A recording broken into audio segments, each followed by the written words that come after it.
Lightning cuts through the sky, illuminating the streets flooded with rain. And through the noise of the storm, someone asked two questions: whether the video had been released yet, and whether the Supernatural Association had reacted to it in any way. And since the association hasn't reacted in any way, it means they don't want to reveal the source of the supernatural power. As it turned out, these questions were asked by one of the criminals who attacked the students, holding them hostage. The children were in a panic, but they reassured themselves that the association shouldn't care, so they had to be saved. They just had to wait a little. And then one of the students decided to fight back against the criminals, to at least try to stop them. But just as the daredevil wanted to do something, Lin Luan stopped him, telling the teenager not to act like a hero and to control himself, because he couldn't do anything against the bandits alone. However, the guy was not alone, because the others were ready to help him, because everyone wanted to save themselves. And there were only 4 criminals, so the students decided to join forces. But the bandits turned out to be not so simple, so they quickly noticed that something was being prepared against them and ordered the teenagers to behave more calmly. And one of them had the power to increase in size, which looked very frightening. The teenagers did not expect such a turn of events, so suddenly all their confidence in victory evaporated in an instant. Even though the criminal's accomplices with the power of growth told him not to go too far with the children, he still hit one of the boys with all his cruelty. The blow was so strong that the unfortunate student's blood flew in all directions. This action frightened all the students so much that they began to panic and run away in all directions without even thinking. Lin Luan then realized that this was the perfect moment to save himself and shouted about it to the guy Ahao, whom he had stopped before. But the daredevil once again decided to act like a hero, thinking not about himself, but about others. After all, the student understood that not everyone would be able to escape from the giant, so he wanted to help as many people as possible. Then Luan remembered a situation from his childhood, when he and 5 of his friends swam to the middle of the lake, but he returned alone. And then many scolded him for not helping the others. In the end, the remaining children were saved by others, but many still blamed the boy for the fact that if his friends had died, their deaths would have been on his conscience. Lin himself did not understand what he was guilty of, because he would not have been able to help the others in any way, but this way he could at least save himself. Therefore, using the same logic, Luan told Hao that they needed to leave in order to save themselves first. The students realized that the safest course of action was to duck, walk where there was no light, and head for the door through which they could escape. But then the guys noticed a figure that was on the ladder, but it was not clear who exactly it was because of the darkness. The stranger concluded that the turmoil was the best time to act. After these words, the unknown person jumped out from cover and struck one of the criminals, doing everything so quickly that he did not even encounter resistance. It turned out that the stranger's name was Ji Feng, and he was one of the most popular newly minted heroes with supernatural powers from the association. And if he was here, it meant that the others were saved. The man waited for the best moment, and as soon as it arrived, the hero took advantage of it and quickly dealt with the villains. But Feng only defeated 3 of the 4 criminals because the last one hid in the crowd of fleeing students. But the hero himself did not know about it. Lin tried to shout to the man, but due to the commotion he couldn't be heard, so the guy couldn't warn the hero and decided to save himself, hoping that Feng would fix everything himself. The hero from the association himself had already reported by phone that he had dealt with everything, and almost all the students had already run out into the street, so he thought everything was fine. But Feng relaxed too soon, because while he was distracted, a 4th criminal attacked him from behind, whose existence the hero did not even suspect, so he was not prepared for this attack. And then, unexpectedly, the man was saved by a boy who kept telling himself that he needed to save himself first, but ended up jumping under the villain's attack to save another person. Lin again remembered that moment from his childhood, because it was then that the boy wanted to become a hero, when he saved the other children thanks to the fact that he swam quickly and was able to loudly call for help. In this situation, the student truly acted like a true hero, because by sacrificing himself, he saved the man. The criminal thought that Ji Feng was a vile person because he hid in the crowd in order to attack later, and the villain was glad that he was able to escape in time. Then the villain began to think about how he could punish the boy for preventing the killing of a popular hero who would no longer be alive if not for Luan's actions. Then Ji Feng ordered the criminal to release the student, But he would agree to this only if the hero threw away his sword so that everything would be fair. The villain ridiculed the man who is the association's hero, but it is he who is saved, and not the other way around. In the end, the hero had to make this deal so that the criminal would stop torturing the teenager, so he had to throw away his sword. In the criminal's opinion, Feng was no match for him without a sword, so he began to rejoice, thinking that he could now win this battle. However, while the villain was rejoicing over his yet-to-be-achieved victory, the hero was able to grab the sword again and deal the enemy a blow he did not expect. So Feng managed to cut off the criminal's hand, which was holding the guy, who simply fell to the ground, hitting himself hard. The hero, in turn, simply apologized to the student, explaining to him that the situation was simply critical, so he had to act quickly. Otherwise, someone else could get hurt. Luan became a hero who saved everyone. But unfortunately, no one could save the teenager himself, who simply remained lying on the ground. In the end, Feng only told the boy that the blow was fast, so Lin should not have felt anything, so he would die without pain. Feng's savior didn't understand how the hero could kill him so without hesitation, because the man could have come up with something to save the teenager, but Ji simply didn't want to come to the rescue. And then Lin saw a sign, like in a game, which said that the guy had received a chance to be resurrected, and then a question about whether he wanted to take advantage of this chance. While saving the hero, Luan himself died, and now his funeral was taking place, which took place on a cloudy, rainy day. Meanwhile, Feng was receiving thanks for his heroic rescue of more than 200 people yesterday at 8 o'clock in the evening at Wenchang Middle School, where attackers had taken all of its students hostage. The news said that Ji Feng had once again proven that their city's security could be relied upon. And while Feng listened to the enthusiastic cries directed at him and Lin Luan's mother cried at his funeral, he himself chose resurrection in this mysterious tablet. The sign showed that the regeneration was complete, and then a question appeared about whether to accept the reward, which was the use of an ability called capture. Lin decided that this ability wouldn't make things any worse for him, continuing to regenerate with the thought that he had to teach Ji Feng a lesson. That's why Luan decided to take this ability, wanting to take revenge on the hero for leaving the guy to die without even trying to save him. It turned out that as soon as he agreed to a second attempt at life, he was returned to the moment he died. So he immediately found the hero and attacked him from behind. Feng was talking on the phone at the time, reporting the situation, so he didn't expect that anyone would attack him. That's why the man was unable to react when Luan bit him on the shoulder, so hard that blood gushed out. With the help of the blood that was shed because of Lin Luan, the boy was able to analyze the hero's abilities, learning that among them were Shadow Step, Snake Execution, Crow Tenacity, and Breathing Method. And this analysis was not done without reason, because a surviving student can absorb one of the provided abilities. When the hero saw that the student was still alive, Feng began to strike the boy, asking why he had not died yet. Meanwhile, Luan was thinking about which of the available abilities he should choose, and eventually settled on the shadow approach. Thanks to this power, the teenager was able to dodge the blow that the hero wanted to inflict on him. But the problem was that Lin had no idea how to use and control this ability. Feng noticed the power the boy was using and then told him that it was quite ordinary, so the hero wouldn't be surprised by it, because he didn't know that this ability was stolen from him. In the end, both young people took advantage of this ability, but only one of them knew how to use it. Of course, the man's advantage was obvious, so he was already ready to deal a fatal blow to the student whom he was supposed to save. But this was not destined to happen, because after the bite, the hero's DNA began to change, so that suddenly he simply froze in place. And then Feng simply laid down his sword, without making the blow with which he so wanted to take the life of the one who saved him. The guy himself did not understand what had just happened, because he was already sure that he would soon die again. Then, before Luan's eyes, it appeared that the subjugation was complete, and he received a new slave. And after that, the hero called him Master. The boy learned that his abilities include the ability to analyze an opponent's abilities, and by biting them, absorb one of them. The student also introduces a systemic factor into the opponent's body, thereby rewriting their genetic code, forcing them to obey. Luan was surprised that the hero had just wanted to kill him, and now he was obeying. And after that, Feng apologized to the guy, calling him Master, and Lin, in turn, asked him not to call him that.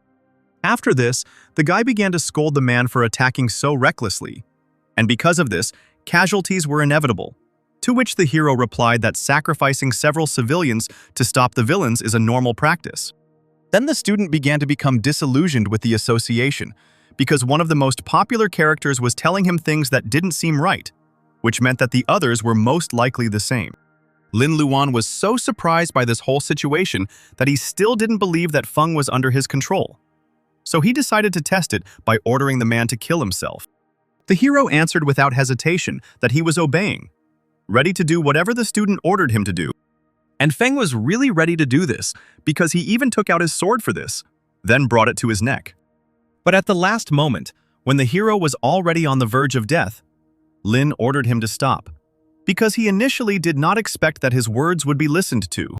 Luan decided to let the man live for now, but he still decided to mock him by ordering the hero to take off his pants, while the teenager himself recorded it on his phone camera. Feng followed all the student's orders, and the student, in turn, decided to embarrass the man by forcing him to take funny photos. The student found it very funny, and he even imagined how he would show this to the girls he knew, because they would go crazy over it. But then Luan's fun was interrupted by a girl who quietly approached the teenager who was bullying the hero. And it so happened that this heroine came at the wrong time, because she saw something that would be very difficult to explain.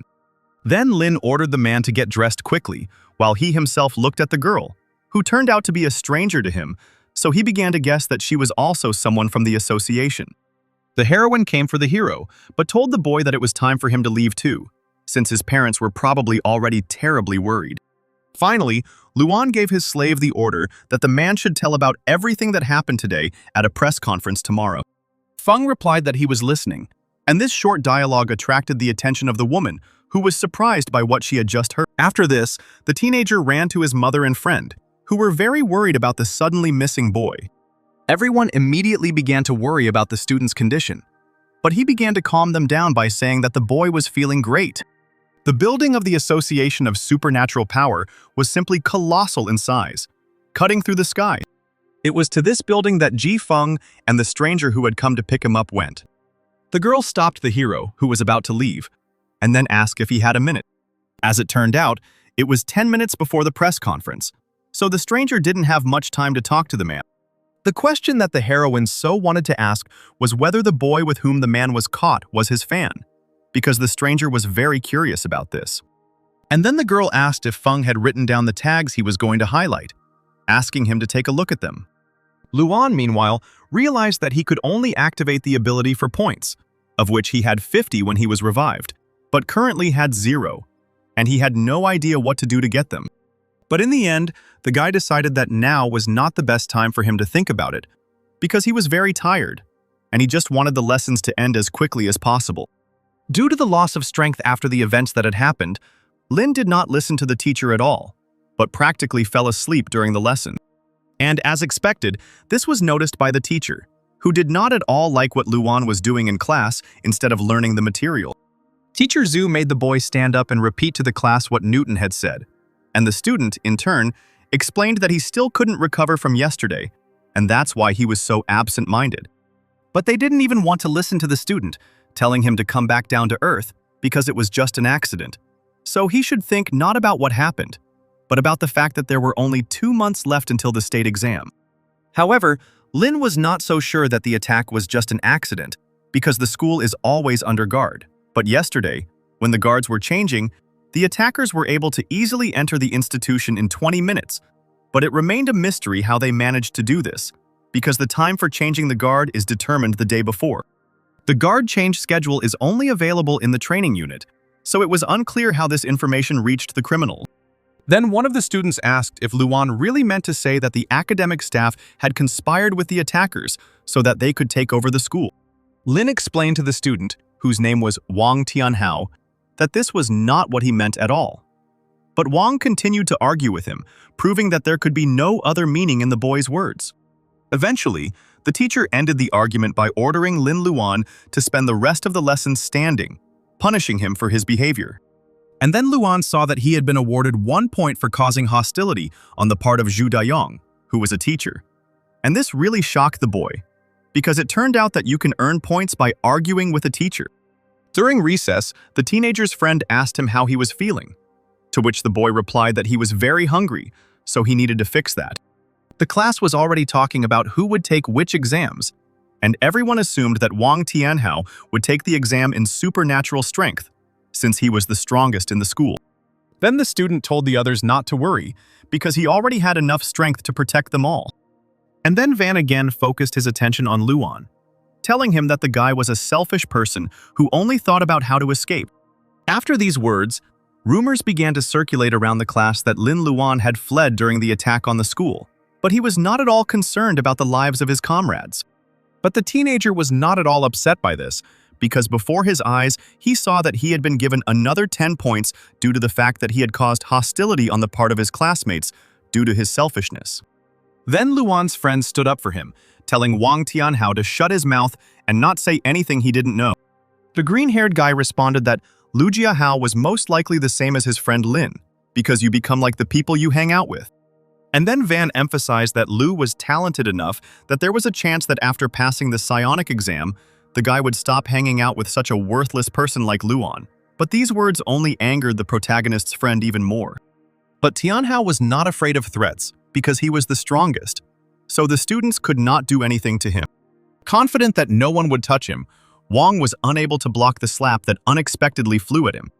And then Luan, who had hit the green-haired guy, was given another 5 points for starting a fight with a classmate and causing animosity on the part of Wang Tianhao. It was then that the protagonist realized how points were awarded to him. It turns out that Lin Luan becomes stronger through bad deeds, which seemed like a rather strange system to the guy. Then the student decided that it was time for him to become bad, because if others could be insolent and pretend to be strong, then why couldn't he do the same? But all the hero's agility evaporated the moment the offended Van began to advance on the guy, clearly not with friendly intentions. The offended student even decided to use magic to take revenge for the blow his classmate had dealt him. The guy had almost struck, but the protagonist managed to escape, avoiding his terrible fate. However, the student, whose feelings were hurt, did not want to give up so easily, so he decided to deliver another strike called Thunder Palm, which was the technique of the boy's family. But even here Luan was lucky, because he managed to escape without receiving a single blow. And while Wang Tianhao was scouring the air to finish off his brave classmate, he himself decided to have dinner, because he was very hungry. The main character has already managed to eat 4 pizzas, 2 baked chickens, and 5 steaks, for which he received another point due to gluttony and hostility from the cafe owner. Lu meanwhile asked his friend what he was going to do next, as the situation was quite dangerous. But Lin simply decided that he would hide, and that was it, and would do nothing else, because fortunately for him, the next day would be a day off. But the protagonist's friend started talking about the existence of a reagent that could turn anyone into a psionic, and then asked Luan if he wanted to try to become one. Lu noted that his friend was strong enough that even he sometimes had trouble defeating the guy, and if it was all because of the reagent, then the Jiahao family was ready to help Luan with money. But the hero noted that since they were friends, talking about money was inappropriate. Besides, the reagents will cost tens of thousands, and Luan can't just sit on the neck of his friend's father. And then the guy remembered that a press conference was supposed to be broadcast at that moment, so he asked the waiter to turn on the TV. At a press conference of the Association of Supernatural Powers, it was said how the hero defeated 4 criminals. And at the moment when the talented psionicist Ji Fen was called onto the stage, a stranger who had previously wanted to talk to him appeared in his place.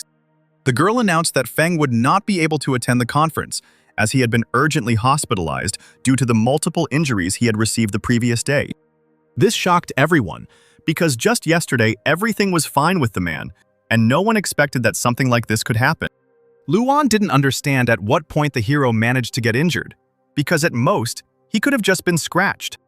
And then he received a message that his subordinate was dead, on the very screen that the guy began to see after rebirth. The girl on TV was saying that the hero wouldn't be able to perform anytime soon, and then offered to pray for the psionic's recovery, while the student couldn't understand why this stranger was lying. Lin eventually realized that the whole thing was because the hero had been ordered to tell the truth about his actions yesterday, so he was removed so that he could not tarnish the association. After this, the teenager began to worry that he too might be wanted because of yesterday's incident, because if the association found out about him, the same fate as Fen awaited him. So Luan decided that he needed to be more careful with how he used his abilities so that no one would know about them.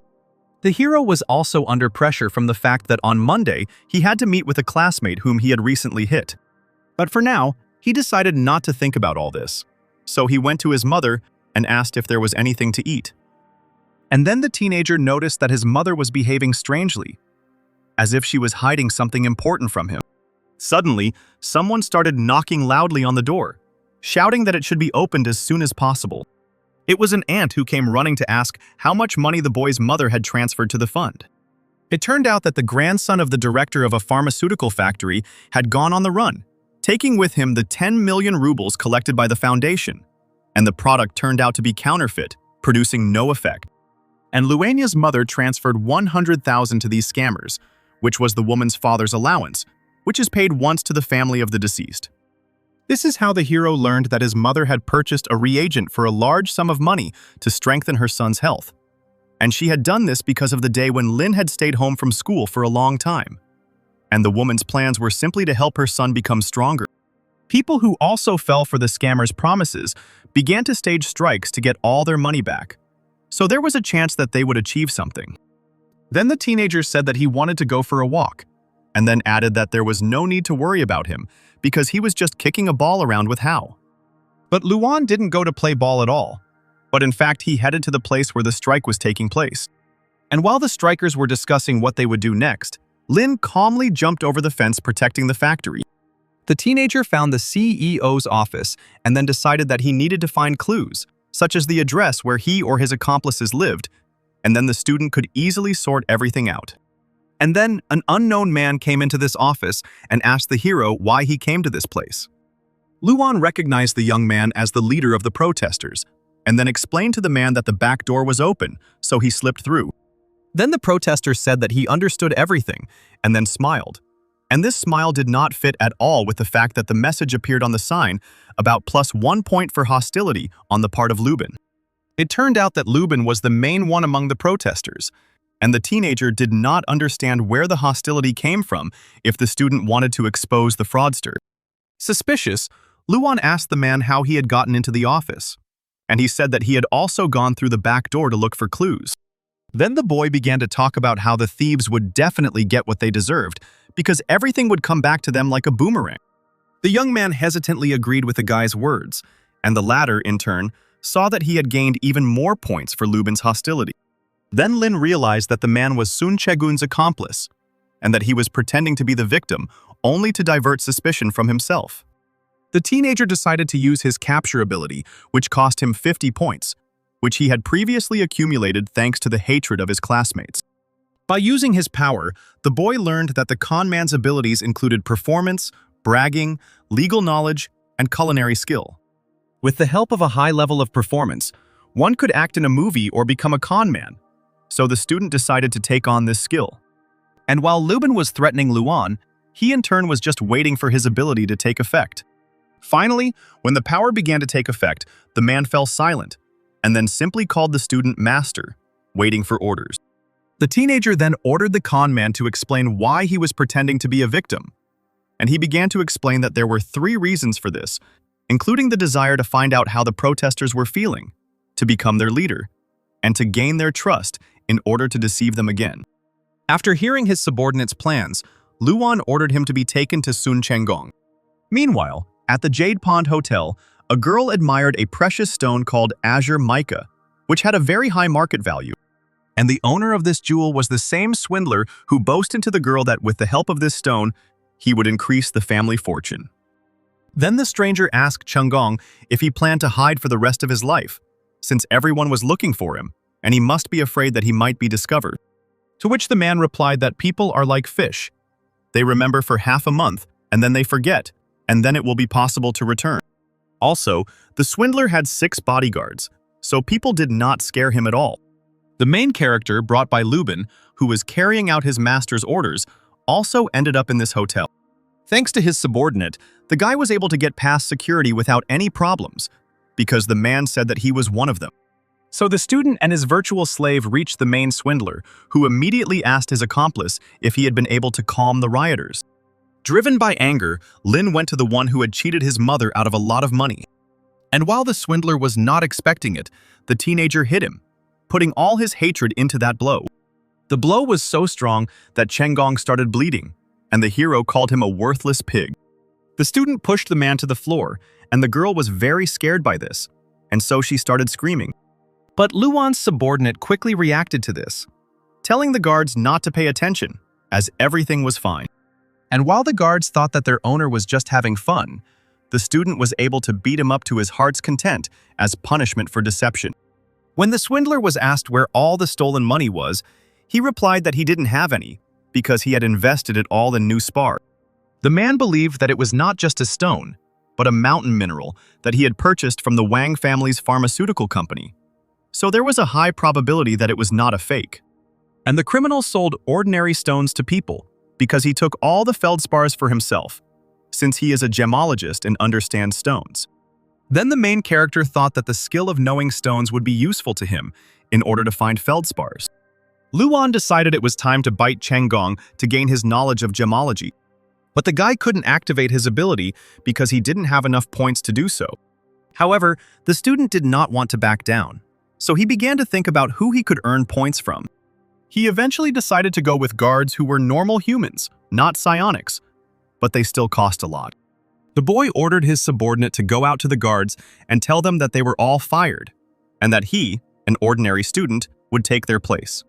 The man obeyed his master's order and did everything as he was told, and then added that the guard's place was in the garbage dump, not here.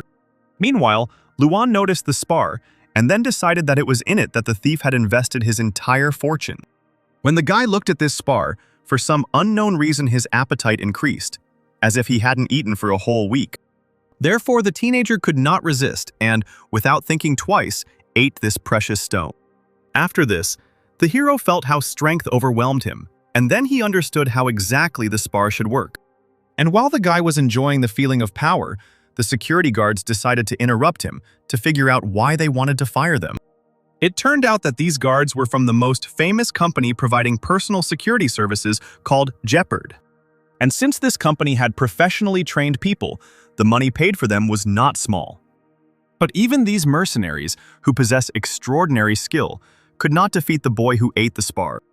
The student had so much strength that even he himself was surprised at how much his abilities had improved. Looking at the sign, the protagonist realized that he now had enough points to use his power. The man didn't understand what the boy who burst into his room was planning, but even without knowing what would happen next, he was still very scared. The first thing Luan ordered his new subordinate was to stop crying, because the man still couldn't calm down after the bite. It became clear that after subjugation, the characters of those bitten remained the same, which was only to the student's advantage, since he did not want them to become soulless puppets. But the most important thing that Lin realized was that by hating his subordinates, he also got points. And since everyone hated Chengong, he would get a lot of points from it. Luan first thanked the swindler for bringing his master so many points. But then the hero couldn't hold back and hit the thief again, because such a large amount of hatred showed that he had deceived a large number of people. Remembering the people, Lin ordered his subordinates to compensate those who had been deceived within 3 months, and then added that this could be done either with money or with real spatulas. Later, the teenager asked Chengong whether the Wang family knew about the man's machinations, since they were his classmates' family. The man replied that these people did indeed know about everything. The hero also gave an order that once his puppets completed the task, they would still have to cooperate with the Wang family, deceiving only them but not other people. Subordinates will have to find out more about this family, find out what else illegal they are doing, collect all the evidence, and report to their boss. The boy left his number with the men so that they would always be under his supervision, and then asked where else he could buy spar cheaply. Then Luan was advised to go to the Showman market, where many people sell feldspar, and although you can find real ones, there are also plenty of suspicious people, so you need to be careful. And while Lin was calmly walking around the market, looking at the goods, some man ran into him and practically knocked the teenager off his feet. On the phone, the man talked about getting rid of the goods as quickly as possible. And just as the hero recovered from the blow, someone crashed into him again. But this time it was the girl who had previously been talking on the phone about the suspect heading towards Liulu Alley. The teenager asked the stranger if they had all conspired, and she, in turn, apologized and hurried forward. It seemed that the stranger was running after the very man who had collided with Luan earlier. But then everyone saw that this was not just a man running past, but a man with real strength. The stranger swung at the girl who was chasing him, trying to somehow stop her, but with this blow the man also hit ordinary passers-by. Then Lin noticed that this stranger had the ability of gigantism, just like the villains from the school, so most likely this man was their accomplice. Then another man appeared and began commanding the others to cordon off all the passages and drive the criminal to the old alley, since there were no people there. It turned out that it was Thunder Tiger Wang Man, Wang Tianhao's uncle, who always bragged about him in class. A classmate was always bragging about his uncle, who was a 5-star psionicist, so Luan immediately recognized the man. Upon seeing the criminal, the hero immediately attacked him, activating his abilities to attack. The villain tried to escape, but he failed because the psionic was much faster. So he quickly found himself next to the criminal. And while the fugitive did not understand what was happening and was simply looking at the man, he used his strength to strike. The attack was so powerful that the criminal was thrown back several meters. The man began to beg the tiger not to kill him, and then promised that he would not tell anything, and could even swear to it. And then the psionic replied that he believed the man's words, because the dead can be trusted. The tiger began to ask the criminal where the goods were, and if he answered, they would even be able to identify his body. And then the fugitive began to say that he would tell everything if they let him go.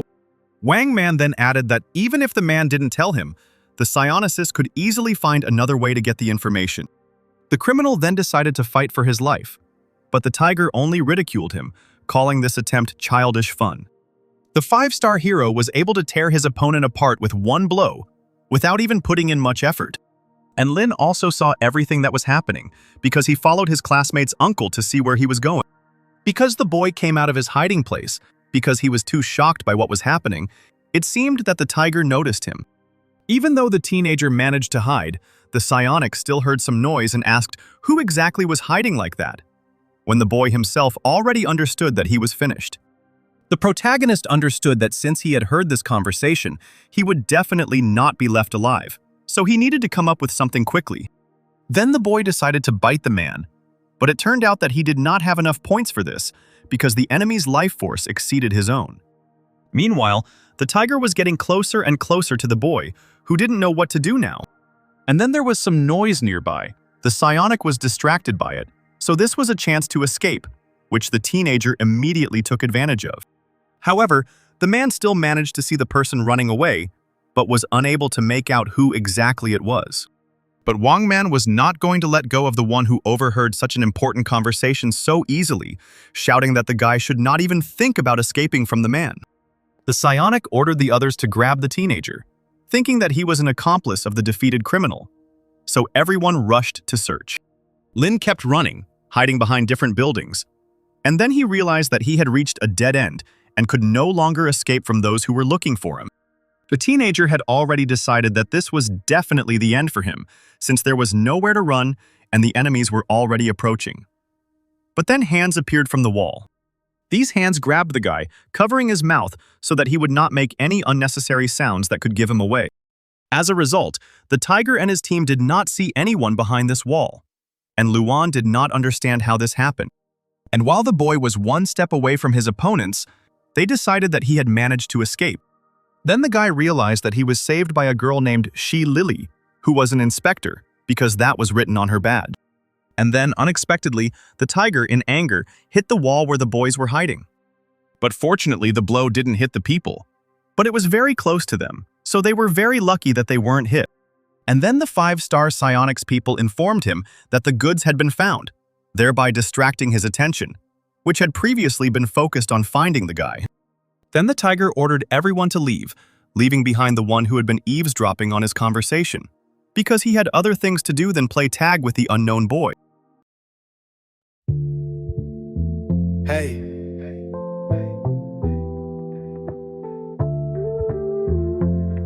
Yo. Rolling down the block, let the speakers knock. Palm trees, west breeze, let the heat unlock. Mind steady on the hustle, never sleep, no stop. Got my eyes on the prize, gotta reach that top. Reminiscing on the days when we had no hope. Now we sipping on success, twisting game like rope. Still feel the pain from the ones we lost, but the lessons in the struggle make a boss. Blowing chronic in the wind, let the world spin. Ain't no telling where I'm going, but I know where I've been. Every scar on my soul, every fight, every sin. I just ride with the vibe, let the light shine in. OGs taught me game, now I preach that truth. From the cradle to the grave, gotta lace my youth. Ain't no fairy tales here, just the way we live. Trying to balance out the pain with the love I give. Every night city lights paint the sky like dreams, but the demons in the dark whisper coldest schemes. So I keep my circle tight, real ones by my side. Through the lows, through the highs, we gon' ride. Blowing chronic in the wind, let the world spin. Ain't no telling where I'm going, but I know where I've been. Every scar on my soul, every fight, every sin. I just ride with the vibe, let the light shine in. One love to the struggle, one love to the game. One love to the lost ones still calling their names. Through the fire, through the rain, real G's don't fold. Chronic vibes in my soul, let the story be told.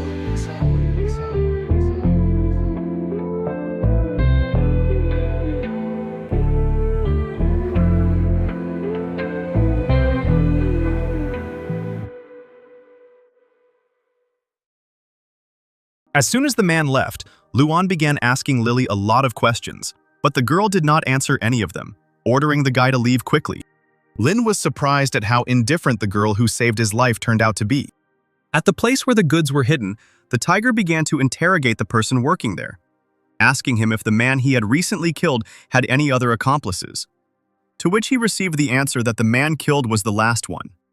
These criminals worked together with Cheng Gong, carried out robberies, and then hid the spar among the building stones to divert suspicion. And then the girl who saved the guy turned to the tiger, calling the man a commander, and he then asked if it was her doing that someone managed to hide from him.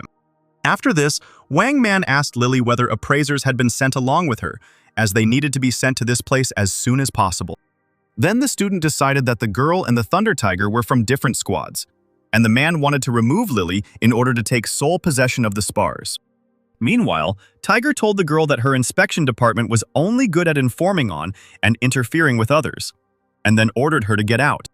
And since Lily needed someone who understood stones, the guy decided to pretend that he was from the civil service because he had talents for performing and gemology, so he could handle it. Then the boy asked if he would need to look for spar here, and then said that it was nearby, so he came quickly. And then the guy pretended to be a big fan of the tiger, and then introduced himself to him as Lily's friend and a gemologist. After the teenager finished admiring the man, he said that it was time to get to work. Wang Man asked the girl if it was really her friend from the inspection department, to which she replied in the affirmative.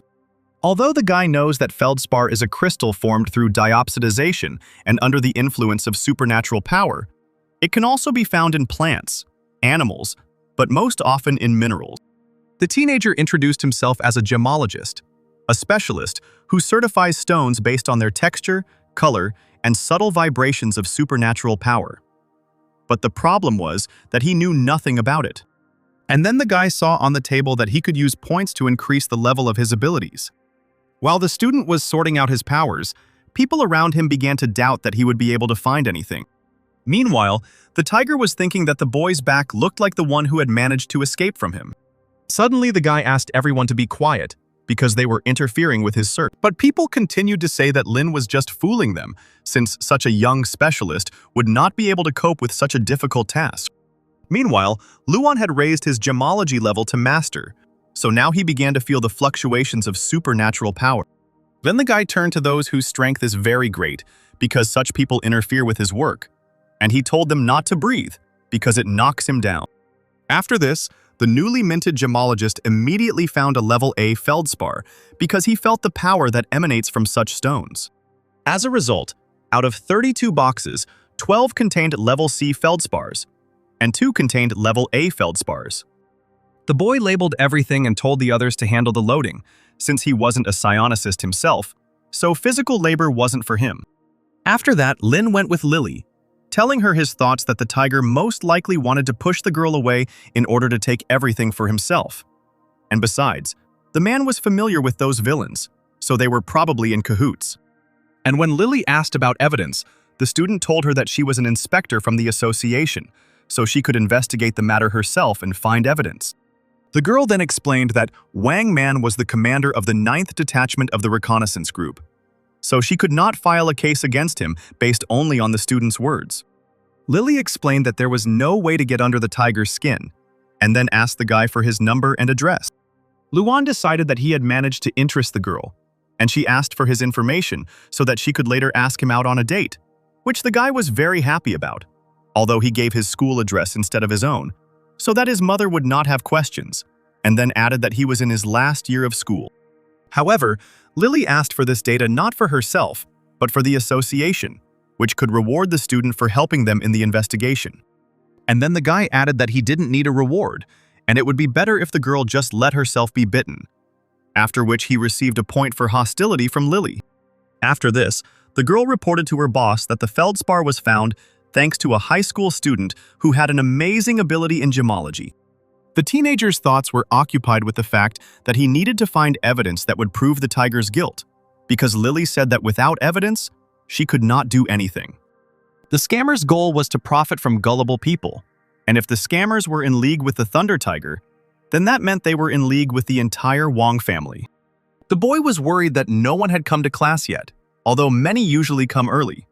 But here, everyone for some reason decided to be late.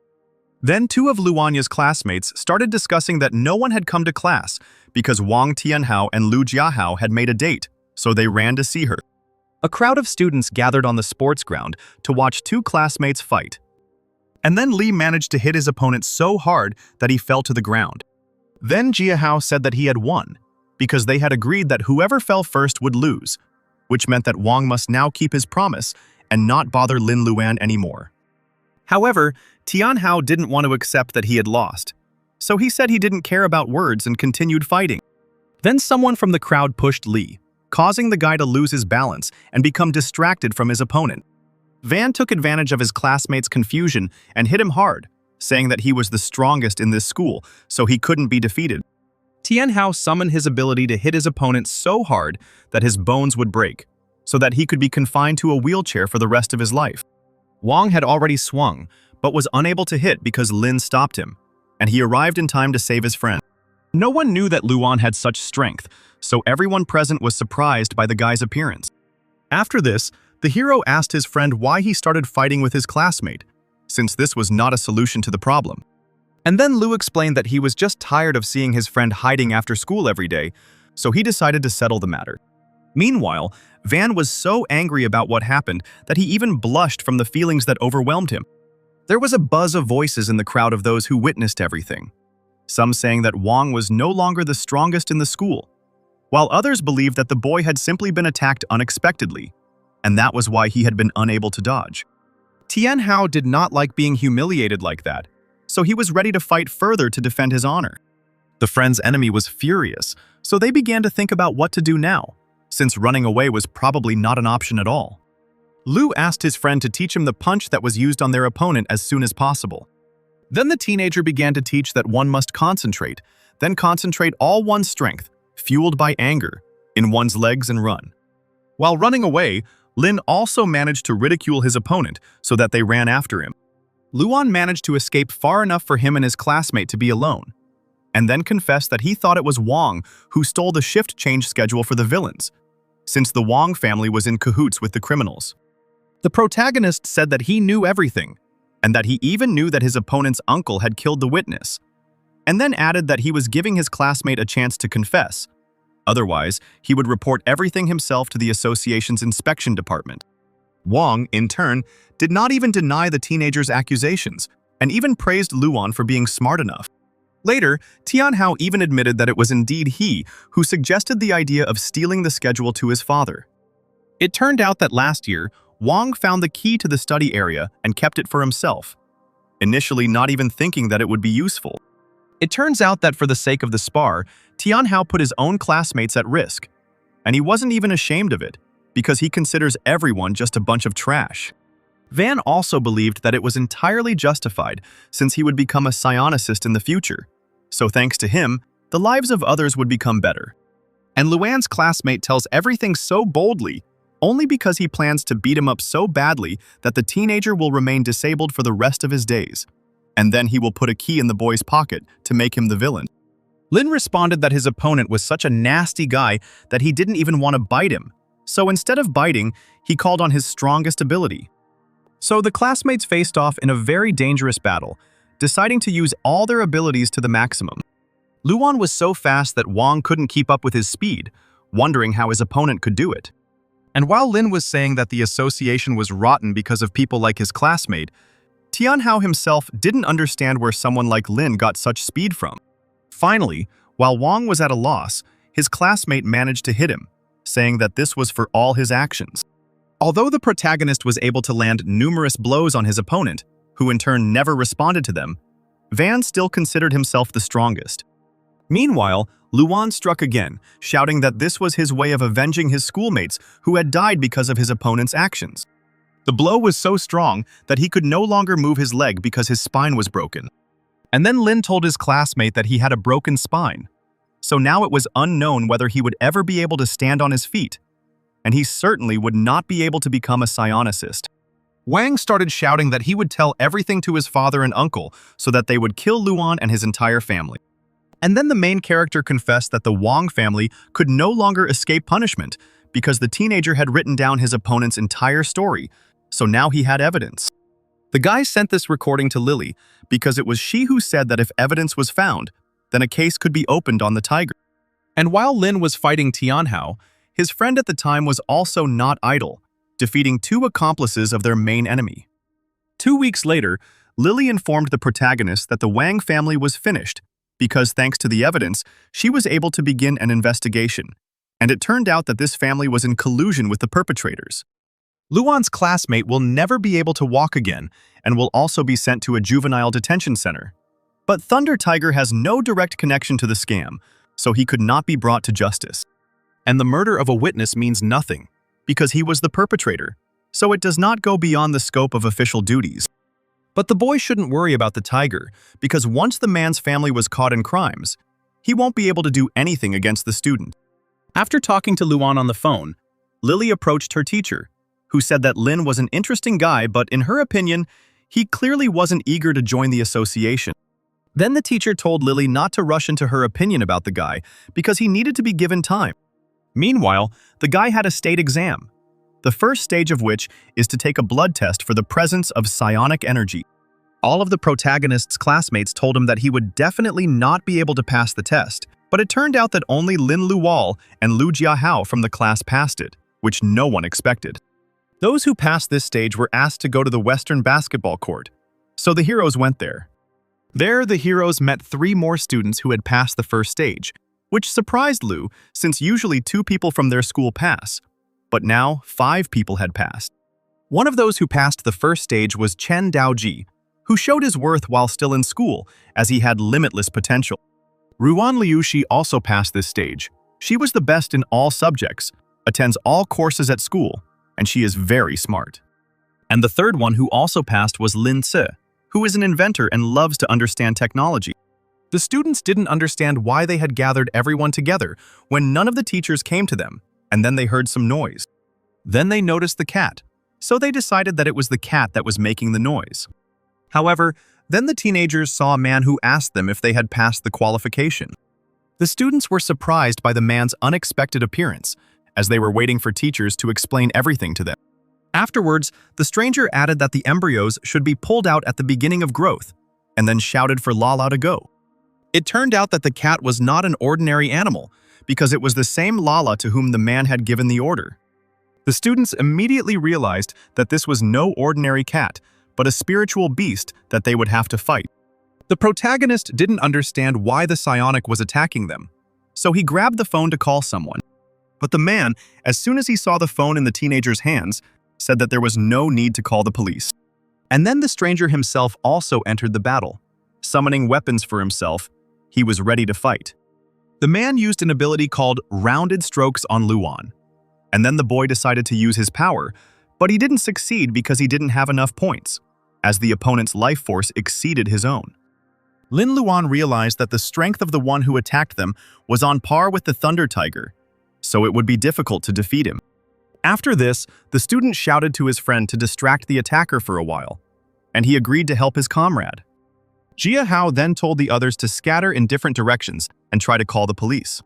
After hearing the teenager's plan, the man replied that calling the police was against the rules, so he would not allow them to do so. As soon as the stranger said this, at that very moment, he knocked the phones out of the hands of those who were trying to call.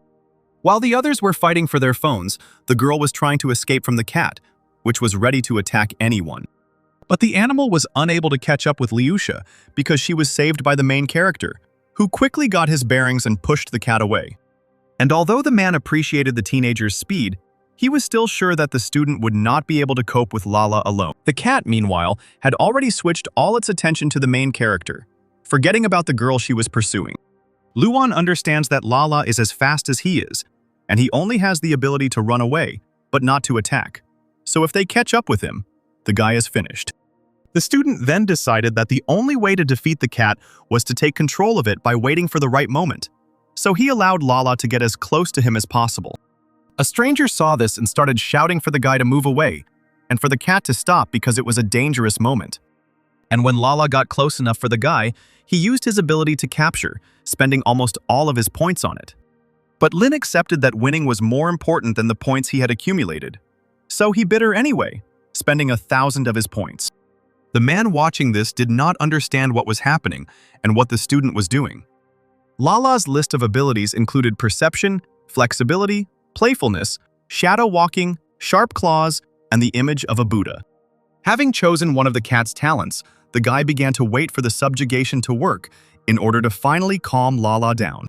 But instead of submitting, the cat turned into a large, unknown beast, ready to continue the fight. Seeing that everything was getting out of control, the stranger ordered Lala to stop, and she became a calm, sweet cat again. Afterwards, the man told the boys to calm down too, confusing everyone he had forced to fight. The stranger explained that he only wanted to test and evaluate the students' abilities, and then apologized for frightening them so much. It turned out that this man's name was Gu Yun Xiao, and he was the teacher of the boys that his cat fought with. All the students, except the main character, were crazy about this news because Yun Xiao was the coolest psionicist in their school, because he was a level 5 and was part of the association's preliminary investigation department. According to Luan's friend, their teacher was a scourge for villains, as he had solved countless cases, and he was also handsome and cunning. The man's spiritual energy takes the form of 10 meters. In his right hand he holds a brush, and in his left hand he holds the Book of Life and Death. The students were delighted, calling their teacher the wonderful Pangwan and talking about how lucky they were. But the psionicist said that the children should simply call him their mentor, and that would be enough.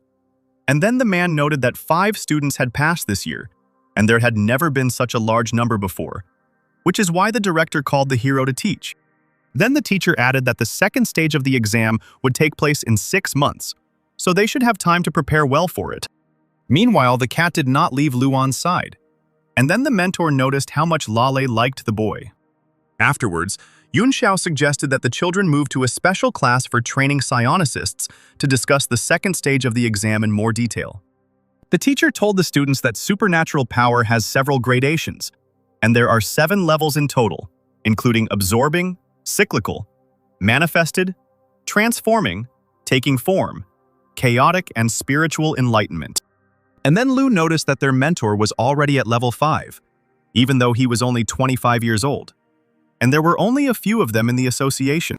Yung Xiao explained that in reality, it was not worth drawing conclusions about a person's strength based on their level, since level was more dependent on luck. The teacher took the Thunder Tiger as an example, whose trump card is that he can gather energy in his hand. So he created a technique called Thunder Fist, and one can say that its level is somewhere between the 2nd and 3rd. But since Wang has perfected his technique to the maximum, he is capable of breaking through a mountain. So if he is compared with Yun Xiao, the tiger will most likely win. So the association decided to admit that the tiger's strength is comparable to the fist. Therefore, you shouldn't get hung up on just the level, but rather, find your own style in using energy, and then create your own personal technique and become the best at what you do. But it was too early to talk about this, because now the student's task is to concentrate on absorption and cyclicality. Absorption means that one must absorb supernatural power, and the human body absorbs this power gradually. Students can increase the amount of power they absorb through regular training, and after taking a medicine containing 5% power, teenagers will need a day to absorb it. Luan then asked if the medicine was practically the same as feldspar. And then the teacher said that the concentration of force in spar exceeds 80%, so it is so dangerous that one can die. The protagonist was surprised by this information, and then decided that it was thanks to the system that the spar did not have a detrimental effect on him. Next comes the second level, called cyclicity, which means that after absorption, the force begins to circulate in the body, strengthening it, allowing a person to surpass his physical capabilities. In theory, it is possible to strengthen all parts of the body, but most people focus on strengthening certain ones to achieve results faster. During these 2 weeks, students will have to take a lot of medication, but they shouldn't be afraid because the school and the mentor will take care of all the expenses, so the teenagers just need to take advantage of the opportunity. And now that the guys have figured out the theory, it's time to move on to practice. The teenagers began to train a lot, and after they had used up all their strength and taken the medicine, the students trained even more, and then more, and more, and more. The teacher told the children that if they didn't make it to the top of the mountain, which was only 10 kilometers away, they would have to do a long plank. Although everyone had no strength left, the main character and his friend suddenly began to compete to see who was faster, which helped them move forward. Thus, the friends reached the top of the mountain together, continuing to argue about who was stronger. Jiahao then noted that his friend's progress was very noticeable, even though he had said that he did not want to take the exam, but now he was trying so hard. And Lin explained to him that he was trying to become stronger, and not for the sake of the exam, because the guy hadn't even decided yet whether he wanted to take it at all. After all, if he is going to take the exam, he will definitely fall under the control of the association, and the guy doesn't want that. Because the hero had already told those who were from the association, and practically no one inspired his trust. While the guys were talking, the other students were also gradually reaching the top. However, they were 3 minutes late, so now they have to hold the plank for an hour. And so that Hao and Luan wouldn't just watch their comrades suffer, they were told to keep the others company. The friends first started arguing that they were being forced to do the plank even though they had managed to run. And then Lin asked the teacher if the association was a good place. Then the mentor replied that although the association is not perfect, isn't that why you should try to join it? To make this place better? The teacher himself joined the association when he was 17 years old, and he did this in order to make the association an even brighter place. Although the psionicist thought that his speech sounded naive, it really inspired the boys, who wanted to become like their mentor. So the entire 15 days passed, and then came the second stage of the exam, for which the students prepared eagerly. Having gathered their strength, the teenagers went to the second round of the supernatural power exam.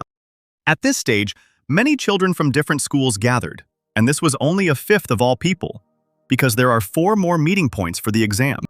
Because of this, the teenagers began to doubt whether they could compete with such a number of people. The unified exam of supernatural power is the primary test of skill, in which all competitors will undergo 5 events, including shooting, strength, assault, sensory, and running, each of which can be scored a maximum of 100 points, with the top 1,200 competitors advancing to the final 3rd round. Before the competition even started, all the kids gathered in a self-service cafe where they shared their experiences with each other. And while everyone was worried, Lin Luan ate calmly, because the food was free and also delicious. Then Hao decided that his friend was right and told everyone that they needed to eat well to have strength. Then 3 people came into the cafe, one of whom made fun of Luan for being seemingly always hungry.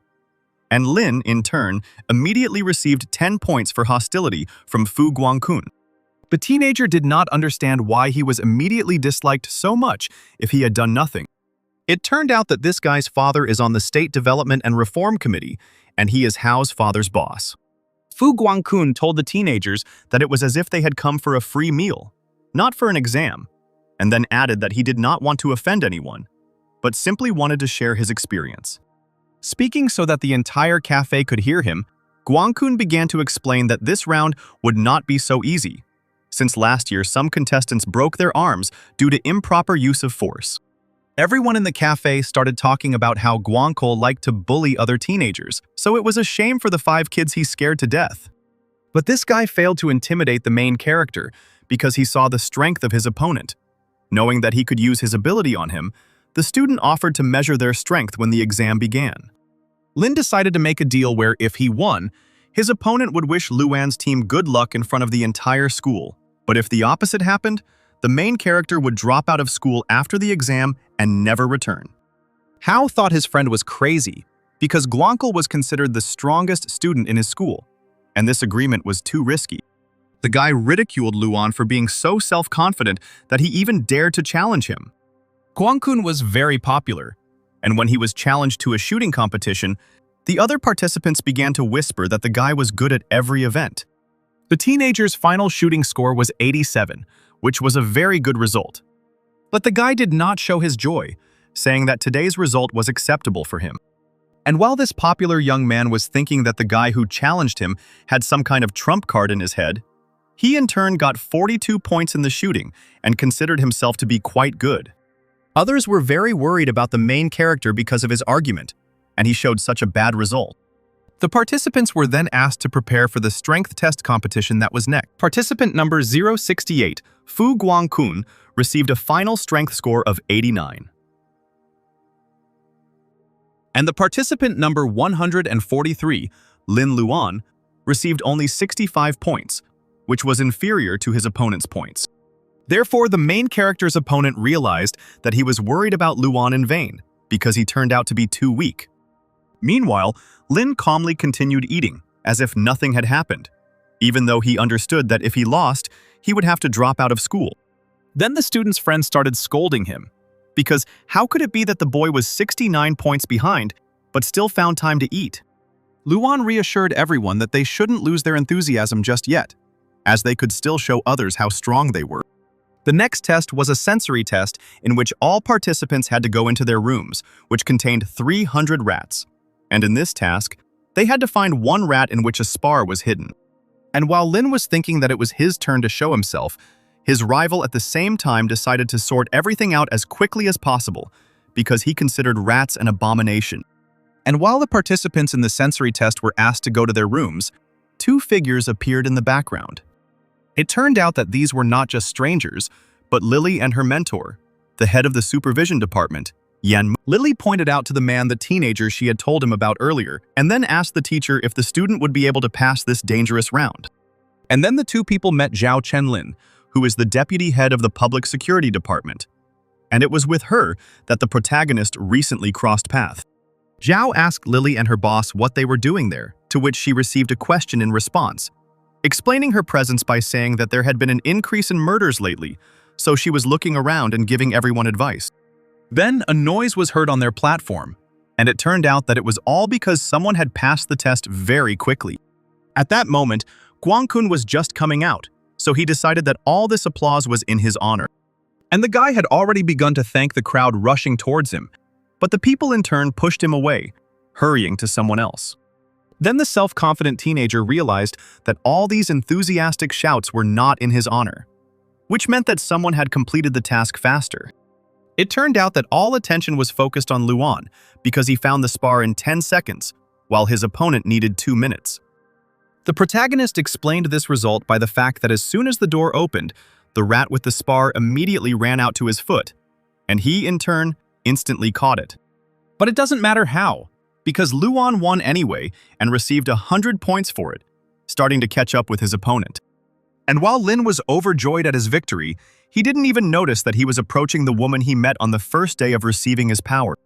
He was so busy thinking about how there were still 2 tests left, meaning there was still a chance, that he didn't even pay any attention to the stranger who called out to him. And then the girl decided that she was simply mistaken, since she did not receive any reaction. But it turned out that Luan recognized her, but simply did not show any sign. The next test for the participants was a 400-meter race, and it so happened that the main character ended up in the same group as his opponent. Fu Guang was confident that he would win, but then Lin told him that at school he always came first in races. This is what happened this time too, as Luan ran faster than everyone else and received 100 points for this test, while his opponent received 75 for it. But the protagonist's opponent didn't want to believe he was defeated, so he started shouting that the race wouldn't decide anything, but the next test would definitely be his. And the final test was an assault, in which the participants had to kill as many bats as possible within 5 minutes. And then Fu Guang said that this test was definitely his, because not only was he strong, but Lin was still 22 points behind him. Luan understood that even if he killed one mouse after another, he would not be able to catch the required number in 5 minutes. And so he began to think if there were any other ways to win. And then the teenager remembered his teacher's words about how to activate his ability by releasing his spiritual energy outward. Lin actually began to release his spiritual energy, thinking that bats were very good at detecting ultrasonic vibration. Fu Guang noticed that the bats were flying in one direction, so he tracked where exactly the animals were moving. And then he realized that they were all flying towards Luan, surprised that the hero decided to risk his life for the sake of victory, because the bats could easily bite the student to death. The protagonist's rival tried to save him, shouting at him to quickly hide his spiritual power because there were too many bats, so it would be difficult to defeat them all. Meanwhile, Lin waited until there were enough bats to activate his power. And as soon as the number of mice became very large, the teenager used his power on them all, killing all the mice that surrounded him with a couple of moves. It turned out that Luan killed a record number of mice and surpassed all the people who had taken the exam before him from all over China. Thus, for the assault, the main character received 99 points, killing 435 mice in 5 minutes, and his total number of points was 406. His opponent received 69 points for the assault, making the total number of points 398. This meant that Lin had won the argument, and his opponent was obliged to fulfill his part of the bargain, which included supporting Luan's school. The rest of the students at the protagonist's school were in a different group, and the competition would start for them after lunch, so Lin tried his best to support the kids. As a result, Liu Jiahao received a total of 404 points after all the competitions. Chen Daoji received a total of 341 points, which was a good result.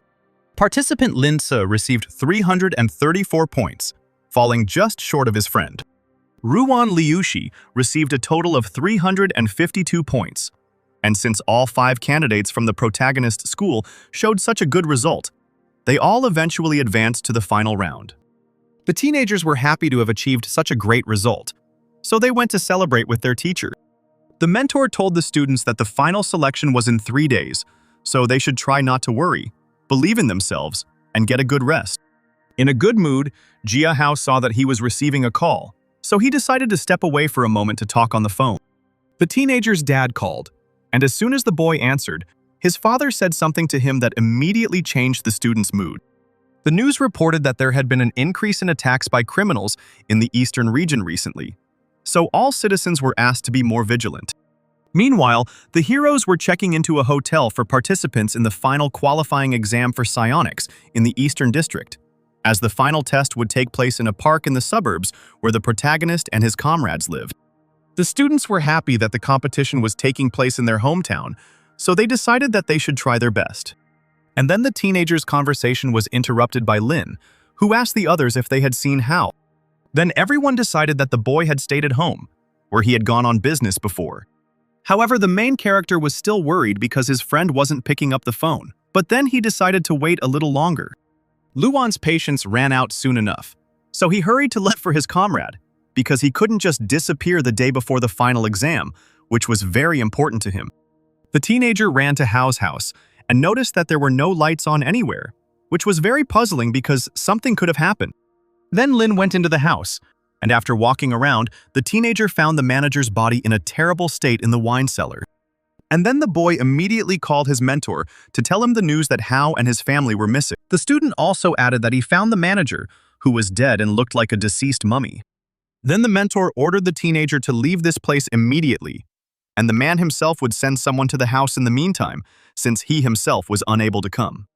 But the main character didn't want to leave, so he decided to wait for the psionic on the spot, and then he heard some noise, deciding that it was the association that arrived so quickly.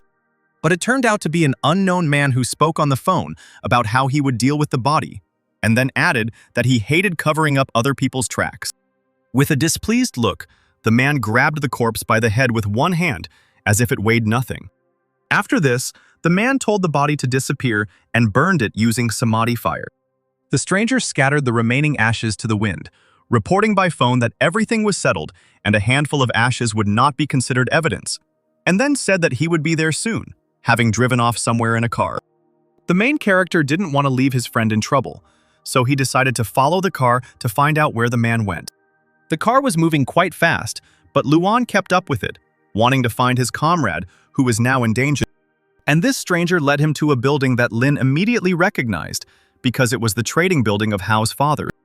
It turned out that there were many people in this place who began to talk about the fact that the leader of the Red Puppets had returned. The first thing the stranger was greeted by was the criminal Lu Qin, who said that the man had done a good job. Then the criminals Zhao Shuyu and Zhao Shudong approached the unknown man and made it clear to the man that he had been messing around with such an ordinary businessman for a long time. Liu Jiahao's father, Liu Tianming, was also there, telling the criminals to let his son go, and then he would do whatever he wanted. Then Lu Qin told him not to worry, because if he cooperated, no one would get hurt, and then promised that they would sort everything out by tomorrow's lunch. In the end, the attackers didn't know where the key to the cage was, and then Shuyu couldn't take it anymore and simply broke it. However, only the father was taken from the cage, and the son was forced to continue sitting quietly in it. One of the criminals said that he and his father would go and sort out some issues and return for dinner, while the rest should remain quiet so that the association's psionics wouldn't show up. Then Shudong said that she wanted to go too, but they still left her to watch the hostage. Shudong decided that she was now in charge, so she told the others to do what she wanted, and then ordered a boy with slicked-back hair to be brought to her. The girl was immediately obeyed, and a hostage was thrown at her feet for her to look after. After that, Shudong told the boy that his father knew that they were both already corpses, but her sister said that Tianming would agree to cooperate to save her son's life. And because of such a heroic act, the girl was so touched that she told the hero that he could run like a stray dog to call the police, because this was his last chance to save himself. And then Shudong added that if her people did catch the teenager, he would be in big trouble. Then the teenager ran, not to save himself, but to save his father. But the guy didn't manage to run far because he was pushed and caught up because he had fallen. The boy begged to be let go because he wanted to save his father, but one of the villains said that it was not interesting, getting ready to beat the teenager. But the attacker didn't have time to do this, because Luan came running to his friend's aid, cutting off the man's leg, which he swung at the defenseless student. At that moment, Jiahao realized that things weren't so bad anymore, because he was no longer alone, but with a loyal comrade. Lin shouted at the villains not to dare touch his friend, otherwise they would get into trouble. Then Jiahao asked what Luan was doing in this place, and the teenager told him the whole situation and how he ended up there. And instead of gratitude, the main character heard screams that it would have been better if he had called the police than risked his life. And while the friends were arguing, Shudong noticed that Luan's spiritual energy was fluctuating, which meant that his power had awakened not long ago, so they definitely wouldn't be able to escape. And Jiahao agreed with her because the criminals were much stronger than the teenagers, so Luan shouldn't have come. The main character realized that they really couldn't win that easily, and so he suddenly hit his friend so hard that he lost consciousness. The attackers were very surprised by this outcome, because their opponents must rarely take their allies out of the game. The boy explained this action by saying that since they couldn't win in a regular fight, they needed to resort to an unusual method, since the teenager was prepared for trouble and had accumulated a large number of points to use his power. And when the student was attacked by one of the criminals, the teenager quickly used the ability of subjugation, expecting the result. After this, the boy told the attackers to attack all at once, thinking of subjugating as many people as possible. Laughing at the boy's self-confidence, the criminals rushed towards him in a crowd, not noticing how he began to bite them all in order to then take over their minds. Shudong then began to worry that the boy would be killed too quickly, and she wouldn't even have time to have fun. But then the girl noticed that everyone suddenly stopped fighting and simply stood still, like dolls. The main character was happy because he had enough points to use the power of subjugation on everyone.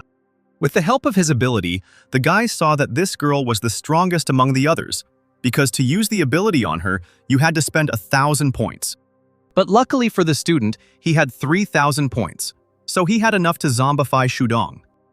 The girl, meanwhile, thought that the other attackers had stopped to allow her to finish off the teenager herself. Meanwhile, Luan ordered all his subordinates to attack the unaware attacker together. Shudong didn't understand what those who were supposed to obey her were doing, because they had completely stopped following her orders. When the girl realized that this was no joke and that the others were really trying to harm her, she immediately turned into a monster, activating her power. And then the attacker shouted at the guy that, since he had done something to her henchman, he could now say goodbye to his head. But she was unable to attack because the teenager was protected by one of the villains controlled by Lin. Everyone the student was controlling also activated their abilities and then attacked all at once, making it much harder for Shudong to fight them all off.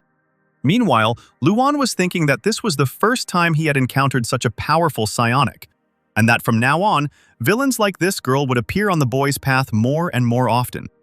The teenager understood that when he accumulated enough points to activate the capture ability, then he would be able to fight all the villains. But for now, he needed to become stronger. After these thoughts, the boy ordered his slaves to release Shudong so that he could fight her himself. The girl first asked why everyone listened to the guy and not her, and then asked how the teenager was going to overcome her. And then Lin threw the ball, and Shudong could not resist the temptation and ran after him. This made the attacker even more angry because she wanted the student to fight her seriously, and then he asked her why she decided that he was not serious. While the girl was distracted, Lin tried to suddenly attack her, but the villain was able to dodge. The fight continued in the same spirit, with the two opponents trying to hit each other but always managing to dodge. Shudong knew that at this rate, she would use up all her spiritual power if she continued to remain in animal form. Then the attacker remembered how her sister taught her a technique that could help her shape her energy. The criminal decided to do as her sister taught her, to create a spiritual body. Thanks to Shudong's careful listening, she was eventually able to create shadow cats, but she knew she couldn't hold out for more than 15 seconds. Then the villainess immediately ordered her cats named Grape, Strelka, and Griffin to attack the teenager. It turned out that these clots of energy that Shudong created were supposed to explode on command, and so she ordered them to surround Luan so that he could not escape. The girl's plan worked, as the shadow cats were able to quickly surround the hero and explode. So Shudong decided that she had already won this fight. But it turned out that Lin remained virtually unharmed after the explosion, so he struck the criminal again. And this time, Shudong didn't have time to dodge because she was too surprised by how Luan withstood her attack. The girl didn't understand how it happened that the guy remained unharmed after the bombs, because she clearly saw that they hit the teenager. Then Lin explained to the attacker that he had simply managed to copy the ability to harden the skin, which one of the girl's accomplices had, so this power protected him. And later the student admitted that he copied more than 20 skills, and improved some of them with the help of glasses. And while Shudong was trying to understand what the boy was talking about, he himself added that his rival had already used up all her spiritual energy. So in this battle, victory was Luan's. As the boy approached the attacker, she remembered her sister's words, who said that girls would no longer tolerate bullies, but would become the most powerful psionics. Then the criminal began to cry for Lin not to kill her, because then it would be bad for her sister. The teenager reassured the girl, saying he didn't want to kill her, but simply wanted to teach her a lesson. Meanwhile, he copied her power called Shadow Cat, and in the end, the guy only had 32 points left. Shudong was very grateful to Luan for not killing her. Having dealt with the girl, the student ordered all his subordinates to go in search of the villains who had left. And in the meantime, Yahello woke up. The protagonist's friend didn't know what was going on, so he started fighting whoever was currently on their side. After that, the guy found Luan and asked what was going on, and then he thought that he and his friend had simply been captured. Lin told his comrade that he didn't remember anything because he was hit by the villains. And then Yahello decided to act according to the previous plan to defeat all the enemies. And then Luan told his friend that there was no longer any need to fight, because the people around them were no longer villains. The student didn't want to reveal his power, so he started making up a reason for why their enemies had become good, telling them on the fly that they had just had a conversation, and after that, the villains admitted their mistakes and wanted to improve. In confirmation of the young man's words, his subordinates began to shout that they realized their guilt and wanted to change. According to Luan, it was because he was simply a great speaker, and that was why he was able to convince all the criminals. And in the end, Yahello decided that there was no time to deal with this, because he needed to quickly find the 3 criminals who had taken his father somewhere. Lin warned that he had already reported everything to the teacher, but if help did not arrive in time, he would have to fight 3 strong attackers himself. No one knew where the cave in which the criminals hid led, because there was no end in sight. Then Yahello remembered the exam that was about to start. So the guy apologized to his friend for not being able to make it in time. But Luan wasn't as offended as his comrade, since Yahello had been preparing for it for several years, and Lin didn't really want to be a psionicist. Meanwhile, the exam was about to begin, and all the examinees were already ready. Then Luan and Yahello's comrades began to worry that the boys were still missing, as they might be disqualified as soon as the gates closed. The main character's rival from the previous round also made it to the exam. He was unhappy that the 2 of them hadn't shown up, and the guy was planning to take revenge on them. East District Administration Head Wang Zi has already announced that there are only 10 minutes left before the start of the competition. So everyone is asked to review the rules again before the exam begins. Within 4 hours, all participants will need to reach the tower, which is located in the center of the park, where everyone was. The competition would be monitored by the Surveillance Department, the Security Department, and the Presidium. And when they were all ready, the final test began. The gates began to open, and all the examinees were already preparing for what they were about to go through. But the main character and his friend never showed up, causing their comrades to worry. The absence of the young men was noticed not only by their acquaintances, but also by Lily and her boss, who tried to find the teenagers in the crowd, but without success. But for the students, there was no time to think about the exam. First and foremost, they needed to hurry and save Father Yahello. Lin knew he would need glasses for the battle, so he ordered the 2 men to do some mischief somewhere to make them hate him. The protagonist told the others that they needed to pick up the pace, but first, they needed to develop an action plan. And then they were interrupted by a man whom Luan had already seen at his friend's house when he noticed the tracks. The girl also recognized the attacker, saying that his name was Chi Kui, and then added that he should let everyone through since she wanted to see her sister.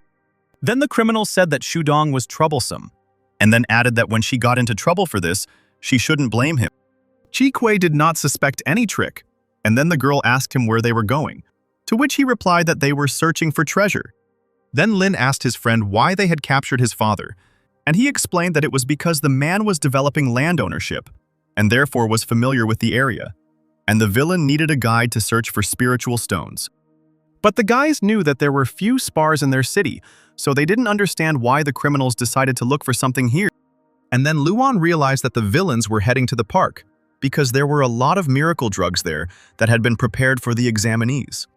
Meanwhile, the exam was being strictly monitored, and everyone was watching the fact that only 10 minutes had passed, and already 2 had passed the first obstacles. Which means that this year's participants are very strong.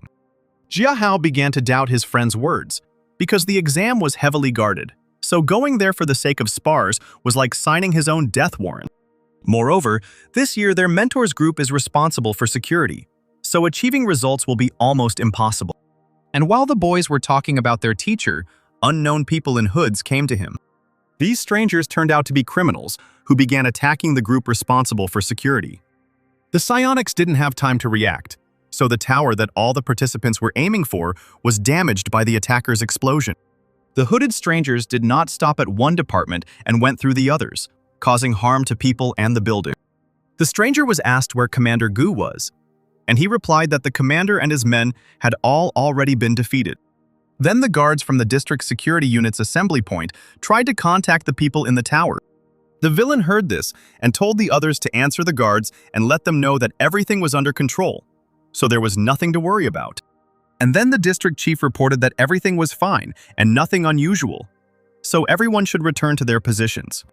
The attacker noted that the boss values his own personality much more than the lives of those participating in the test. Lily and her mentor realized that something was wrong, so the girl used her power of invisibility and quietly hid from the criminals. Meanwhile, the district chief asked the villains who they were and what they were going to do. And then the criminal asked if anyone remembered the incident when the city of Chao was destroyed 8 years ago. And in response to this, he received only silence. Then the villain decided to remind everyone.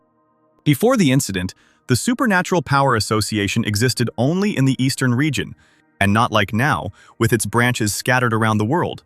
And then the city of Chao, a ghetto in the eastern region, was captured and then destroyed by the thick fog group. 1,375 residents died in that event. And since the association was initially an unofficial organization, it was unable to arrive at the scene in time. The man rose from a pawn of the administration to become the head of the eastern region because his fiery speech ignited a fire in the hearts of the people, which led to the official recognition of the association, which soon grew into an industrial giant. However, the attacker doubted that everything in this story was clear. After this, the storyteller was informed that Lu Qin had arrived, so the man interrupted his reasoning about the story he had told. The commander gave the order for the scammers to begin, and they replied that they understood everything and would act in a coordinated manner. Then Jia Hao's father asked the villains if they could finally let him and his son go, since he had done as they wanted, and brought them right under Shigong Park. At this moment, a third criminal approached the two criminals, bringing with him a crowd controlled by Luan, as well as himself and his friend. Jia Hao was about to rush towards his father, but his comrade stopped him, as it was too early to reveal their plan. Meanwhile, Shuyu scolded her sister because she had been given an order which she disobeyed. But at that moment, Lu said that it was even good that they came, otherwise he would have had to go a long way to replenish his energy reserves. And he suddenly grabbed one of Luan's slaves, and no one had time to do anything because everything happened too unexpectedly. And then the man who was captured began to quickly dry up, turning into a mummy. Qin, meanwhile, threw the body away and then said that it was not enough for him, and he was still hungry. The swindler began to look around in search of a new victim, and then turned his attention to Jia Hao's father, starting to reach out his hand towards him. And at that moment, Jia Hao himself could not resist and struck the attacker, saving his father. The man was very surprised to see his son there, and he in turn apologized for helping only now. While his friend was busy with the dialogue, Lin ordered all his puppets not to wait, but to attack the opponents together. And at that moment, when the fight was just beginning, Luan ordered his friend and his father to quickly leave here, because at the moment it was possible. But as it turned out, Lu Qin was not upset by the fact that their loved ones had rebelled. The criminal simply began to absorb the energy of everyone who tried to fight him. Shudan also wanted to get involved in the fight, but her sister did not let her, not understanding what was happening to the girl. Luan realized that the scammers were targeting the exam taker's meeting place, so he had to immediately inform the people in the central tower.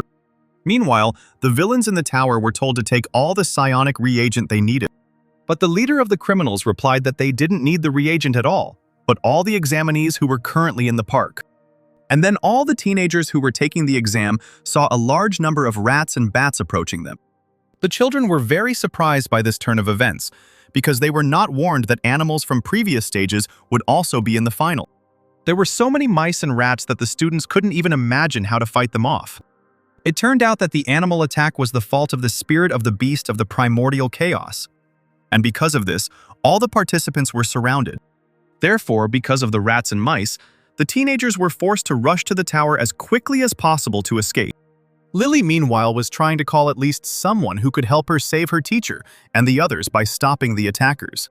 The protagonist's comrades were also running away from the animals. And then the girl tripped over a stone and fell, so the mice and rats began to approach her. But the beasts were unable to catch up with the heroine because Fu Guangkun came to her aid, killing all the creatures that tried to attack the student. And then, the 4 examinees were left to be torn to pieces by the animals that surrounded them. The former rival shouted to the others to try to run away if they didn't want to die. And then a shadow cat appeared in the distance. And then a voice could be heard telling Vinogradinka to go forward. The cat approached the students and exploded with bright colors, frightening everyone around. It turned out that this cat was summoned by Lin Luan to save his comrades from the animals. Then the others began to question the protagonist, but he interrupted them, saying that now was not the time for chatter, because at the moment they needed to run. After this, Luan ordered everyone to escape through the underground passage that the criminals had used before, but now they were not there. And then Guangkun asked what to do about the exam. The student then explained to his opponent that the exam was not the most important thing to think about right now. At the same time, one of the examinees said that these were just mice and rats, so they would have to deal with them. But this guy had to fight not only with animals, but also with an attacker who used a technique called fire taste on the boy. The villain said that in a group, there would always be 1 or 2 people like this student who would take the initiative, making noise and causing trouble for others. And the way out of such a situation is very simple, because you just need to eliminate the initiators, and then the rest will immediately scatter. Everyone really did start to panic right away, and the man shouted after them that the students wouldn't run away from him. Meanwhile, the tower guards stood motionless, not moving from their places, as they had been ordered by their superior. Meanwhile, Lily tried to explain to the men that they had an emergency, because the tower had been taken over by criminals. The villain's plan worked, and all the examinees ran to the tower in hopes of salvation, which in the end did not happen. Then one of the attackers reported to his commander that all the students were assembled. The leader replied that he understood everything, and then added that after 8 years, he would finally be able to make the case public. After this, the man turned to the administrative workers and said that they should know the other side of the fall of the city of Chao. The perpetrator said that on that occasion, she arrived late to the association on purpose, in order to provoke the public and obtain the necessary status. The association's acquired power cost the lives of 1,375 Chao residents. The criminal said that he wanted to pull out the weed, meaning association, by the roots, and the examinees were chosen by him as revolutionaries. Then Lily's mentor wondered what this psycho wanted to do with the children. Lu Qin asked his commander if they could finally begin their plan. And then it seemed to all the students that some kind of earthquake had begun, because the ground began to move out from under their feet. But it turned out that it was not an earthquake, but a large monster that emerged from underground. It was a worm called a crown gear, and it was so huge that it swept away many of the students. The criminal then asked the others if they were familiar with this type of worm, which required a lot of effort to fatten up. This monster releases a mist-like strand that, when inhaled, produces a stupefying effect that, while not effective against psionics, is suitable for beginners. Then Lily's mentor began to scold the criminal, asking if he realized what he was going to do to ordinary children. After this, the man added that the military unit already knows what is going on in the tower, so it would be better for the villains to simply leave and let the children go. But the attacker was not so simple, because he noticed that Lily had left, and he calmly let her go because help would not arrive in time anyway. The criminal understood that by the time the rescue team arrived, the villains would already be able to do their job. After this, the worm was ordered to begin, and it began to do everything as the criminal had described earlier. The students inhaled this fog and did not understand what it was and what was happening to them. And then the criminal noticed that the monster had stopped, and he couldn't understand why this had happened because the worm had eaten enough of the reagent to give it a lot of strength. The students also began to notice that the fog had stopped appearing, and it also seemed as if the monster was in pain. And then the worm said that he couldn't take it anymore because it was so disgusting here. It turned out that even the criminals themselves did not know that this worm could talk, because they were very surprised by this fact. Then the worm started screaming that he wanted to get out. And then he screamed something about a fierce claw. Half an hour before this, the main character and his comrades were running away from criminals and trying to reach the exit, where they would be safe. Here the heroes began to think about what would happen to the other examinees, and this thought made Luan stop. After this, the guy said that he had a strong call of nature and ran away, promising to return. The others tried to call the teenager to stop, but to no avail.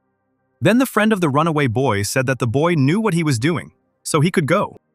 The student understood that he currently had few points, so it would be difficult for him to beat anyone, so he needed to quickly earn more. The teenager's subordinates did everything possible to make themselves hated, because they behaved terribly in public, telling the endings of films and pretending to be exhibitionists. And then the young man began to feel waves of spiritual power, realizing that they were from the reagents prepared by the association for the examinees. So he decided to find the warehouse, which should be somewhere nearby. Then the boy noticed a large worm crawling out of the ground, something the student certainly didn't expect to see. The teenager didn't understand where this disgusting worm came from in the park because he had never seen anything like it before. But the guy thought that this worm did not pose any threat and looked quite friendly. But it was not to be, because this monster suddenly opened its mouth, showing the boy that it clearly posed a threat. After this, the monster soared upward, wanting to attack the young man, jumping on him. But the worm didn't manage to eat the student, because he reacted in time and dodged. And while Lin was thinking about how the worm obviously belonged to the villains and why it was so big, the monster itself disappeared somewhere. And then it dawned on the teenager that the worm had not disappeared, but had gone underground. But the boy realized this too late, because the creature was already underneath him with its mouth open. Just as the boy had time to think that he was finished, the monster's mouth slammed shut and he was eaten. So Luan found himself inside the worm, but he remained alive, because among the abilities he copied was a defensive one, but he didn't know how long he could hold out like that. The student decided to gut him with an ability called Fierce Claw. But then the boy decided that if this monster belonged to the criminals, then he could wait in the belly until the worm itself delivered Luan to the villains. Although the plan was good, the main character had to endure a place that was disgusting for him to be in. Then the guy felt that the worm was crawling somewhere, and then he heard the voices of other guys. That's when the boy decided it was time to activate the Fierce Claw and kill the monster from the inside. Thus, the main character killed the monster that could harm a large number of children. As soon as Lin finally got out of the worm, he began to curse at the war that was going on here, and then said what an abomination this worm was. The main criminal ordered the others to grab the guy who had ruined all their plans. Meanwhile, Lu Qin ran to treat the worm, calling it by the name Lady Huel. Meanwhile, Shu Yu turned into a beast, screaming that she would not allow some boy to interfere with them. However, the girl was interrupted by her sister, forcing her to stop to protect Luan.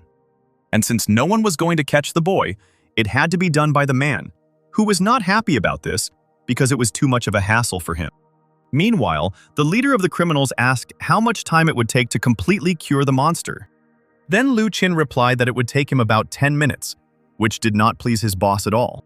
Because the main attacker understood that they hardly had these 10 minutes, since other psionics would soon come running to the guy's aid. And so the man ordered his subordinates to try to delay the approaching warriors as long as possible in order to gain time. Meanwhile, Lily's mentor looked at Luan, thinking that he had noticed this young man a long time ago. Meanwhile, Lin saw a villain who controlled fire, and the teenager decided that this attacker was currently the biggest danger to him. Then someone called the boy's name, which made Luan feel surprised because he couldn't understand whose voice it was.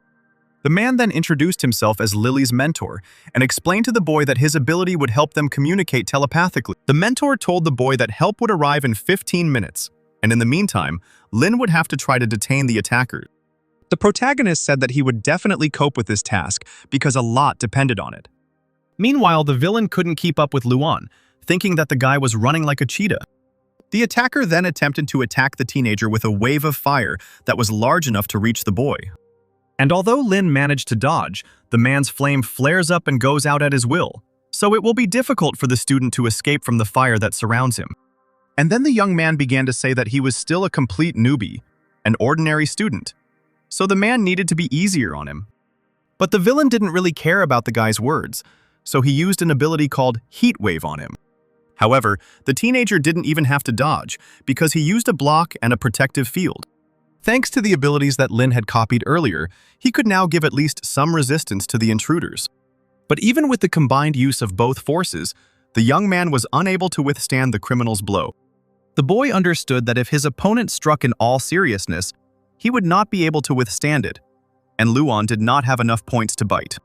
The guy avoided the blows as best he could because he understood that if anything happened, it would be very painful for him. And then a cat named Strelka exploded behind the attacker, which turned out to be an unexpected move for him. And then the boss told the villain not to stay long, because the teenager was deliberately stalling for time.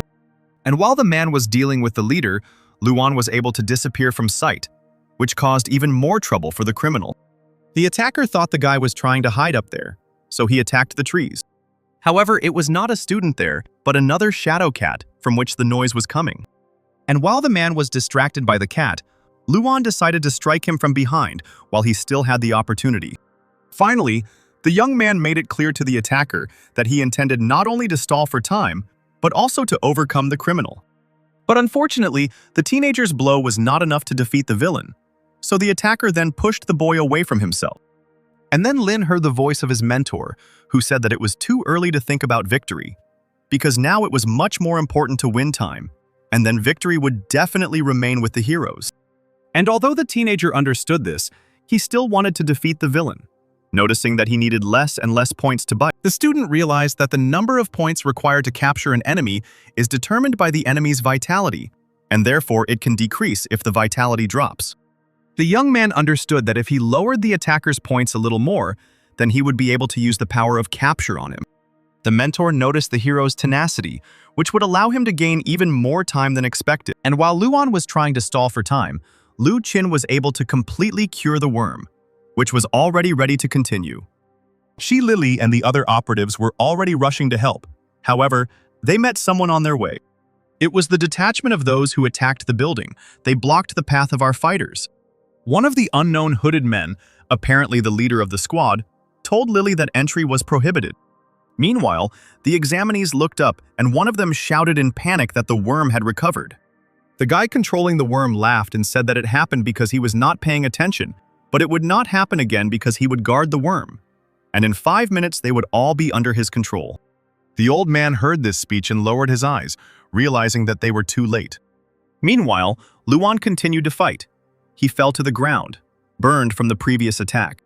At this moment, Lu Qin raised his head to the sky and commanded the worm to begin its attack. However, nothing happened, and the worm began to make strange sounds, similar to the sounds of pain. Lu Qin approached and saw a strange silhouette in his pet's belly. He realized that there was someone there. Luan shouted that the time had come and ordered Griffin to explode.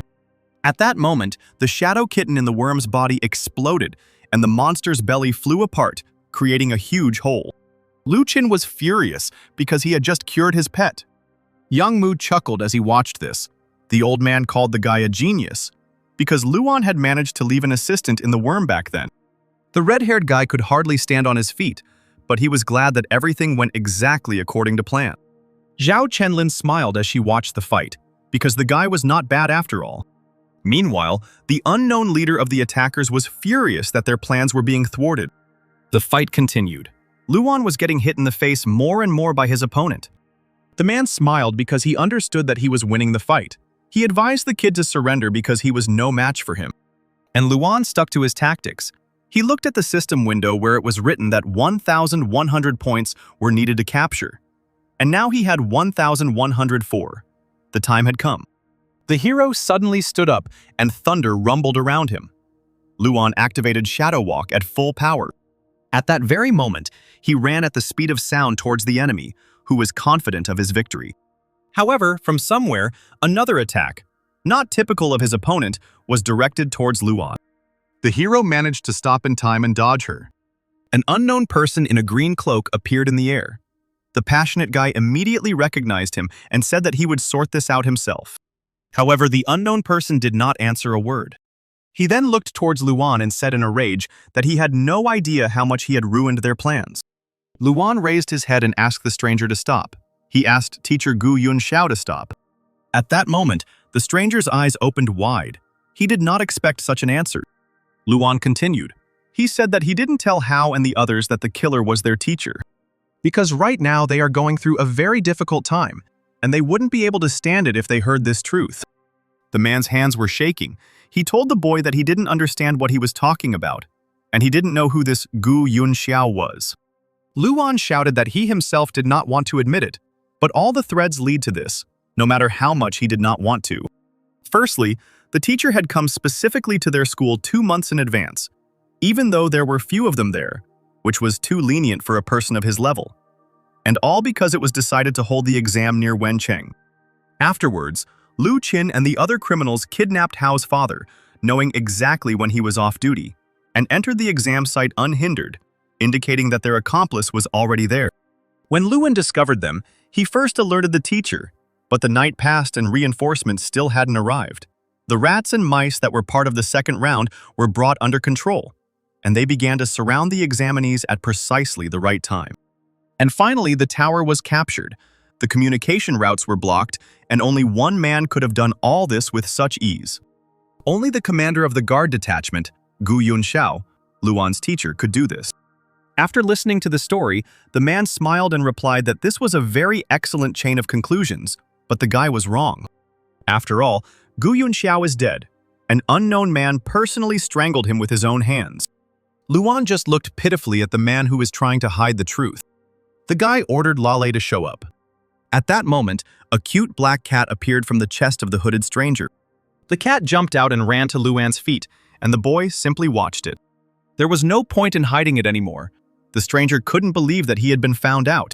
He took off his hood, and Gu Yunxiao appeared in front of the guy. He asked how long Luan had suspected him. Meanwhile, a battle was breaking out outside the exam venue, and one of the support squad decided to use his hurricane ability. At that very moment, powerful gusts of wind struck the unknown. A strong gust of wind blew their hoods off, and Lily recognized them. This was the 6th group of association investigators, Gu Yunxiao's squad. Lily started screaming and asking what they were doing here. Were they crazy? But the girl from the 6th group shouted that the entire association should die for what happened to Chao. Meanwhile, Luan asked his teacher to stop before it was too late. His teacher replied that the boy knew nothing and that they were only here to do justice. That day in Chao, each of them had lost their relatives. At that moment, an unknown girl flashed through the mentor's memories. He began to concentrate his power and said that he had been training for 8 years to kill those responsible for what happened, who were blissfully unpunished. And that is why today they must take revenge on the association. We are transported back in time to an old, dilapidated barracks, where a female voice asked the children if their test results had arrived.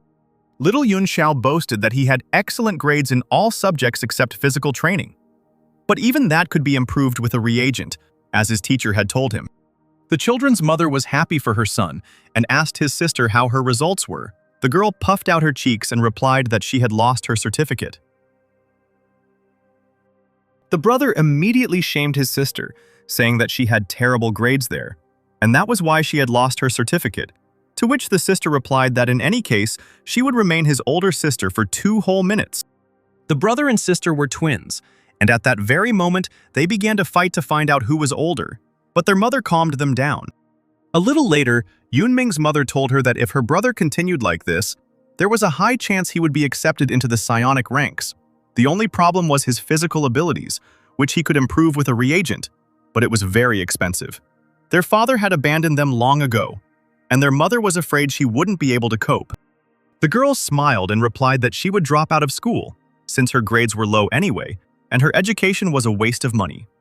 She would get a job and help her brother get into the school for psionicists. This is what happened. The little girl worked at different jobs. She cleaned up the trash, and in the evening her brother asked what she was doing that it smelled so bad. At one of her jobs, she washed dishes at night, and in the morning she cooked breakfast for her brother, who told her that he was in a hurry, but the girl overslept again.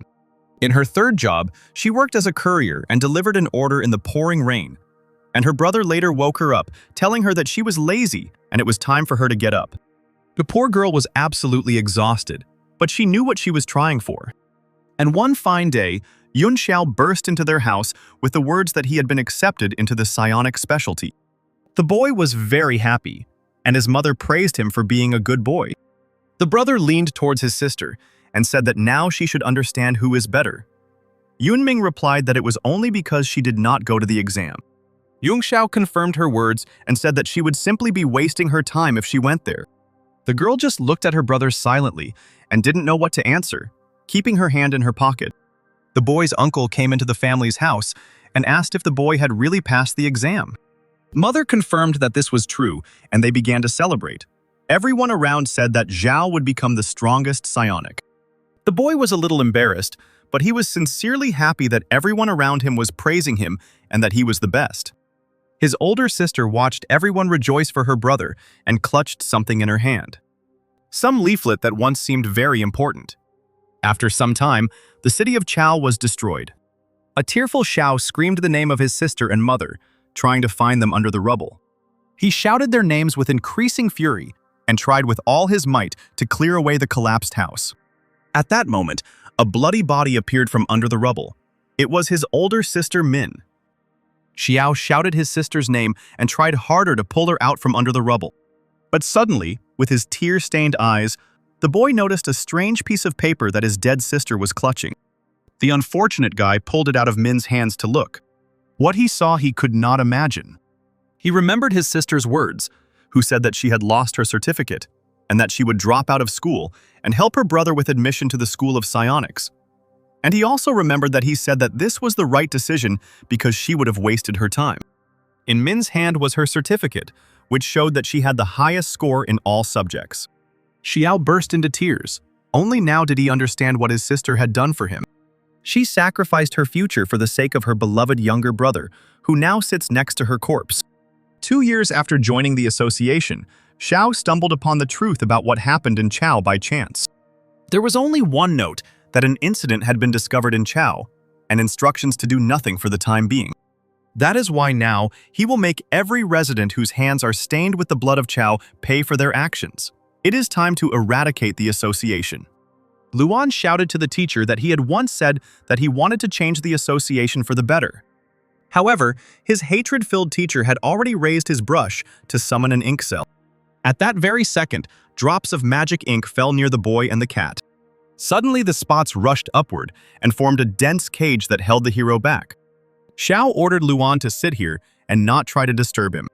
The teacher turned around and ordered Qi Kui to help the other troops deal with the reinforcements and buy them time. However, the fiery brute first wanted to deal with the guy who ran like a beast and was now immobilized. An enraged Xiao turned around and reminded him what he had told him to do. Qi Kui was frightened by the leader's gaze and replied that he understood the order. Luan tried to break the cage, but he soon realized that he couldn't overcome it at the moment. However, suddenly someone appeared next to him. The guy raised his gaze to see who it was. It was an enraged Zhao Shuyu who wanted to kill the guy for what he did to her sister. At that moment, Luan realized that he was finished. At the same time, the battle that took place outside the exams had already dragged on and everyone was tired. The blonde man from the defense squad ordered his opponents to surrender. After they saw that the guys were exhausted and rushed forward, the blonde ordered his subordinates to surround the tower and save the examinees. However, suddenly he heard something and strange spots appeared in the sky. In an instant, they were hit by blows of paint that were so sharp that they pierced the ground. In the sky before them there was him. The blonde recognized this person. It was Gu Yunxiao. He warned his soldiers about the danger and advised them to be 120% attentive. After all, their enemy is not just a soldier, but a legendary fighter nicknamed the Beautiful Panguan. At that very moment, the enraged Xiao uses one of his abilities, Buddha's Panguan. Meanwhile, Luan begged the girl to understand him correctly, because he did not do anything to Qingni. They are decent people. However, the enraged girl did not listen to him. She said that the guy was very talkative, but unfortunately, it would not help him. Suddenly, her sister appeared behind her and shouted at Shuyu not to touch him. She raised her hand to her throat and threatened that if she killed the guy, she would say goodbye to life. The girl burst into tears and shouted that the problem was that she belonged to Luan. The sister didn't expect to hear these words, and Luan was shocked. Shuyu became even more furious and shouted that this was definitely the end for the guy. Meanwhile, Zhao finished the fight and the Buddha projection disappeared. The entire team that was moving to help the students was bound by the power of the leader of the uprising. The blonde man raised his head with difficulty and said that Beautiful Panguan was very much mistaken. The boy turned around and replied that he would spare his life so that he could see the beginning of the changes with his own eyes. He contacted Lu Qin and asked how their worm was doing. The guy replied that everything was fine, and this time everything would work. At that moment, the worm sprayed poisonous clouds, and all the examinees fell into a strange sleep, as if they were under control. An old man watched all this from a safe distance. He couldn't believe that all they could do was watch as the students were taken under control. At times like these, young Mu hated himself for not being able to fight anymore. The old man turned to the girl and said that now only her clone was here, who could exchange information with others so that they could call for help. The girl replied to the sage that she had already done everything, but the problem was that due to recent events, a large number of squads had gone on missions, and besides, Zhao had scattered smoke bombs everywhere. In short, the only possible reinforcements now were the Red Shell Detachment. She asked the old man if he thought it would be a good thing or a bad thing if they came here. The old man just bowed his head and said nothing. Meanwhile, Xiao ordered preparations to lift the siege when he heard that the examinees had been taken under control. The old man considered the decision regarding the Red Shell. There is still a chance to save and restore the students, but if they are taken away, then there is nothing that can be done for them. So even if there are casualties, it is still better than being completely defeated. Chenlin smiled sweetly and replied that she had already made a request for their transfer, and they should arrive any minute. A red glow suddenly appeared over the battlefield. Xiao turned around, feeling a strange pressure. Meanwhile, Shu Yu swung at Luan in anger. However, she did not strike him, but attacked the bars of the cage around the guy, which began to disperse. At that moment, the girl grabbed the hero by the shirt and pulled him towards her. She told Luan that if he let Qingni down, she would bite his throat. In any authorized organization, a critical moment can arise that can lead to a clash, and it is precisely at such times that the need for a secret weapon arises, and the red armor was precisely such a weapon for the association, which exists not for the sake of fighting for justice, but with a specific purpose. And now their goal is to defeat 12 criminals. One of the Red Warriors said that the boys had examinees as hostages, and he wanted to know what they should do with them. To which the commander replied that he did not know about any examinees. Xiao looked up and heard an order to attack from unknown enemies. These were the red troops that hung in the air in front of the rebels. The blue-haired girl shouted to the commander that they could fight them together. However, the commander did not listen to her, and in an instant, his hand appeared in front of them. A rift appeared in front of the squad, and they did not understand why the captain had shielded his squad from himself. Xiao replied that their goal was to take the examinees away and then fight the association. Not right now. So his squad should take the students away along the planned route. In the meantime, he will delay the association. The commander of the Red Warriors asked the boy if this was his final choice. Suddenly, Chi Kui appeared and tried to attack the red shell and burn them all to ashes. But the ardent guy was intercepted by the huge hand of the Buddha commander. He threw it at the squad and shouted that they had to leave. That was an order. The Red Warrior said that Xiao was worthy of being a commander, and he would be a good opponent. If he hadn't helped Chi Kui, he would have already been dead because this battle was beyond his abilities. The desperate rebel commander grinned and asked if it was too presumptuous to say so. After all, their battle is rather beyond the capabilities of the red shell. A huge blue spirit appeared before the red squad, emanating from the boy's body. Luan also noticed a huge projection of the teacher Buddha. The guy remembered that he had a connection with the old man and asked if he was still here. The old man confirmed the hero's words, to which the boy asked whether his teacher was a good or a bad person. Young Mu thought about it. It was a difficult question because everyone had their own reasons for doing one thing or another, and he didn't want to judge Xiao's choice. So he decided to tell Luan Xiao's whole story so that he could draw his own conclusion. Once upon a time, there was a boy driven by a sense of justice and talent. Everyone believed he was capable of becoming a hero, and if he had a flaw, it was rooted in his very birth. After all, this boy was born surrounded by poverty. The Buddha projection struck first, trying to reach the enemy with his huge staff. The commander said that the charming Pangwan was a worthy opponent and had amazing skills, but his only weakness was the range of his attacks. After these words, he ordered the first unit to surround the guy. The Red Warriors pointed their hands towards Xiao, and a strange chain shot out from them. A chain with hundreds of knives from different directions flew towards the rebel commander at great speed. At that moment, chains as sharp as rose thorns grabbed Xiao and immobilized him. The red armor commander said that they would now tear him to pieces. The rebel raised his head and replied that he could not dream of it. The guy, through the pain, raised his hands into the air and began to spin the spear. At that moment, his colossal projection exactly repeated the movements of its creator. After that, Xiao struck the ground, and his projection did the same, creating a destructive wave. Some of the Red Warriors could not withstand the force of the blow and were thrown back. The commander of the Red Shells shouted that while Xiao was attacking, he was vulnerable and that he needed to be attacked right now. The second unit didn't wait and immediately began attacking the guy with the Hammer of Heaven skill. Xiao raised his hands up and tried to defend himself from them. At this moment, he only wanted Lu Qim to quickly take the disciples away. Meanwhile, the group of students under control were leaving in an unknown direction. The commander ordered his soldiers not to stop and to wear down the enemy. Shi Lili watched all this, wondering why Gu Yunxiao was protecting the others, while the Red Army was attacking him to the death. At this time, Luan was already rushing to help. He said that his mother told him about the destruction of the city of Chao. Meanwhile, the teacher's strength was already running out. The commander noticed that Buddha was weakened. Now was the best moment to attack. But suddenly, shadows of different people appeared in front of Xiao. It was his squad that came to the rescue. They decided to defend the commander to the last. Xiao shouted at the top of his lungs that he ordered them to leave. But the boys disobeyed and rushed into the attack. One of them said that if it weren't for Xiao's leadership, there would be no point in their rebellion, and they swore on their lives to be with him until the end. The Red Warrior just laughed at this, because after the battle they had no supernatural power left. Two squads clashed with each other, the Red Shell and Gu Yunxiao's squad. They remembered the commander's words that their goal was to take the examinees away, because the enemies were very strong psionics of the association, and there was no need to oppose them and die. But it was too late. At that very second, the entire rebel detachment was brutally killed.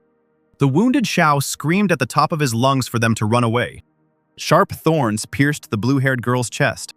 At that moment, the red chain of death cut her in half right in front of Xiao's face. The commander's eyes filled with tears. All the people who were with him until the end and believed in him were killed by the association. Again, the commander of the Red Warriors was surprised that the guy still had strength. He felt that the atmosphere had become more dangerous. Xiao's rage knew no bounds. All his rage began to take physical form. He screamed and cried at the top of his voice, and from this shock, a new version of Buddha was born. Xiao looked into the eyes of his enemies and shouted that he would kill them all. Suddenly, someone called him, calling him commander. Xiao was surprised and turned around. It was Lu Qin, one of his troop, who was leading the disciples away. Xiao couldn't understand what he was doing here, because he should be with the students now. The Red Warrior ordered to begin. At that very second, the guy's hand, in the center of which was a huge mouth, reached out to Xiao. The guy pierced the white-haired rebel's body through and through.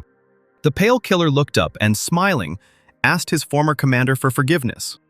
The moment he pulled his hand out of Xiao's body, Luan and Qingni came running. The hero was shocked by the picture he saw. The traitor's hand began to gradually suck the energy out of Xiao's body. The hidden boy smiled and told the commander that it was all over now. Xiao, who was coughing up blood but was still conscious, couldn't believe that he had been betrayed. Lu Qin jumped away from the rebel, but Xiao was still standing, even with such a severe wound. The guy in the hood said that he waited until the commander had no strength left, since his ability is not so good at recovery. One of the Red Warriors asked if this guy was a traitor, to which the other Red Warrior replied that he was not. He was originally their man. Lu Qin unbuttoned his jacket and pulled out a red badge that looked like a shield. Xiao immediately recognized him. It was a sign of association. Now he realized that Qin was one of them.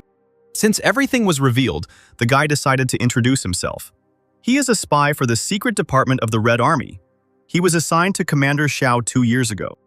The association immediately realized that something was wrong with Xiao. A native of Chao City, he was talented, extremely stubborn, and had a strong sense of justice.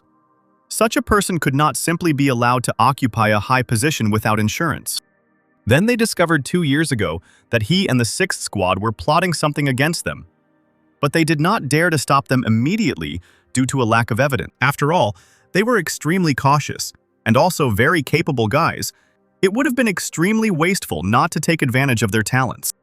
After hearing the whole story, Zhao rushed to attack Lu Qing.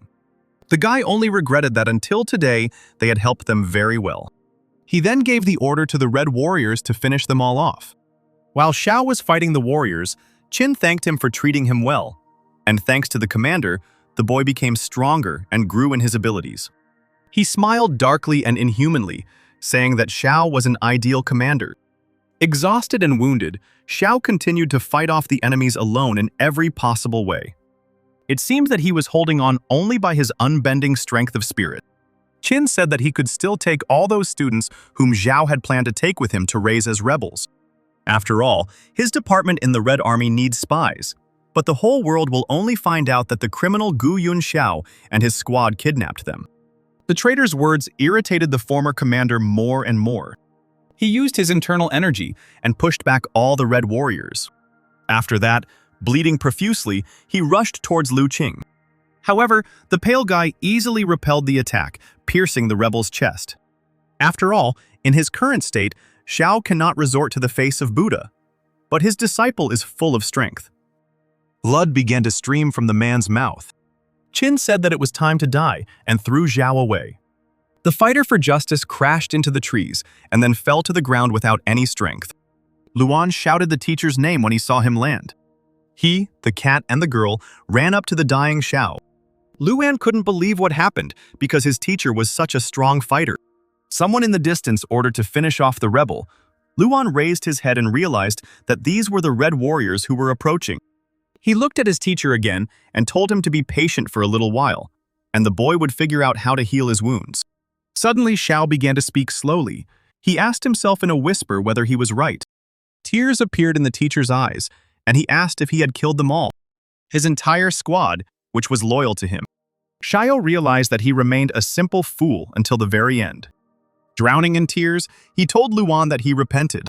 Qingni shouted that the troops were coming, and Luan told the teacher that he did not approve of his actions, but he was also disgusted by what the association had done. He remembered how the teacher looked when he said that if their world was not perfect enough, then he would do everything in his power to change it. One of the red soldiers noticed the children and the rebel. Luan said that he would help him finish what he started and walk his path in his stead. The red warrior looked at Luan and asked who he was. Luan just looked at his sign, which said that the enemy could be captured, and he bit. The boy got up from his knees and asked the girl to find a way to cure the teacher. The warriors realized that this guy was a student, but he heard their conversation, so he needed to be eliminated. At this moment, the system reported that the copying was complete. Buddha Pangguan, maximum level. Luan's hair began to turn from red to ash.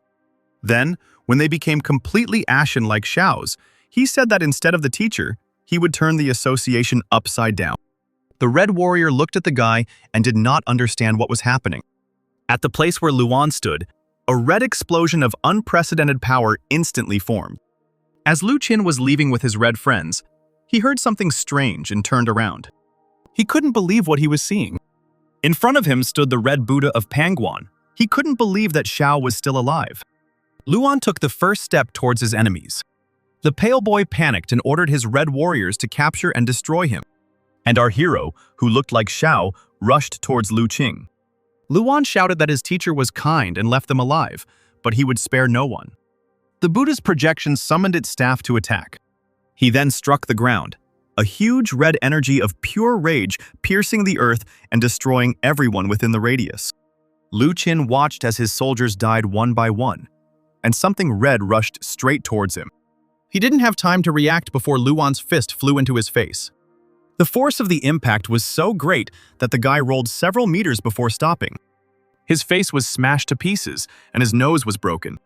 One of his subordinates sat down next to him and asked if he was okay. Without answering Comrade Qin, he grabbed him with his hand. The warrior did not understand what was happening, and all the life energy gradually left his body and passed to the guy. A couple of seconds later, the warrior was lying on the ground and Qin stood up. He realized that it was not Xiao but that nasty boy. But where he got the ability of Buddha's face remains to be seen. But he didn't have time to find out, because Luan was already in front of him. The fast guy hit the traitor right in the face again. However, Qin was not so simple and managed to grab it with his hand. He told Luan that he was not as strong as his teacher, and his ability to suck was much stronger than the guy's. Luan's strength gradually began to flow to Qin, who laughed loudly. But the hero had an ace up his sleeve. He turned his hand into sharp claws. At that moment, he cut off Qin's hand. The villain began to scream at the top of his lungs as his most powerful weapon was cut off with one swing. Luan didn't stop and repeatedly slashed his claws at Lu Qing. The traitor's body was cut like butter, and more wounds appeared on it. He called the only thing that could save him now his worm. The huge carnivorous worm heard its owner and was already rushing towards his call. It was amazing how such a colossus had covered such a distance in such a short time, but it was already standing behind Luan. Bleeding, Lu Qin ordered the worm to kill the boy. The animal obeyed, and at that very second, released its sticky saliva at the hero. The saliva hit his back and, like a spiderweb, prevented the guy from moving, while the wounded Lu Qin tried to take advantage of the situation. Luan became angry and turned his hand into a claw, and told the worm not to even think about trying to take away his power. After these words, the guy jumped on the enemy and struck him in the stomach. Luan was supposed to cut the worm, But nothing happened because he had been saturated with the ability to heal wounds, and now his regeneration had increased several times. The worm decided to counterattack and spat its saliva at the hero again. The saliva bound Luan like strong ropes, and the boy realized that dealing with a spiritual animal of such a size was more difficult than he had expected. Meanwhile, the wounded Chin, without one arm, ran further and further into the forest, and was glad that the worm had detained his opponent. Luan also understood this. He knew that fighting with an animal was not a very good option, because then the narrow-eyed guy would leave. He watched as his enemy moved further and further away. He needed to come up with something urgently. Suddenly, new allies, Kinney and Lala, appeared before the hero. It was very opportune. The guy was very happy about the appearance of the duet. Quinny stood in a welcoming pose and said that the cat heroine and her pet were already here. Lala confirmed her words with a loud meow. Help is of course good, but Luanya was interested in what happened to the teacher. Quinny said that she and the cat were not doctors and that someone else would take care of it. She remembered Shi Li, who said that she would take care of the teacher and that they should go help Luan. The girl said that they would deal with this worm and the guy should catch up with that squinting guy. But Luan doubted that they could handle it. Two furious cats looked at the guy aggressively. Quinny's fur stood on end, and she said that no mortal dare doubt the cat heroine and her pet. Luan realized that it was better not to argue with the girl and wished them luck. Quinny ran as fast as he could towards the unfinished enemy. The girl and the cat were left alone with the worm, and Cinny was glad that she would finally be able to show herself in action. The worm did not attack, but looked at the strange cats, to which Tinny said that it was clear that he was timid. After these words, the worm opened its hellish mouth and spat its saliva into them.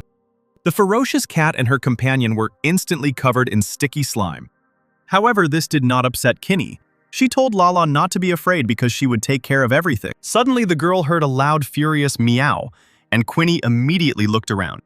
It wasn't little Lala standing next to her, but a furious, huge red beast, and Kinney was shocked. The battle began. The worm attacked first and decided to tie up our girls. But Lala was able to deftly dodge the dangerous projectiles. Then the furious cat took advantage of the moment and attacked the monster with its claws. The cut ran straight across the worm's body. She did better than Luan, and the monster's body began to tear apart at the cut. However, the worm did not stay aside and managed to grab Lala with its threads. At that moment, the threads became covered in blue light. The worm sent electricity through its saliva to hit Lala. However, Kinney did not stand aside and jumped towards the cat, ordering the worm to leave her pet behind. Quinny slashed at the worm's threads with her hand, but to her surprise, it did no damage to them. The girl pretended that this was the plan and said that it was just a diversionary tactic. Now comes the real attack. After these words, she sent her ghostly spirits in the form of cats to the worm's head. The ghost cats immediately struck the monster by exploding. Lala was saved from the monster. Kinney told her that this worm has rough, thick skin, and it will be difficult to cope with it, so Lala needs to do something about it quickly. The fog from the explosion cleared, and the worm immediately attacked the girl, not letting her finish. The monster sank into the ground, and everything around began to shake, but our heroes miraculously managed to dodge. Lala stood up and immediately began to form a strange ball with her mouth. Immediately, the ball became bigger, and the cat fired a bomb at the annoying worm. Lala was pleased with herself. She knew that no one could survive something like that. The worm's huge body was covered with numerous wounds. Quinny was already overjoyed at her victory. She praised the cat and said that she was worthy of being called her pet. The worm's body split into several pieces, and now it looked like sliced sausage. But victory was still far away, because each part of the body began to turn into a separate small worm. The worms released smoke, and the girl became angry at the monster's tenacity. Cinny covered her nose. She realized that this was the same smoke that was used on the students, and she did not want to become feeble-minded. Meanwhile, Luan used Shadow Step at full power and was already catching up with his opponent. He quickly caught up with the cripple and happily jumped on top of him. The moment he found himself above the squinting boy's head, Luan activated Buddha's face, and the huge red projection struck the traitor with its weapon. The force of the blow was colossal. Lu Qin immediately lost an arm and a leg. He could no longer escape and began to beg for mercy. He said that the main villain here was Gu Yunxiao, and he was on the side of justice because he was a secret agent. The traitor began to cry. He told Luan to go and look for Xiao to kill, and not him. Suddenly, Qin heard a meowing sound next to him. It was a purple ghost cat. After a cute meow, the cat exploded right next to the guy's face. Qin screamed, his face was disfigured, and he cursed Luan with all sorts of words. He just looked at the pathetic traitor, and then replied that the guy had no right to judge the teacher. After all, his entire family died, and in his place, Luan would not have remained sober for so many years. The association is not the direct culprit, but it is connected to what happened. The teacher captured the students only to tell them what the association really is, and not to harm. He remained decent until the very end, unlike Lu Qin, because he used the teacher and his comrades in search of benefits and considering himself right. But the most disgusting thing about this guy is that he squints. After these words, Luan attacked Lu Qin with many cats, making him look like a scarecrow. The guy didn't understand Luan's last sentence. It seemed to him that he was just looking for an excuse to beat him up. Luan replied that he planned to maim him half to death to give him time to think about his behavior.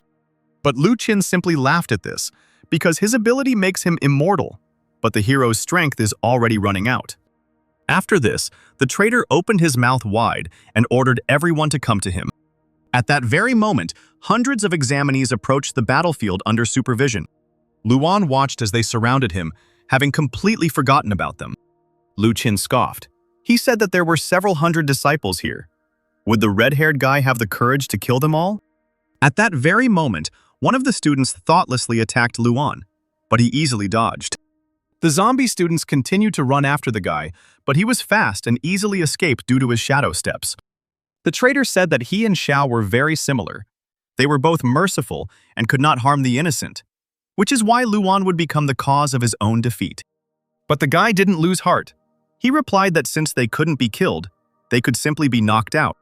After this, the hero began to hit the students so that they lost consciousness, but did not cause fatal damage. After a few minutes, Luan began to get tired. He understood that these were the strongest guys among the applicants, and he did not expect that it would be so difficult. Now he has 1,000 points. Each one will require 20, and we must not forget about the main enemy. Meanwhile, his opponent stood up in the middle of the crowd and shouted that he was forced to admit that people like Luan were born once every decade, and that he was the strongest among all the examinees in the country. But if he thinks that this is enough to resist the association, then he is a fool and a madman. Today, the association has strengthened its position and enjoys widespread recognition. It has more monster-level masters than there are stars in the sky. And in this world, psionics either join them or die. After these words, the traitor put his hands on the two disciples and sucked their life force dry. He said with a smile that tomorrow's news would announce how Luan and his teacher had killed those two students. Luan became enraged. He activated Shadow Step and jumped at his enemy. The guy was ready to tear him to shreds because he was the one who associated with that very dark side of the association. But suddenly he felt a sharp pain in his chest. The guy didn't reach his target and immediately fell to the ground. His head was spinning, his body was aching, and his legs were not obeying him. Luan realized that he had no more strength left. Lu Qin's ridicule grew more and more. He said that the guy had used his abilities for too long and had used up all his energy, and that he still lacked combat experience. The zombie students continued to attack the hero, but now he could no longer dodge them. Qin said that the winner is always right, and no one will care what really happened. The hero and Zhao will soon be forgotten, branded as criminals, which is what history will always remember them as. And now he will become a hero who will be praised, after which Qin laughed very loudly like a true villain. He then ordered his disciples to kill the boy, at which point Luan became scared. The old man and Deputy Zhao watched the scene in silence. The man asked the girl if nothing would change this time either, and he also asked her to suppress the bad news about the security department as much as possible. The girl smiled and said that newly hatched chicks discard their unhatched brothers. Nature has always been cruel, but people never called it evil. Humans are also part of nature. He is no different from other creatures, and Darwin's law reigns on Earth, so a pessimistic view of the future will only drive him to the grave faster. The old man replied that people are not like that, and Hao appeared on the horizon, looking for his friend. Besides Hao, other comrades also came who were looking for Luan. Luan heard his friend's voice and responded to his call, shouting that he was here. Fu Guangkun ordered the students to listen carefully. All the people on the battlefield were under control, and therefore they needed to be stunned, not killed. Zhao was surprised by what she saw, and the old man only smiled imperceptibly. There were not only students on the field, but also grown men who were desperate to make their children into human beings. Guangkun asked his father to urgently call the people together. All these men were psionic slackers who owed him money. One call and everyone would be there, because his father was a member of the state committee. One of the menacing men approached Guangkun and reported that other comrades would soon arrive, and if everything was to the Lord's liking, then could he put in a good word for them with their father? The boy answered in the affirmative. At that moment, Hao gave the arrogant guy a kick in the ass and told him to go save people and stop showing off. The enraged guy said that he had only talked a little, but at that moment, Hao suggested that they measure their strength. Whoever stunned more people would win. Guangkun agreed. With their combined efforts, the psionic children and fathers began to win the battle against the zombie students. At this moment, the traitor, who a couple of minutes ago had been rejoicing in his victory, realized that the situation had turned against him. Hao, who was holding one of the students, began to loudly call out to his friend Lin Luan. The red-haired hero responded, and his friend was glad that he was still alive. Luan asked why he'd returned, and Hao replied that he'd taken his father to safety and then thought about how to help his friend. Fortunately, Fu Guangkun quickly managed to gather a gang of psionics. The friend also asked what had gotten Luan so upset, but the guy said that the questions would come later because their enemy wanted to escape. Meanwhile, Lu Qin couldn't think of anything better to do than just run away as fast as he could. Luan wanted to chase after him, but he still didn't have the strength. Suddenly, Hao said that he had a solution, because he knew that his friend would be exhausted from fighting so much, and that's why he brought one thing. The guy took out of his pocket a strange little flask with 2 A's on the label. He said it was a miraculous A-level reagent that his family had been saving for many years. The boy couldn't believe that his friend would share such a remedy with him, but Hao said that Luan would thank his father later. After all, right now their main enemy is running away, and they need to catch him to restore justice. Lu Qin was panicking. He didn't understand why these fools were appearing one after another, and whether they really hoped to defeat the person from the association. He kept telling himself that he was the representative of the association, while the enraged Luan followed him. Seeing this hellish aura and power, Lu Qin was frightened. He couldn't just lose like that. At that moment, disgusting worms began to crawl out of the traitor's body. But let's go back a little. Hao said that this is a reagent that his father carefully kept, and this is his father's gratitude for saving him. Luan immediately drank the miracle medicine. Suddenly, he felt a powerful surge of energy, and it seemed as if he was completely recharged. Luan asked his friend if they could handle it here themselves, while he went and looked elsewhere. Hao replied that he could go and hit another zombie student. Luan's legs were electrified, his shadow tread ready. His hair was ashen again, and now it was time for justice. The one who thought he was invincible because he was a representative of the association was instantly cut in half. Lu Qin couldn't even use his worms because Luan cut him into small pieces. He screamed at the top of his voice, and immediately a huge red Buddha foot appeared. Luan could summon the Buddha's projection again. Seeing the Red Knight, Hao was happy because he recognized the projection of his teacher, which meant he came to their aid. All the students and men finished dealing with the crowd and watched the powerful aura. Suddenly, Luan appeared in the distance, and Hao called out to him, saying that they had dealt with everyone on their side. Luan turned to his friend and replied that he had also settled everything on his side. Hao was still under the impression. He asked the guy if he saw the projection of the teacher and where he was now. Luan replied that the teacher had just left. It was good that he had helped them settle this problem. Suddenly, our hero remembers that he forgot something. He forgot about Lala and Kinney. The red-haired hero told his friend that he had one unfinished business and ran away. Meanwhile, a frightened Kinney and Lala tried to escape from the huge monster. The worm had merged into one copy again, and now the heads of smaller worms were sticking out of its entire body. Cindy ran as fast as she could, and the poisonous fog pursued her faster and faster. Suddenly, someone called upon 3 cents of flame, and a small flame appeared in his hand. A bullet of fire flew past the fleeing Kinney. There was an explosion, and the cute heroine and her pet were thrown up by the shockwave, just like in a movie. But the landing was not so soft. Sister Qingni hit Chu Kui on the head and yelled at him for almost burning her sister. Shu Yu calmed down and ordered her sister to get up immediately, otherwise the fog would cover them. Fire will only help temporarily, because the worm has absorbed the reagents intended for the examinees, and they will not be able to defeat it. We need to take the students and Xiao away, because the hallucinogenic fog is a very powerful thing. The heroes ran from the deadly smoke, and Chu Kui covered them, shooting his fiery fingers into the fog. Suddenly, someone next to them said that this was not the end.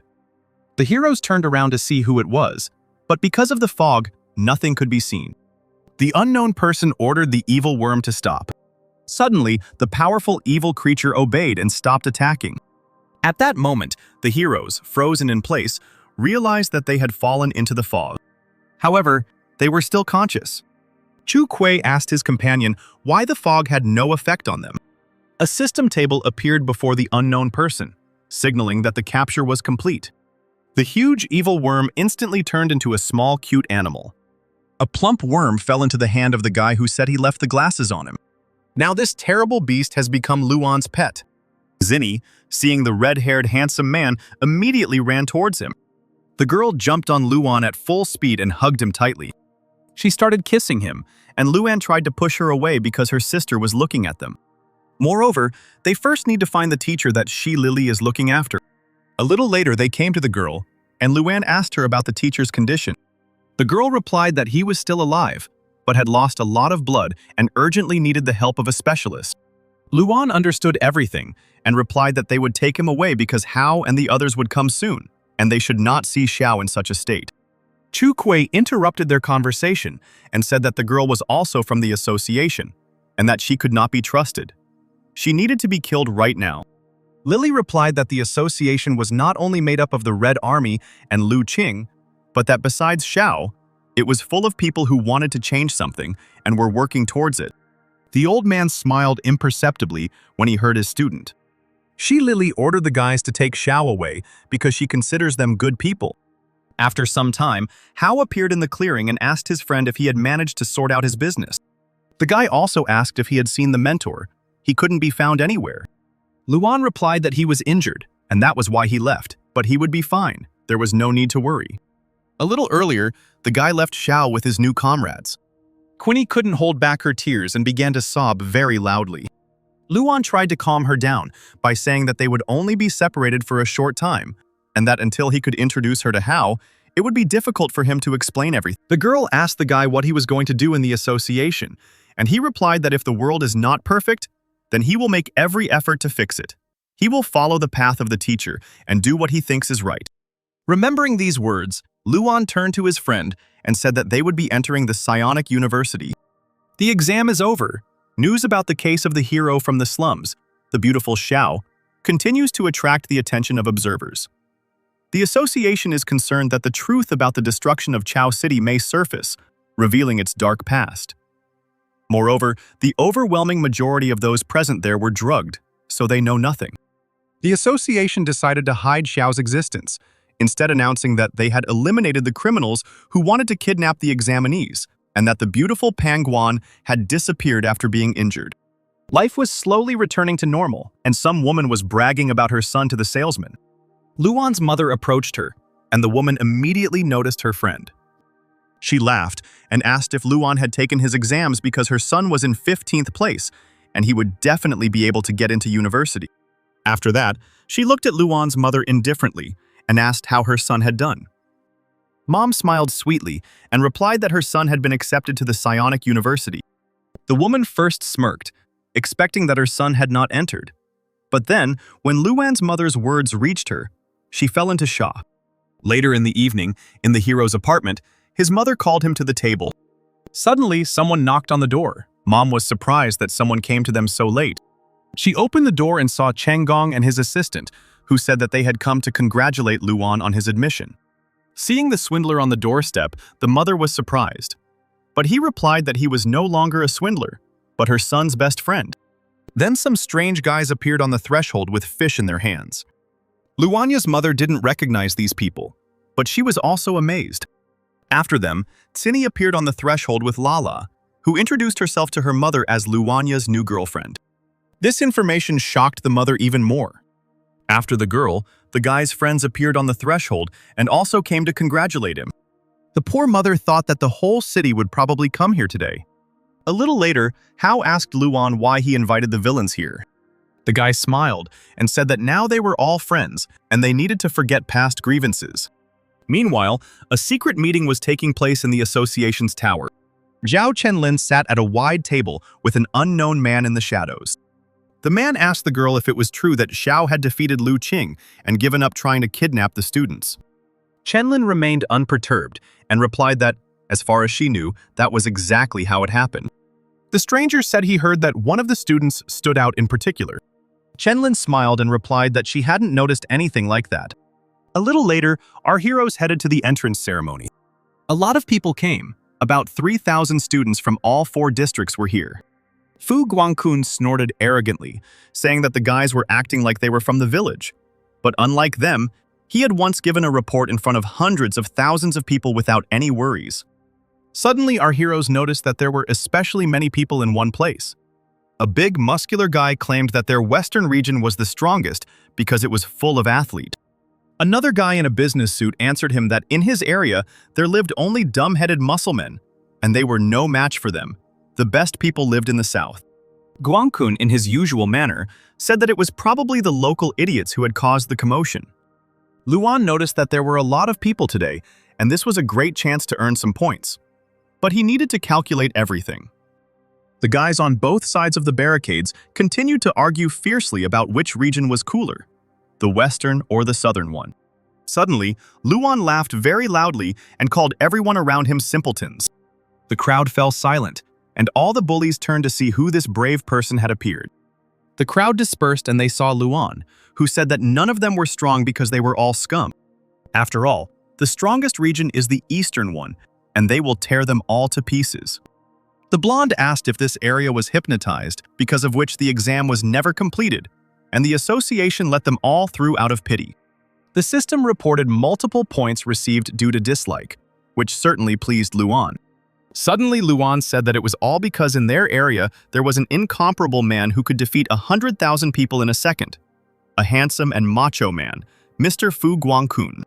Poor Guangkun was covered in sweat because he realized the situation he was in. And the guys continued to jump around him and shout that he was their strongest master. But the guys from the west and south were not laughing. They decided to test and practice how strong this guy was. Luan didn't waste any time and quickly grabbed his friend by the collar to get away from there faster. As Luan ran away, he was happy that he had earned a lot of money, but he did not notice the obstacle in his path. The guy hit him head-on and immediately fell down. He looked up to see who stood in his way. It was the Thunder Tiger Wang man who asked the boy who he was. Suddenly, the man remembered that he was the one who had crippled his stupid nephew. It seemed that Luan was about to get into trouble, but someone appeared behind the Thunder Tiger. The brute turned around to see who had called him. It was the old rector of the Psionics University who asked not to frighten his new students. The old man said that he was not interested in what was happening outside the university, but as long as the tiger was on his territory, he forbade any threats to students. Surprisingly, the Thunder Tiger immediately cooled his ardor and fell silent. He then turned to Luan and said that it would be better if the guy didn't run into him on the street. The head teacher also arrived and told the tiger not to be angry, as he had been specially invited by the association to take part in the grand opening of the school year. Then the head teacher, in a more stern manner, ordered Luan and his friends to quickly change into their uniforms and go to the assembly hall. Our heroes did not argue and did as the head teacher said. Luan and Hao were surprised at how beautiful their uniforms were, but Guangkun still called them simpletons. In one of the rows, some unknown guys saw our heroes, and everyone else noticed them too. Luan understood that they had noticed Guangkun. The guy said that the year had just begun, but everyone already knew about him, and everyone wanted to compete with him. The guys from the 2 districts whispered among themselves, asking if this was the guy who called himself the strongest. Guangkun couldn't stand it and shouted at Luan that it was all because he called the eastern region the strongest, to which he replied that it was true, and he needed to relax. At that moment, the rector appeared on the stage and coughed quietly. Suddenly, the entire hall stopped making noise, and silence fell in the large hall. Luan was surprised that the old man simply coughed, and everyone became silent. The rector didn't even need a microphone to speak. The old man greeted all the students and said his name was Fan, and that he was the rector of this university. Fan continued, he understands that no one wants to listen to the old man's story, but nothing can be done, because speech is the only way to convey your thoughts. After these words, everyone in the hall laughed. This university was founded by an association, so when children join it, they technically become half members of the association. And from this moment on, their every word and action will be watched. But the old rector hopes that one day, the students will be able to achieve more than the association. These words touched Luan. He heard something that was dear to him. The old man finished and went to his place, and the head teacher thanked him for his speech. And now he asked to greet one of the association's chairmen, Quan Ming, who prepared a speech for the students. The chairman smiled and greeted everyone sitting in the hall. He then said that his main interest was games. Hao did not immediately understand what the chairman said and asked his comrades what he said about his interests. Guangkun replied that he didn't know anything about what the chairman meant because the association's office was a mysterious place. Quan Ming continued by saying that the resources that contain supernatural power are very important to the association, which is why their extraction is constantly given top priority. The first good news is that they recently found a completely new vein, the scale of which is not inferior to the Liutao mountain range, and excavations will begin soon. All the students were surprised by this news. But Quan had a second piece of good news. The association decided to allow students to participate in the process. All this time, the rector looked at the chairman with contempt and remained silent. And the students were even more shocked by the fact that they would be able to participate in the extraction of resources for the association. Quan said that mining ore is a difficult task, and they will encounter unknown animals and bad weather conditions, which is why they need security. But what seems like an opportunity could turn out to be the cause of the student's death. It's impossible to count how many 5-star psionics have risen in rank after participating in the mining. For example, Mr. Thunder Tiger is one of them. For any psionic, taking part in the development of ore deposits is a dream. Of course, this is very dangerous for students, so the association will select only 3 of the strongest students. The students stood up from their chairs after hearing this. They couldn't believe that only 3 would be taken. The chairman put his hand in his pocket and asked them not to be upset because the selection would be carried out fairly. He took a golden shield-shaped badge out of his pocket and said that it was a qualification badge, and whoever got it would be able to participate in the development. 3 badges have already been placed on the selected students' uniforms. The students immediately began looking for badges in their pockets, but could not find anything. Quan added that the badges are not an indicator of the final result, since the result will be known in 3 days. Now it became clear what games the chairman likes to play. He wants them to compete with their classmates. The students weren't thrilled with these assignments, but everyone wanted to get involved in the development. Quan said that they would now name the 3 students who received the badges and called the vice principal to help him with this. The head teacher happily walked onto the stage and turned on the screen. There were 3 black signs on the screen, and the chairman announced the first owner of the badge. Yi Dao, a third-year student on a full scholarship, is ranked 23rd on the university's list of top students. The second owner is Yan Gani, a third-year student, a member of the research team, and a weapons expert. There was discontent among the students because the badges were given to some monsters, and they won't be able to take them back from them. It's unfair. Quan immediately calmed the crowd by saying that the third owner of the first-year badge. Luan was glad that the third guy would be among them. The chairman said the third owner was involved in the events of the attack by intruders during the exam, and he was brave and resourceful. He promptly called the psionics who helped repel the attack of the villains. It was Fu Guangkun. Luan and Hao were shocked when they found out that the third owner of the badge was their friend. At this moment, Fu Guangkun realized what a dire situation he was in. The chairman smiled wickedly and said that he would look forward to the results in 3 days. After the meeting, the guys heatedly discussed what they had heard. Killings were prohibited, but otherwise there were no restrictions. Any means could be used to take away the badge. Some refused to participate in this in order not to suffer, because many understood that they had no chance against 2 seniors. But the newcomer Guangkun was a real weakling. It was worth starting with him. Guangkun also understood this. He knew that all the guys would start collecting badges with him. The guy asked his friends to help him. After all, Right now, there was already a crowd of students standing in front of him, pushing them into a corner. "Give it back, know your place, and quickly give the badge away. Give it back, and we'll get by without bloodshed," the students shouted to Guangkun. Luan asked his friend if he wanted to get into mining at all. "Of course I want to. It's the cherished dream of any psionicist. But I didn't think that I would have to fight with everyone for this dream." The crowd of students realized that the guy would not simply give up his badge, so they decided to take action and take it by force. Luan shouted for the guy to give him the badge, but he froze in place, so the protagonist decided to act on his own and snatch the badge from the guy. Then, Luan made an unconventional move that shocked all the students. He simply threw it into the air and sent it far into the clouds. Everyone turned to look at the flying badge, but Guangkun was the most shocked. Meanwhile, Hao and Luan took advantage of the distraction, grabbed the frozen Guangkun, and ran away. A few minutes later, they broke away from the angry crowd. Guangkun still couldn't believe what Luan had done. He wanted to kill the guy. But the hero saved him, so Guangkun couldn't kill him. And he should have thanked him, but he still threw away his precious badge.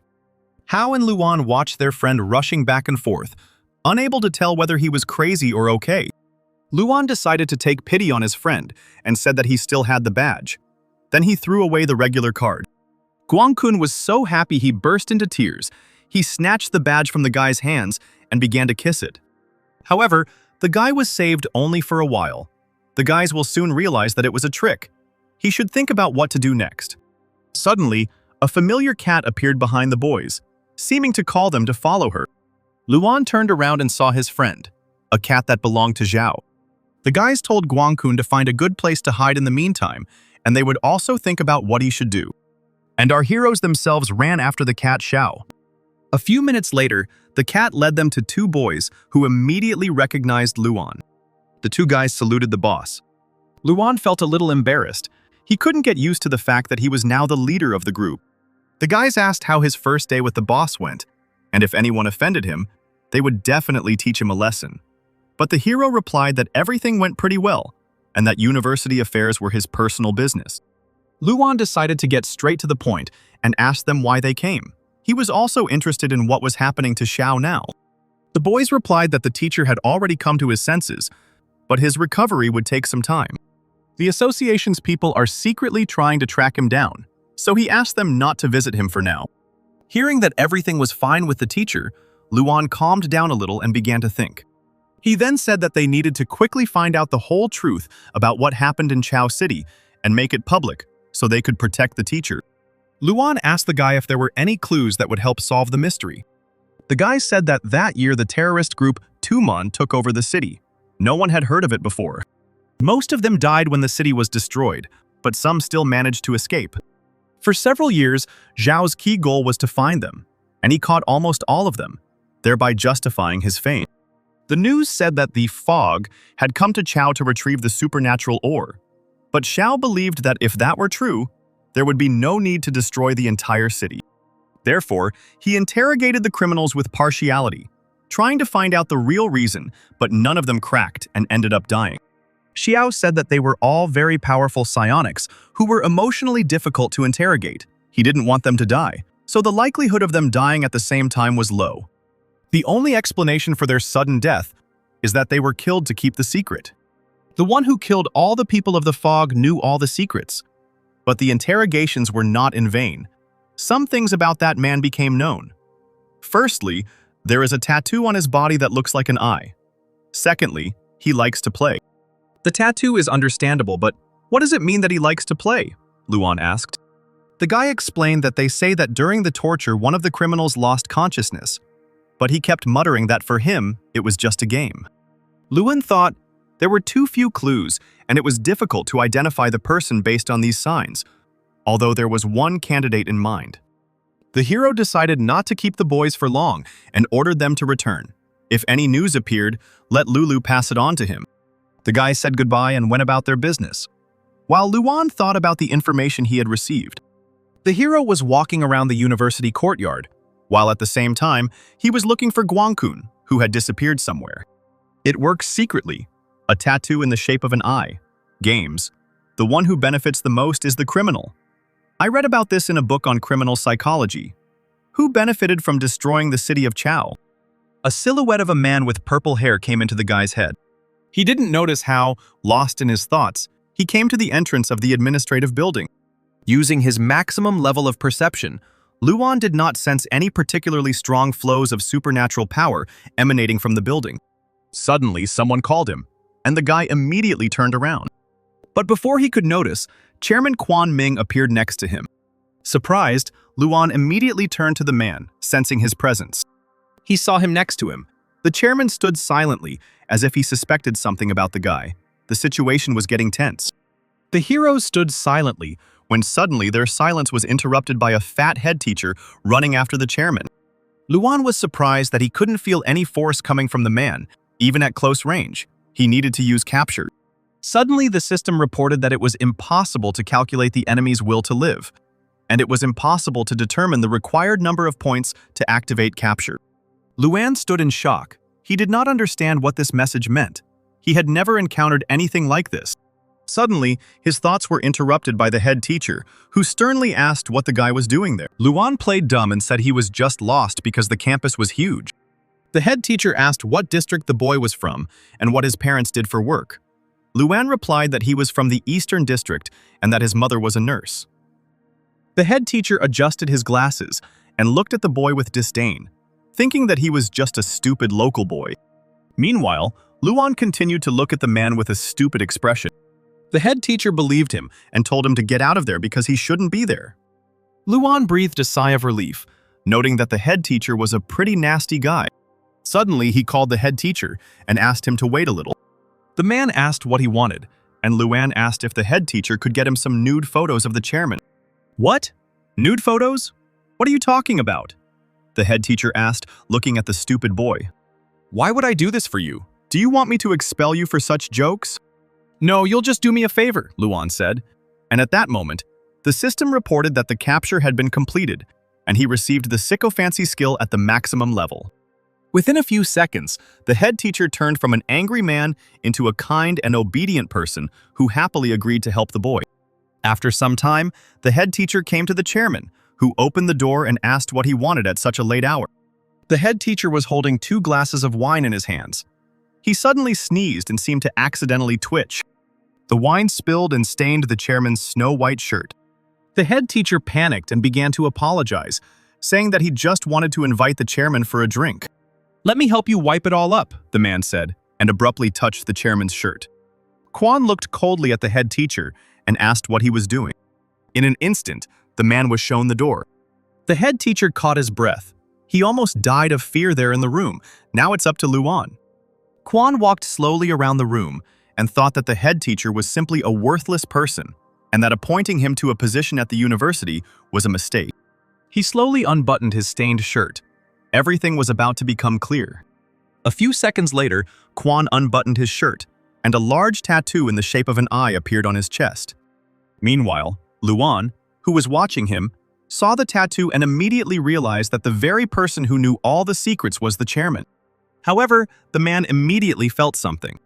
Luan realized that he had been noticed. He became overexcited and could not contain the flow of supernatural power. Quan stood motionless in the center of the room. Then he said that apparently a small rat had taken up residence in his room. Are you an enemy with a death wish or a fan? Either way, it would have been foolish to act this way. His gaze became wild and he said, "For your courage, I will play hide and seek with you. I will count to 10 and then go look." The chairman began to count. Luan realized that things had taken a dangerous turn, and he needed to get out of here quickly. The tattoo on the chairman's body began to glow purple, and he himself began to look even more insane. Luan realized that the man had noticed even the slightest presence of energy. He had been inattentive. But the guy learned that the eye actually exists. The chairman didn't see him. He just needed to get out through the mine and blend in among the other students. But while Luan was thinking over his plan, the chairman counted to 10, and it was time to set out to search for the rat. He threw off his shirt, and his body became covered in black color. Quan asked if the guy hid well. Then his body began to glow purple. His hair fluttered like flames, and his eye emitted a mysterious cosmic energy that did not bode well. Quan laughed as he sensed the boy's psionic energy. There was no longer any time to wait. Luan used his shadow step and immediately headed towards the exit of the mine. Having sensed where the enemy was, Quan also followed him into the mine at great speed. Luan shot out of the ventilation shaft, but Quan kept up with him, sensing where the enemy was heading. Luan began to get tired.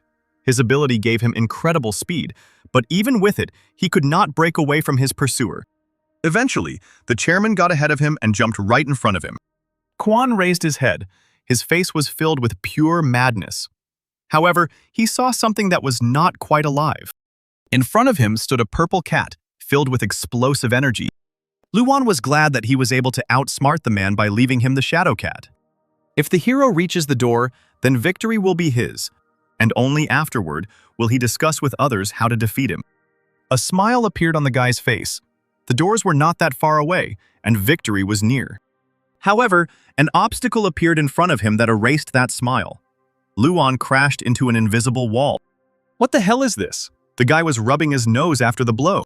Meanwhile, the chairman grabbed the cat by the throat and mercilessly blew it up. Kwanya was angered that the guy dared to joke with him. Meanwhile, Luan examined the invisible obstacle. He realized that it was some kind of barrier, apparently one of the chairman's abilities. Previously, the guy did not feel his energy, but now it is everywhere. It seems he has begun to guess.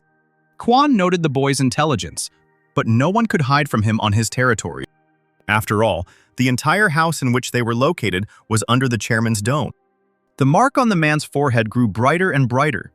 Not a single rat would escape from his territory. At this moment, Luan realized that he was trapped, and apparently a direct confrontation could not be avoided. Therefore, it is necessary to avoid being discovered if possible, which is why the hero used his appearance ability, which dyed his hair an ash color like Xiao's. He also put a mask on his face.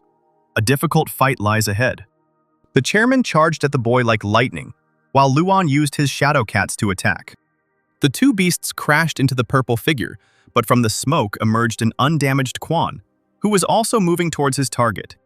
Luan realized that the cats wouldn't work on him, so it was time for the fierce claw. With one powerful blow, the guy hit the chairman and cut his left side. Did it really work?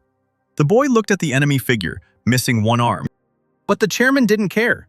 He easily restored the missing body part. Looking at the guy, he said that he was sorry because in this form he was immortal. Is there really not a scratch on him? His body seems intangible. Luan used Shadow Step and turned on full power. He began to run around Kuan analyzing the situation. Then the guy stopped abruptly and grabbed the chairman by the shoulder, using his absorption ability on him. The purple aura began to dissipate and circle around the boy's hand, but Quan remained motionless. He wondered where such a brat got such a rare ability. Suddenly, Quan laughed. He allowed himself to absorb all the energy because there was no point in it. Luan also realized this. The sensations were not the same as usual. His energy did not increase. So he clenched his fist tighter, and all the power he had absorbed dissipated. The guy was having trouble breathing. He was already pretty exhausted, but the fight hadn't even begun yet. And the chairman had some strange abilities. And he continued to mock the guy. "This isn't how you planned it, is it?" he said.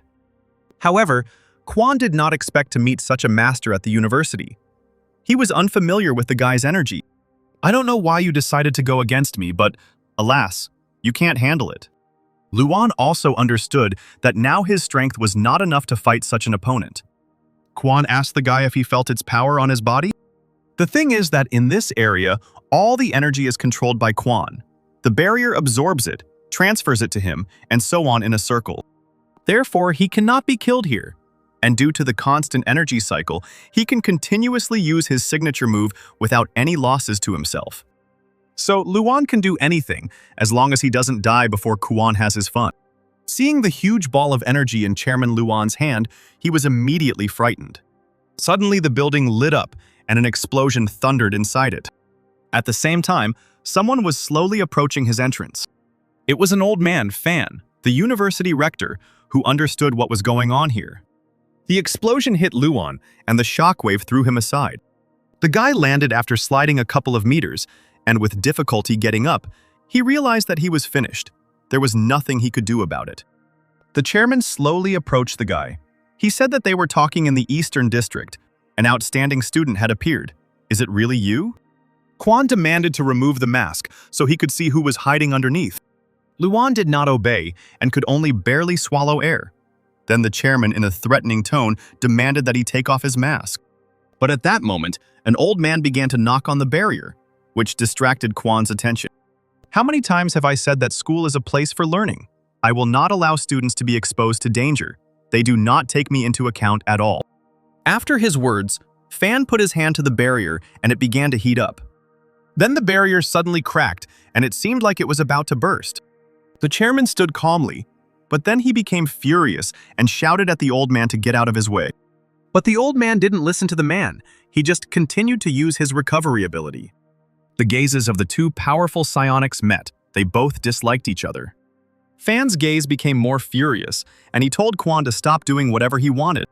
Quan, in turn, suggested that the old man measure his strength and find out which of them was stronger. Meanwhile, Luan took advantage of the moment. He realized that everything would be over unless he used his special ability. There was no other way out. In an instant, the hero was covered in a red aura, and a huge scarlet projection appeared behind him.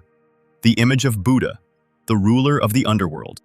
Seeing such a powerful ability in an ordinary student, Quan became interested. The Scarlet Buddha waved his huge staff. Then he hit the barrier in which the old man had made a crack.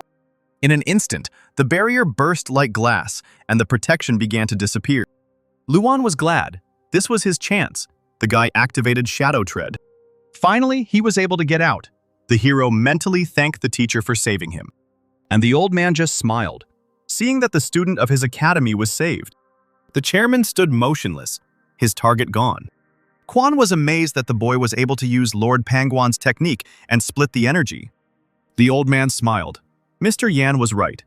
This was that outstanding young man. Luan had run a sufficient distance. No one was chasing him, and his strength was already running out. The guy realized that he was safe, and there was no point in hiding anymore. So he took off his mask and breathed a sigh of relief. Luan thought, most likely the destruction of the city of Chao is the work of the chairman. Although I got closer to the solution, I still attracted unnecessary attention to myself. I'm afraid that next time getting to the chairman will not be so easy. Besides, the guy isn't that strong yet. But the worst thing is that his capture ability doesn't work on him. Is it because he doesn't have enough points? The hero screamed in despair. Why was everything so difficult? But in any case, he must tell the whole truth about him, not only to find a way to deal with the chairman, but also to keep everyone safe. The next time the guy will be able to get close to the chairman, he will only get to the development of an ore deposit. That's why Luan knew he had to get this badge. The badge, it was taken away, said the beaten Guangkun. There was not a place on his face without bruises. Luan was shocked. Now his plan became even more complicated. It was taken away in the morning, half an hour after you left. Luan couldn't believe that Guangkun lost so easily. He was still the strongest disciple. What could I do? I was alone, and there were many of them, all students from the Southern District. The Southern District was originally run by the military. The students there are close-knit. The badge could end up on anyone, and students from other districts will never know who exactly has it. Rumor has it that on the last day they will decide who gets the badge using rock, paper, scissors. In other words, to get him back, you have to defeat all 500 students in the southern region, and that's impossible. Yes, Luan also understood that it would not be easy, because the main difficulty now was that he could not stick his neck out too much. But suddenly a brilliant idea came to his head. Perhaps it would not be necessary to go there in person. The next morning, in a spacious house, one of the disciples sat and meditated. Suddenly he heard the steps of a man approaching him. The calm guy with red hair opened his eyes, noticing the uninvited guest. If you came to fight for the badge, then you are the 101st, the student answered the unknown silhouette. The guy pointed to the badge lying next to him and said that if his opponent wins, he will take it. Those are the rules. He also asked to introduce himself because he doesn't want to fight a nameless fighter. Luan introduced himself as Su Da-chiang, a new student from the Southern District. A new student? And a new student suddenly had the courage to challenge me. Confidently, let me, as a senior, tell you about my abilities. Before I became a psionic, I was well-versed in various martial arts, and after awakening, I achieved great success in supernatural power techniques. Not a single student in this school has been able to defeat me in a one-on-one fight. said the red-haired guy, and summoned a devilish martial arts dragon. But Luan was full of confidence and said that he was ready to get this badge at any cost. At that very moment, a senior student's fist hit him in the face. A barrage of blows rained down on Luan, the boy beating him like a punching bag. From such a massive attack, Luan fell and flew several meters away. Suddenly he stood up and said that he gave up. He realized that he could not compete with the senior. It's hard to call it a fight.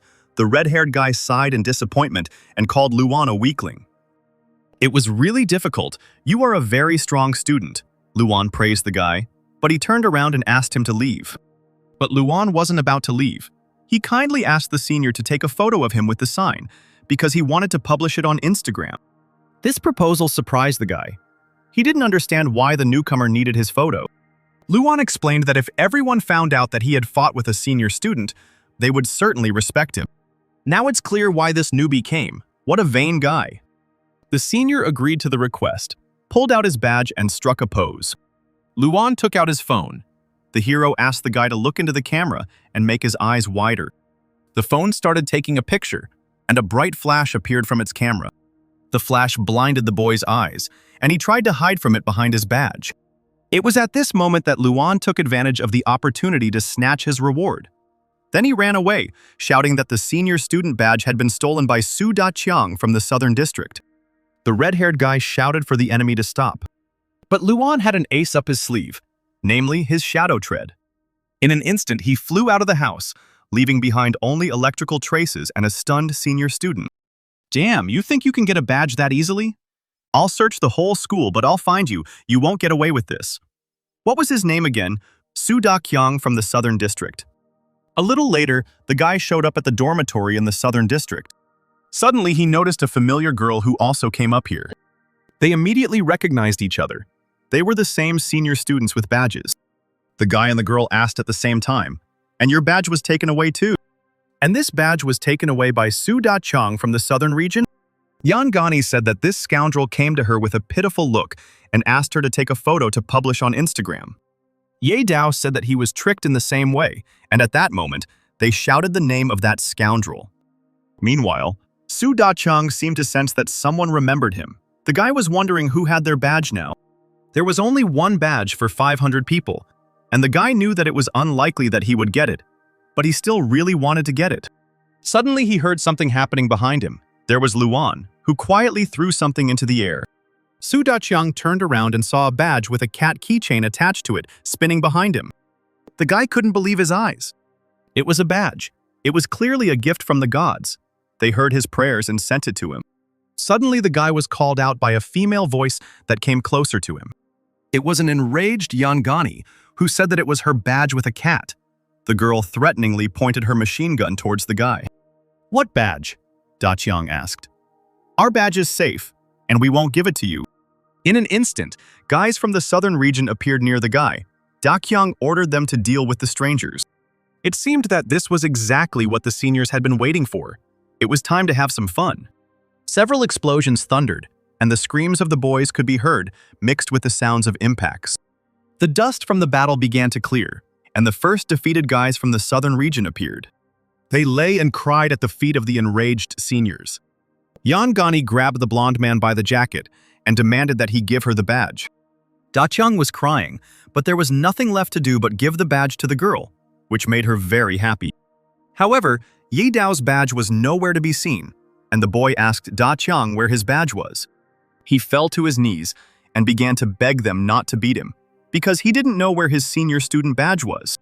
Meanwhile, Luan watched the performance and was glad that the plan worked, without even having to fight them. After all, the last badge went to Luan, and no one even noticed. After some time, the voice of an adult man asked the chairman if he had called him. It was Wang Man who suggested that the boss wanted him to protect those 3 students. Quan confirmed his guess, saying that if that's what he called it, then yes, they needed to be protected. It would be necessary to keep an eye on them and not let them get hurt while mining ore. The Thunder Tiger did not understand why the chairman was so careful, since they were only 3 babies. But the chairman remembered that guy. In an hour, the names of 3 students would be announced, and he would definitely be among them.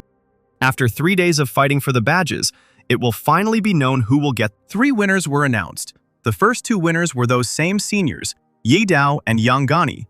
They were asked to come up on stage. No one in the hall doubted that they would win because they were too strong, but everyone was interested in who would come in third. The guy assumed that the third one would be the guy who fought with Ye Dao. His friend heard that it was Da Qiang, but the blonde said that it was not him. Someone called himself by his name. He was enraged by such impudence, and now he will finally find out who set him up. The head teacher said that he would now formally introduce the third winner. He is a real dark horse. And the third winner is student Lin Luan.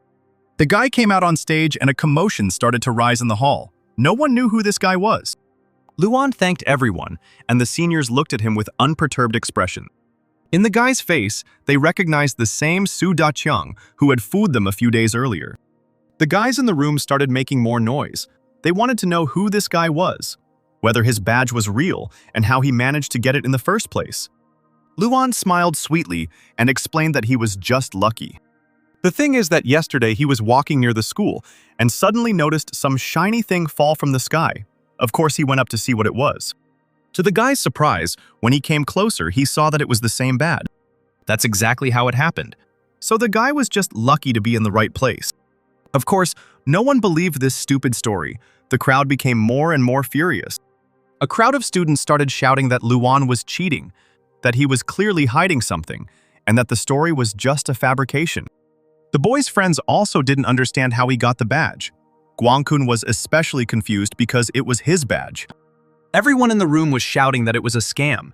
Luan just stood there and listened to the crowd's screams. Meanwhile, his system was simply exploding with incoming notifications, which said that he was getting 10 points for hating other students. Even Guangkun stood up to shout that it was his badge, but then Hao intervened and ordered him to shut up. But how can I remain silent if this is my badge? He stole it from me. But Hao knew that it was unlikely that Luan had just been lucky, and it was unlikely that he had simply cheated. While they were all having fun and arguing, this scoundrel found a way out of the situation and took out a badge. Hao's fist clenched. He was uneasy at the thought that Luan had gotten past them. Meanwhile, notifications continued to arrive in the boy's system, and eventually, he earned 10,232 points for hating other students. The head teacher shouted that luck is also a part of strength. Anyone who continues to complain will be expelled. Student Lin Luan deserved the victory. But the audience did not calm down, because even the head teacher defended him. Apparently, he bribed him. The most angry were the senior students, who seemed about to kill Luan right on stage for using them. The guy panicked and asked them to stop because he had not broken the rules. The rules don't say that the badge needs to be taken by force, and the hero just thought a little about how to get it without using it. Ye Dao turned away and said that the boy had taken a roundabout route, but it would have been better if he had given up right away, because there was no place for children in the mine. Some of them died there in agony. But Luan knew that he was far from weak, and besides, he had a plan. The meeting ended, and everyone began to go about their business. Luan stood outside with his friends. Hao said that the trip would last more than a month, so the guy needed to be extremely careful. When the hero returns from the mine, he will become much stronger. To be honest, Hao was even a little envious of him. One way or another, the guy will also train as hard as he can, and will definitely become as cool as Luan. The hero looked at his friend and admired him. Hao asked Guangkun if he would say a few words to Luan before leaving. He turned around and said sharply that he would not lose again, and that he would defeat Luan 1,000 times. No, 100,000 times. Then Guangkong turned around and left. Luan had no choice but to accept this statement. After some time, the boys were preparing to go to the mines in jeeps. Luan greeted the Thunder Tiger and asked if he was the leader of their brigade. Meanwhile, Wang Man was disappointed that even such a young boy received a badge.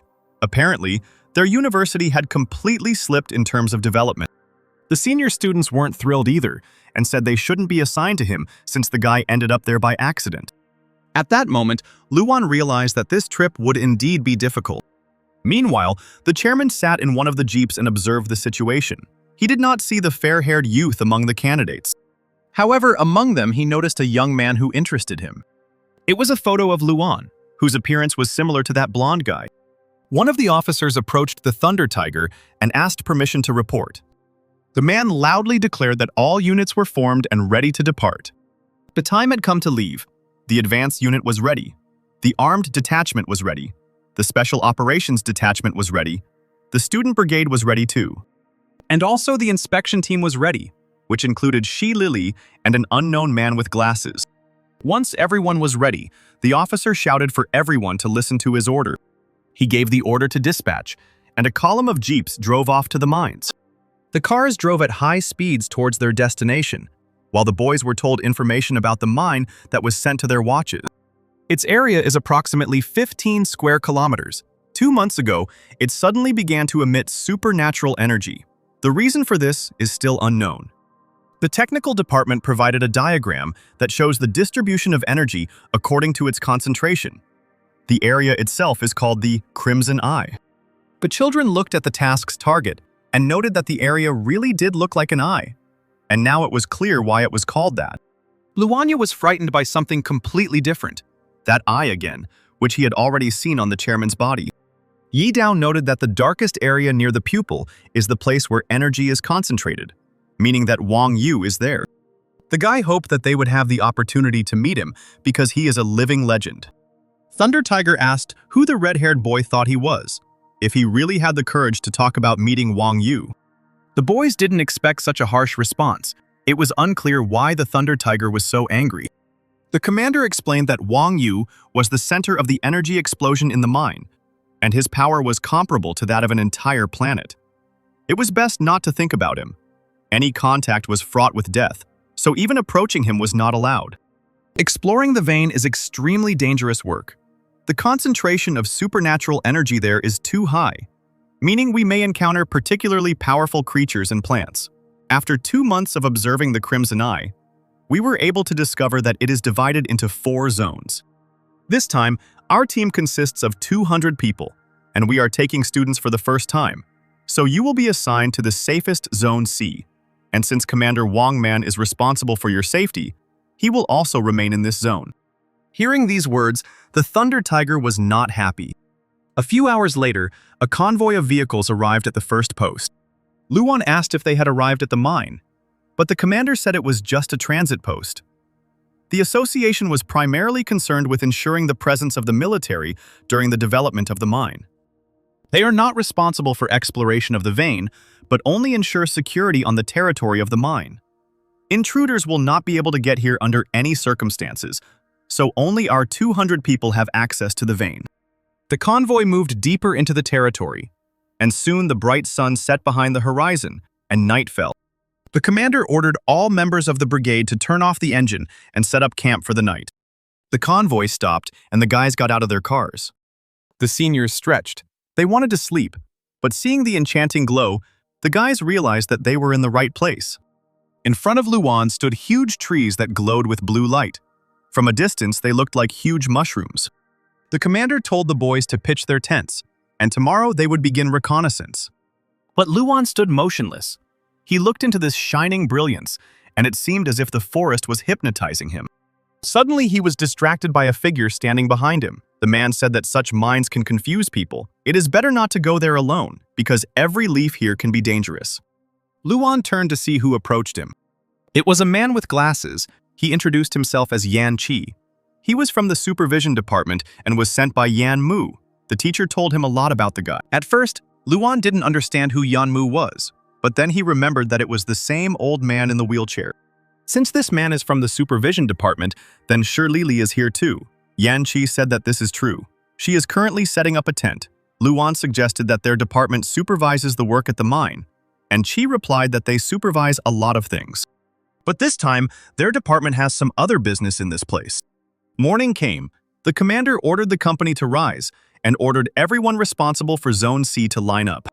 A few minutes later, everyone was standing in a line, and the commander ordered the crew to check if everything was in place.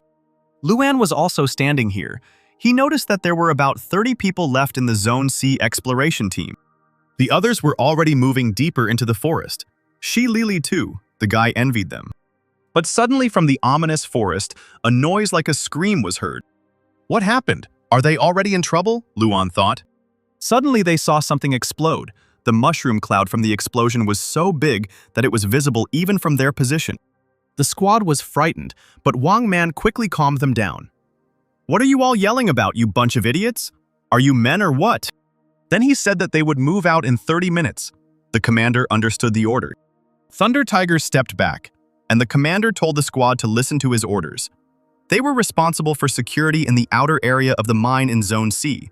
The risk of running into trouble here was low. Their task would be to patrol the area and collect psionic crystals. The watch will remind you of the danger level of plants and animals you encounter, and will also suggest ways to interact with them. In addition, the watch has a function for determining your location and messaging. If you really need help, immediately notify the command. Now we are getting ready to split up. In 20 minutes, we will enter the mine in groups of 3 people. Luan was assigned to a squad with 2 other guys. One was tall with ash blonde hair, and the other had the same red hair as the hero. Luan tried to be polite and greeted his new comrades, saying that he hoped they would take care of him if anything happened. The ash-haired guy told the hero to relax, and they would cover him if needed. However, suddenly the guy felt a sharp pain. At that moment, the Thunder Tiger was looking at them, and Luan did not notice anything. 20 minutes later, the teams moved out to the patrol site, where there was quite an interesting fauna of various mushrooms and plants.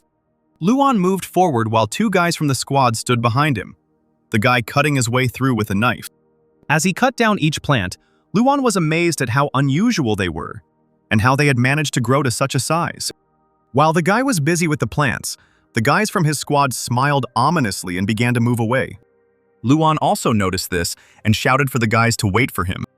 The guy tried to catch up with them when suddenly the vines next to him began to move. Luan looked at the tree branch where he felt movement. It seemed like it was just a hanging plant. However, after a few seconds, the vines dropped and sharp claws emerged from the tips of the plant. Luan was surprised by what he saw and decided to immediately check his watch. The watch said that this was a snake-like vine. It attacks the victim and penetrates the body, sucking out energy. The best way to interact is killing. Liana tried to attack the guy, but Luan easily cut her into small pieces. Pieces of vines fell to the ground and dried up in an instant like deflated balloons. Luan immediately realized that psionic energy was coming out of them, and if he found the vine root, he could probably get a decent piece of ore. The guy shook his head and didn't see his comrades anywhere. He tried to call them again. But suddenly he heard someone approaching behind him. It was the Thunder Tiger who said that at last he had a lucky break. This time, no one would stop him. It was time to pay the bills. Luan panicked when he saw the man, who was clearly not friendly.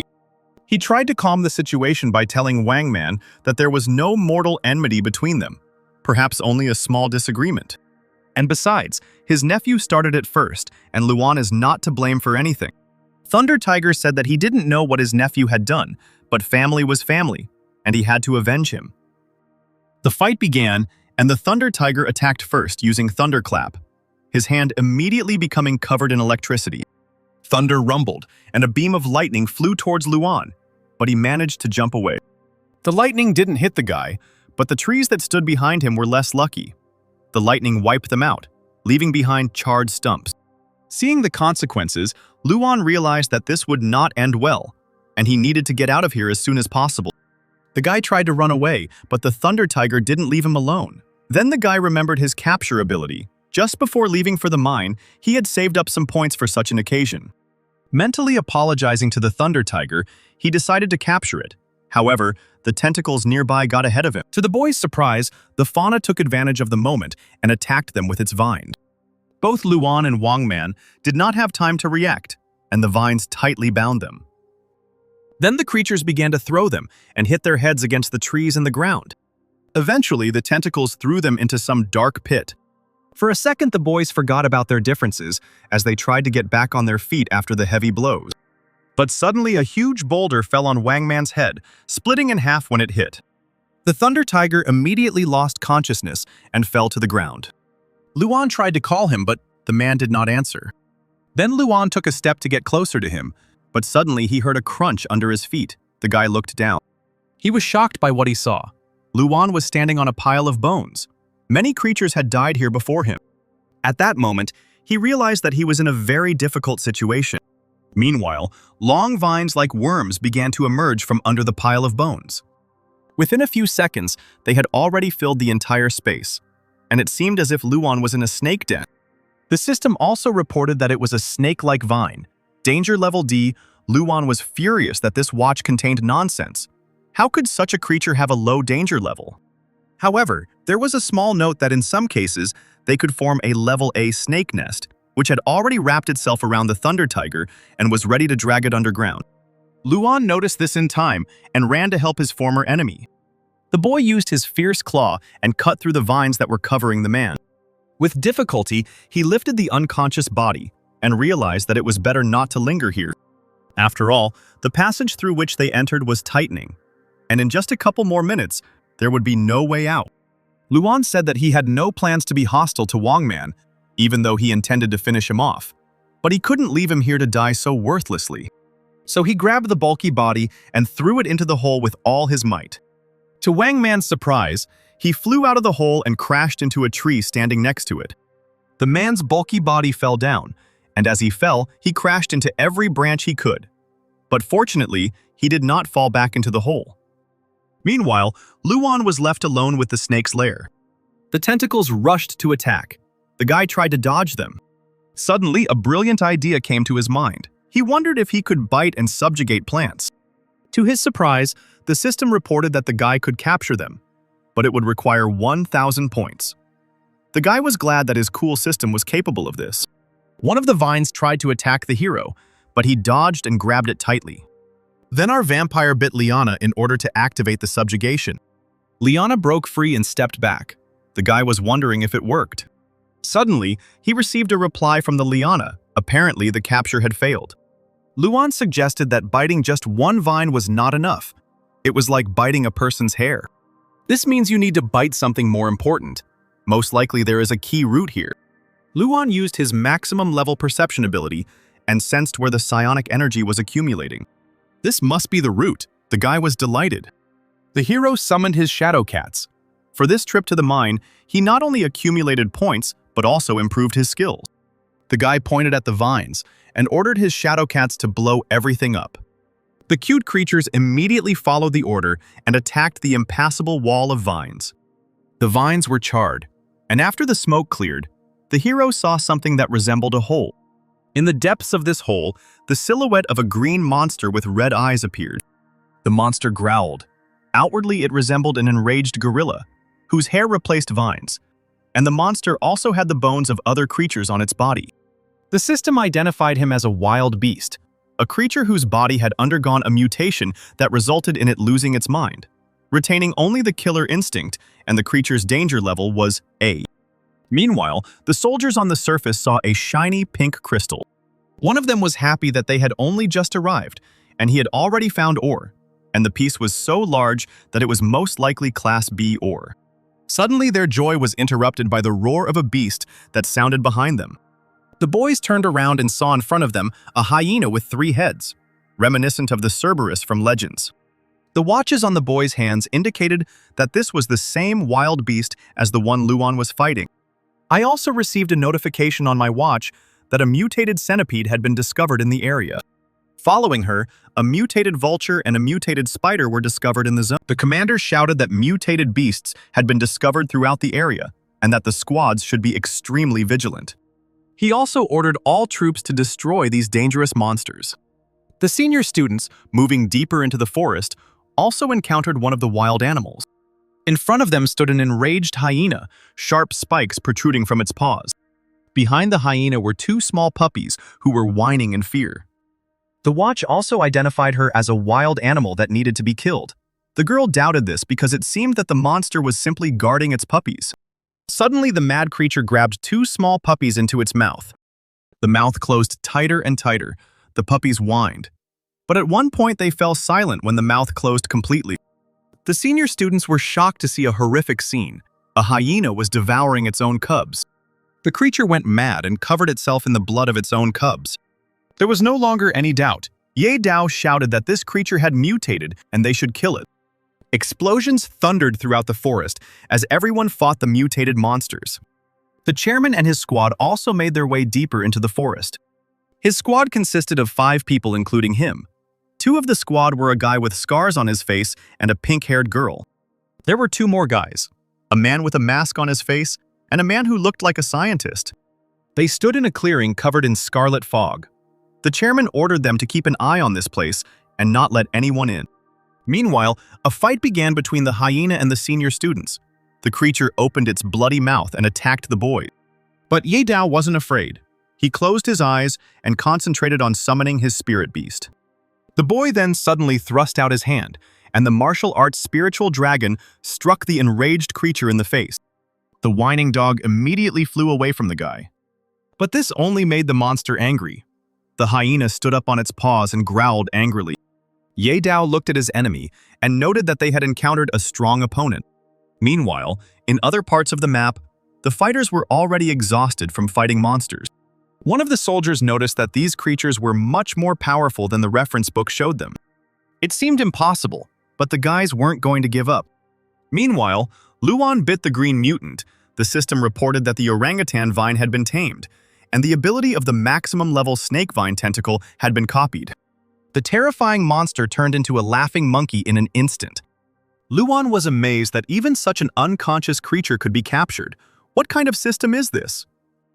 The hero climbed onto the monster's back and said that it was time to see what was so interesting in this mine. Meanwhile, the battle continued in another clearing. Yahello using his coiling dragon power to trap the enemy. The blue dragon began to circle around the hyena, confusing her and not allowing her to pass. The guy shouted to his partner that now was the best time to attack. The girl realized this long ago and was already preparing to attack the enemy in a jump. As she flew over the stunned hyena, Yangani readied her machine gun. The cannon loaded, and at that very second, a barrage of electric bullets fell upon the creature. Machine gun fire exploded everything in its path. Her partner covered himself to avoid being hit. Even the ground shook from such an attack. While still in the air, she ran out of ammunition, and the girl greedily took in air. The dust from the raised earth cleared, and the heroes saw a dead, riddled animal lying on the ground. Finally, the fight was over. The girl noted that they were still too inexperienced for such battles. Meanwhile, the scarlet glow somewhere near the center of the forest grew stronger. The chairman stood in front of a red clot of energy that seemed about to swallow him up. The eye in the center of Kunming's chest reacted to the emitted energy and also turned slightly red. The chairman's detachment stood at the entrance at that moment and waited for him to finish. Suddenly they heard someone approaching them. The guy with scars turned around to see who was coming towards them. It was Yan Chi, who thanked the squad for their help and asked if the chairman was there. The boys weren't too happy to see the inspector. They asked what he wanted there. The inspector explained that, judging by his watch, the chairman's mark ended here. You know yourself that maintaining order is our job. I don't interfere in other people's affairs, but I must make sure that everyone present carries out their duties responsibly. The masked man replied that the chairman was safe now, and that they were in charge of the area, so they shouldn't meddle in something that wasn't their business. He ordered the inspector to leave the place, but the man pretended to be friendly and did not move from the spot. Then he said that each of them understood that mine exploration was not an easy task, and that often someone died. And if by chance some inspector dies, no one will suspect anything. The masked man's eyes lit up, and he fired at the inspector, the force of the blow knocking off his glasses and causing him to fall to the ground. The inspector grabbed his watch and shouted, "What are you doing? I'll report this right now." But the villain quickly reacted and fired his beam straight at Yanqing's watch. He came closer to the guy, their figures seemed ominous, and then he said that the inspector asked for it himself. The beaten guy asked what they were going to do with him. He looked pathetic. But in reality, it was just a distraction. At this moment, he was thinking about Shi Lili. The invisible girl took advantage of her comrade's distraction and penetrated deeper into the zone. They recalled the words of a teacher who said that the inspection was originally a department that controlled the management, and perhaps for some this became a stumbling block. Over the years, they have lost dozens of outstanding employees, and the influence of the inspection department has waned. Now the department is just a fiction. And these victims are now reporting that inspectors are dying in the line of duty. But they understand perfectly well how things really are. It's clear to everyone that the chairman is involved in something. The old man knew that his strength was running out, so he would personally go to the mine and try to restore it with the help of Wang Yu. This is one of those rare occasions when Quan Ming can be killed. Lily stepped forward and asked the mentor to assign her this job. The old man replied that although the chairman was now weak, this task was too dangerous for the girl. But Lily looked up with pain-filled eyes and said that she had to do it. The girl's memories flashed with photographs of her family, where at first they were friendly, and then her parents died. Lily ran towards the danger, and her gaze was serious. She understood that she had to deal with him herself. Meanwhile, the scarlet essence became stronger and stronger. When the time came and there was enough strength, the chairman decided it was time to absorb the energy. He screamed for the entity to return to him. He would finally get it. The center of the scarlet ball began to electrify, and rays appeared from it, heading towards Quan. The villain's eye grew brighter and brighter, and he felt it reaching out to the energy. At one point, the chairman felt that very surge of strength that he had dreamed of for so long. But his joy was short-lived. A blue blade appeared right in the center of his eye and pierced it right through. The chairman looked at his chest and saw a blade along with scarlet energy. He immediately jumped back, blood pouring from his chest, and he did not understand what was happening. It was Lily who was creating a blade with her energy. She attacked him without him noticing. The chairman immediately realized that this was an invisible person who could convert psionic energy. Lily rushed into the attack. Those two photos of her parents appeared in her head again. It was time for revenge.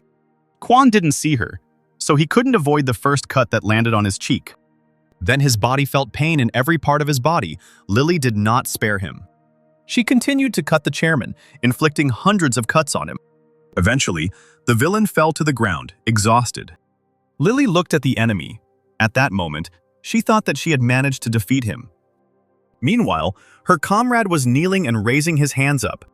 He began to beg the enemy squad for mercy, saying that he was wrong and would leave right now. Yan Qi understood that Lily had most likely already finished, and it was time to get out of here. The girl also decided so and turned to leave, but that same red energy appeared behind her. Suddenly, Lily crashed into an invisible wall. She immediately realized that something was wrong. Turning around, the girl saw how the energy was returning to the chairman. The man's corpse rose, and he said that it was painful. Someone wanted to kill him, taking advantage of the opportunity and knowing that he was now weak. So this someone is a person from the association. But you were late. You should have acted faster. But you can understand. You were waiting for me to be alone. Unfortunately, you didn't take something into account. You didn't understand my abilities, and I, by the way, have already regained my strength. These words shocked Lily. How had he regained his strength? It couldn't be. He couldn't do it that quickly, even with Wang Yu's powers. The chairman summoned his ball and said that now they would see who had attacked him. He ordered the unknown person to show himself, and then he would try to make a beautiful corpse out of him. Lily realized that things weren't going to be easy for her now, and at that moment, an explosion thundered. The inspector fell to the ground. He also heard the explosion that thundered where the girl was. The guy immediately realized that it was Lily, and apparently everything did not go according to plan. Yan Qi immediately jumped up and ran towards the explosion. But the detachment guarding the chairman was not going to let him go just like that. Then the inspector turned around and shouted for them to go away, his arm becoming covered with a mechanical prosthesis of enormous size. The man then slammed his huge fist into the ground, causing it to immediately split and shake. Taking advantage of the rising smoke and confusion, the inspector ran to help his friend. But suddenly ropes flew out of the smoke towards him, which immediately grabbed the guy and struck him with a lightning bolt. The squad of fighters said that they would not let him go just like that. The girl noted that the guy was just crying, but in fact he turned out to be quite a capable young man. Meanwhile, Lily was having a hard time. The chairman launched one bomb after another, but the girl successfully dodged them, albeit with difficulty. Quan noticed that his opponent had mastered the skills of hiding and converting energy, but it was only a matter of time in any case. There was nowhere to run. His gaze became terrifying, and he shouted that he was going to blow everything up here. The scarlet energy emanating from the center of the forest began to move further and further towards its borders. The senior students were standing near the hyena's corpse, replenishing their energy, when suddenly a scarlet glow appeared behind the hyena. Ye Dao told the girl that she needed to leave and find the others to recover. But Wang Yu's energy had already reached the hyena's corpse. Power filled the monster, and the once dead creature opened its eyes. The animal immediately jumped to its paws. This time it was much more furious. The senior students couldn't believe their eyes. They no longer had the strength to fight her. The enraged beast rushed at them, and at that moment, the boys realized that the end had come for them. But suddenly the liana grabbed the dog by the paw, and it fell a couple of meters from its target. Then more vines flew towards the beast, and they completely neutralized it, wrapping it around its paws and mouth. The senior students who were watching this did not understand what was happening. Suddenly they saw a shaggy gorilla appear behind the hyena. The boys thought that now it was definitely the end for them, since another animal had arrived. Behind the beast, there was a dark figure who told the boys not to worry, because their torment would soon end. The system window notified of the successful capture. But they didn't hear this. The seniors didn't know what to do. They couldn't cope with two mutated beasts. To the boys' surprise, they saw the hyena and the gorilla hit each other with their paws. The senior students decided that these animals were now in cahoots, and the girl cursed the day she decided to go to this mine. Suddenly, the monsters turned around and went back deeper into the forest. The seniors exchanged glances. Were they really afraid of us?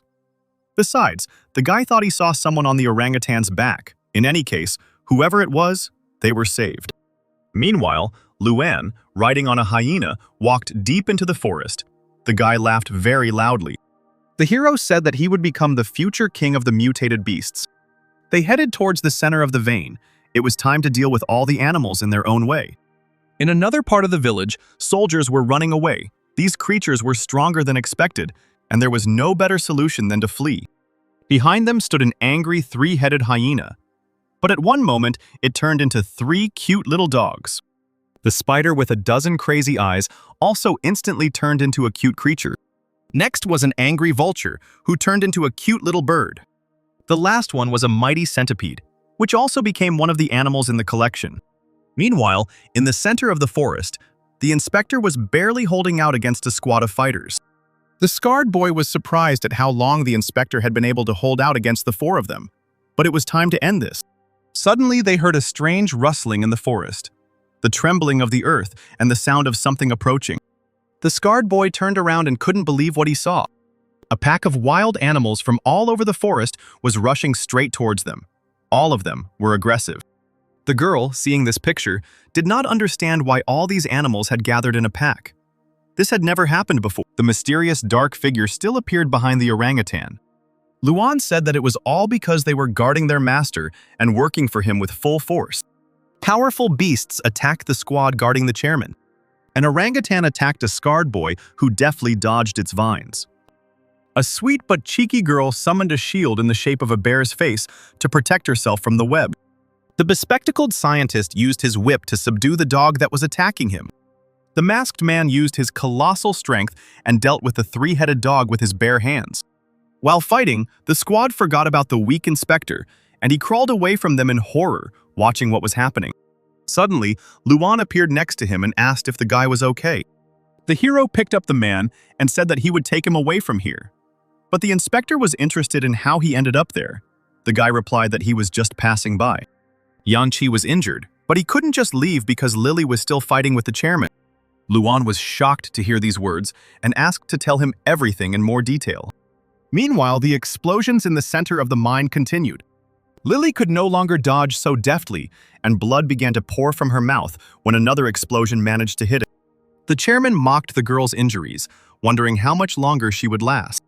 But suddenly, a beam of energy struck his eye and pierced the man's head. It was Lily who attacked the enemy and suddenly jumped back. "Whatever you mumble, you are now in my energy field. Here I am immortal, and you cannot escape from me," said the chairman, and his head became covered with electricity. After a few seconds, his eye recovered, and turning around, he repeated that the girl could not escape from him.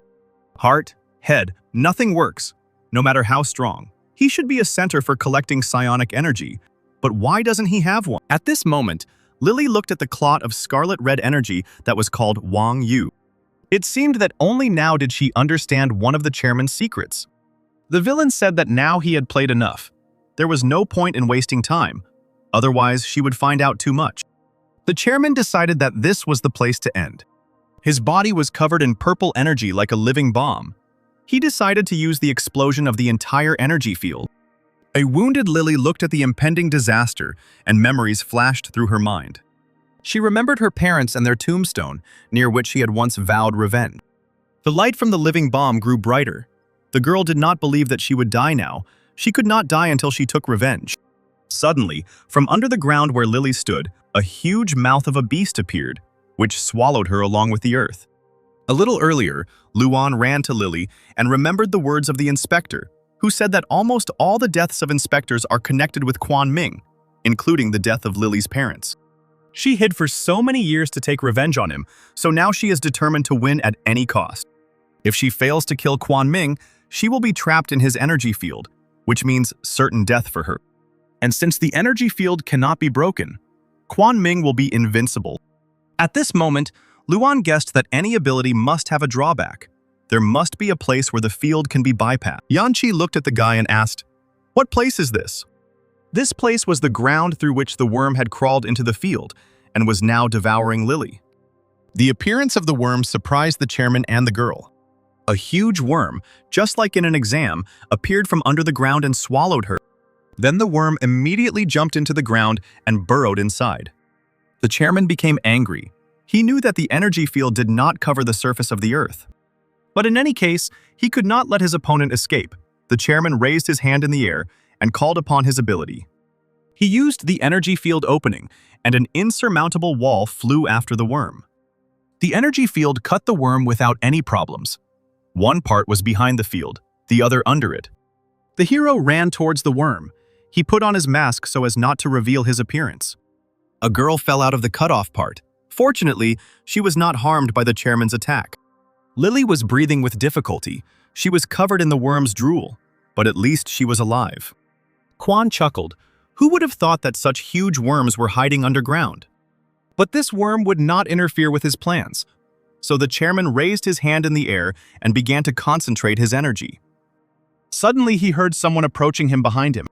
It was the same guy who had attacked him recently, with ash blonde hair and a mask. Luan jumped onto the dome that was protecting the chairman and used the Dharma phenomenon.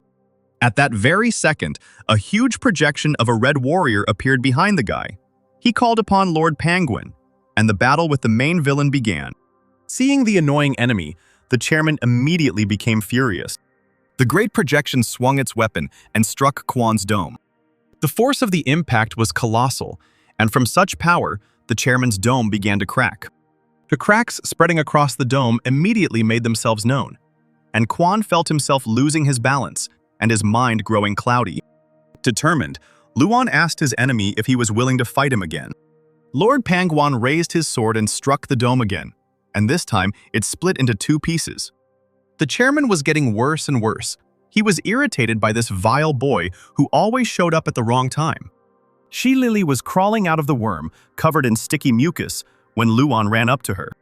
The girl immediately recognized the guy and asked why his hair had changed color. Luan took off his mask, smiled at the cutie, and said that he had come to save her. But first he had to get her out of here. He took her arm, but the girl did not want to leave. After all, Quan is very weak now. We can't miss such an opportunity. Next time there simply won't be one. I've been waiting for this moment for so many years. I must avenge my parents. I must. Luan didn't let her finish, but lightly hit her impulsive head with his fist. The guy told the girl that her life was more important. He planned to deal with the chairman himself, so let her trust it. The sweet girl looked at her savior and became a little embarrassed. Meanwhile, the chairman became very angry. He cursed the guy and shouted that he would not forgive him for this. Quan looked at the scarlet entity. He only had a little time left. Lily told Luan that everything is not as simple as he thinks. No matter how they hurt him, he cannot be defeated. The girl suspects that this is not his real body. And besides, psionic abilities cannot be developed to the same degree as the chairman's. The strange things happening at the mine, Quan Ming's descent into the vein, the shape of his eye similar to Wang Yu's, all point to only one thing. Most likely, Wang Yu is somehow connected with Quan Ming. Perhaps Wang Yu is the chairman. Lily's guess shocked Luan, but he remembered this important detail. Meanwhile, Quan was having trouble standing on his feet, because when the energy field breaks, a huge amount of energy is lost. However, very soon I will become the strongest. I just need a little more effort. The eye on his chest activated, and the man once again called the scarlet essence to himself, commanding it to merge with him. An entity resembling a huge flower froze next to the chairman. Then it began to shrink into one small clot of energy. Quan laughed evilly. He was completely mad. This was that very moment. But suddenly, something moved next to him, and Quan looked away, seeing that in the place where the worm had been, there was now nothing. Because the hell worm didn't die when it was cut. Right now, several worms from its body parts emerged from the ground. The worm then swallowed the energy clot intended for Quan. "Bad worm," shouted the chairman. His indignation knew no bounds. "Spit it out quickly." The enraged Quan immediately summoned an energy sphere. He threw the sphere at the worm like a baseball. The sphere hit its mouth and exploded. Nothing happened, and then the chairman summoned several dozen energy balls. Ball after ball he sent into the worm's body, ordering it to spit out Wang Yu immediately. The smoke from the explosions cleared. The worm was torn apart, but continued to hold the sphere within itself. Hell kept in mind Luan's words, who said that it was her duty to penetrate the energy field and absorb Wang Yu. Remember, don't spit it out under any circumstances. Otherwise we'll lose. Did you remember? The cute little worm nodded affirmatively. The task was clear. That's why Hell continued to fight until the end. The master should be proud of her.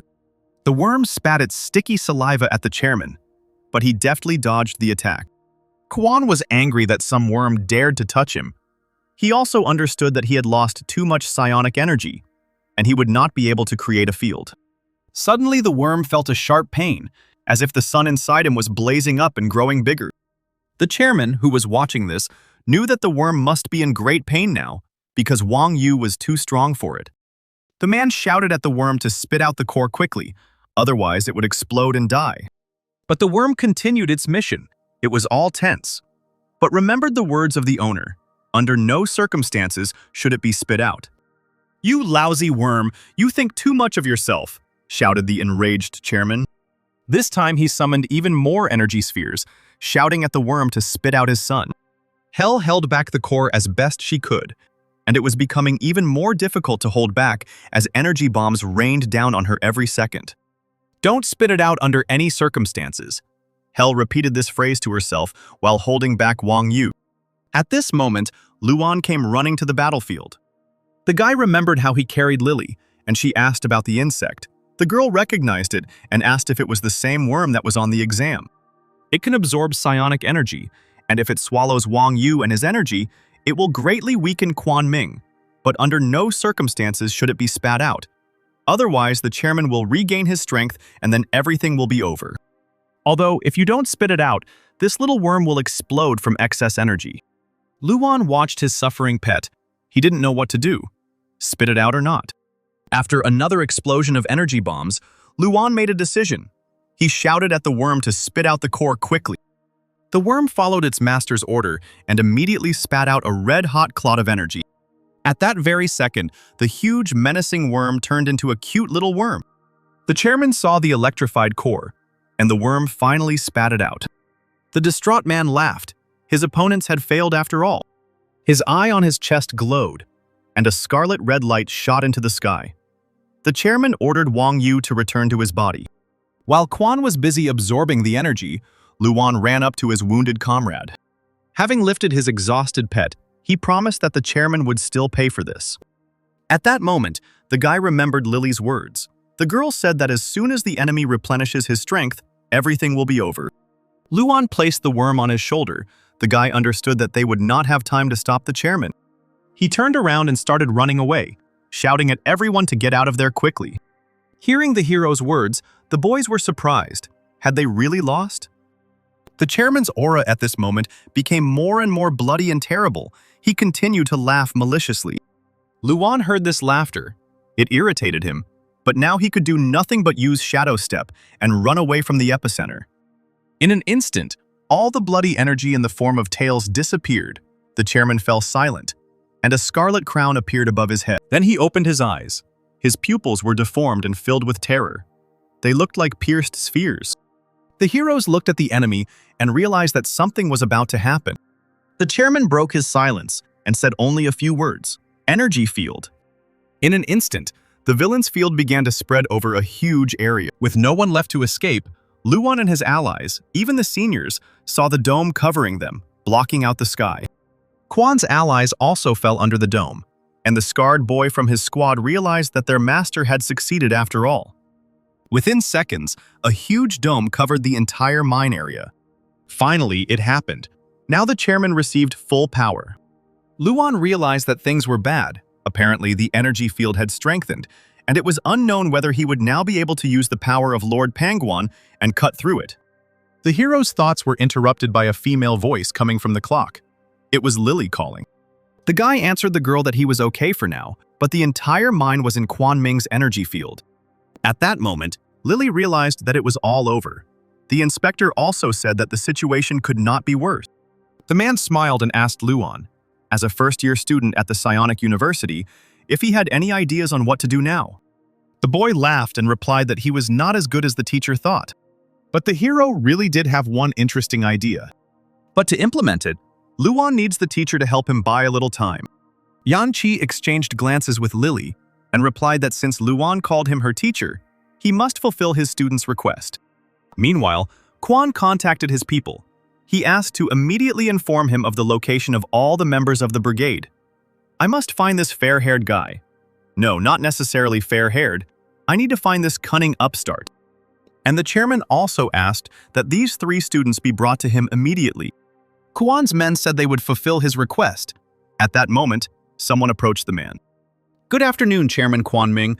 You probably don't know me. My name is Yan Qi. I'm from the inspection. I'm accompanying the team.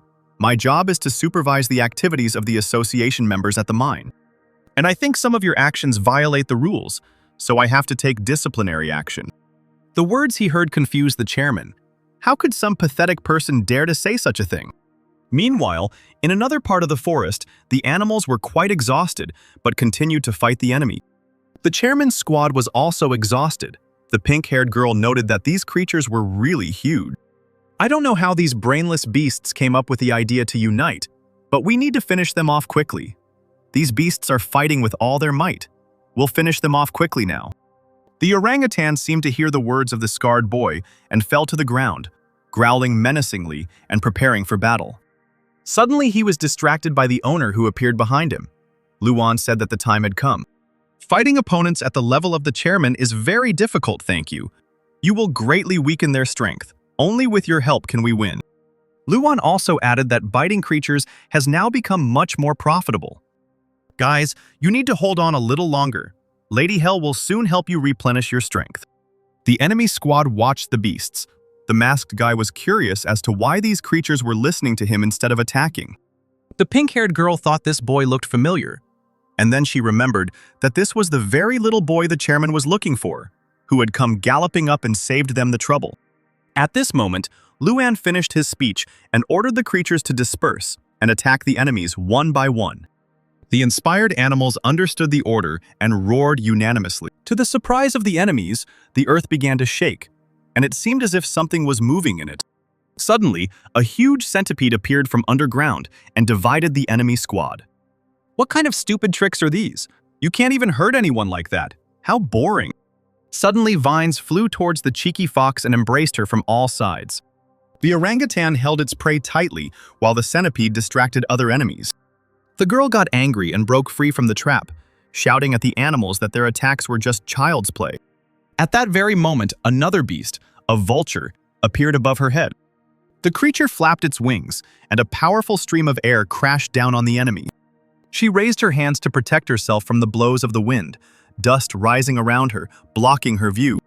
The girl didn't understand what kind of tricks this was, when suddenly, someone appeared behind her and said that all this was necessary to put her on her knees and make her call for daddy.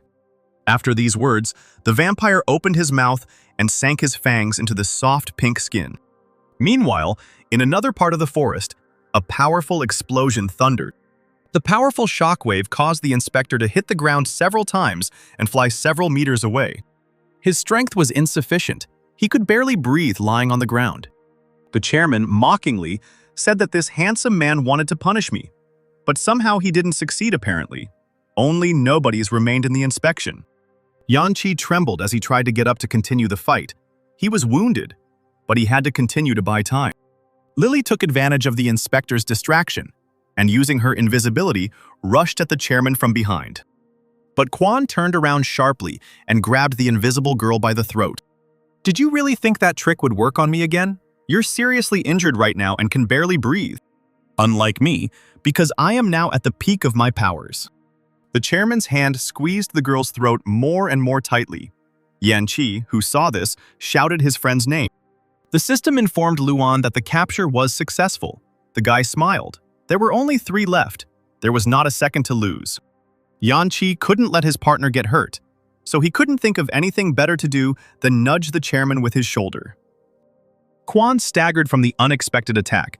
His grip weakened, and he let go of the girl.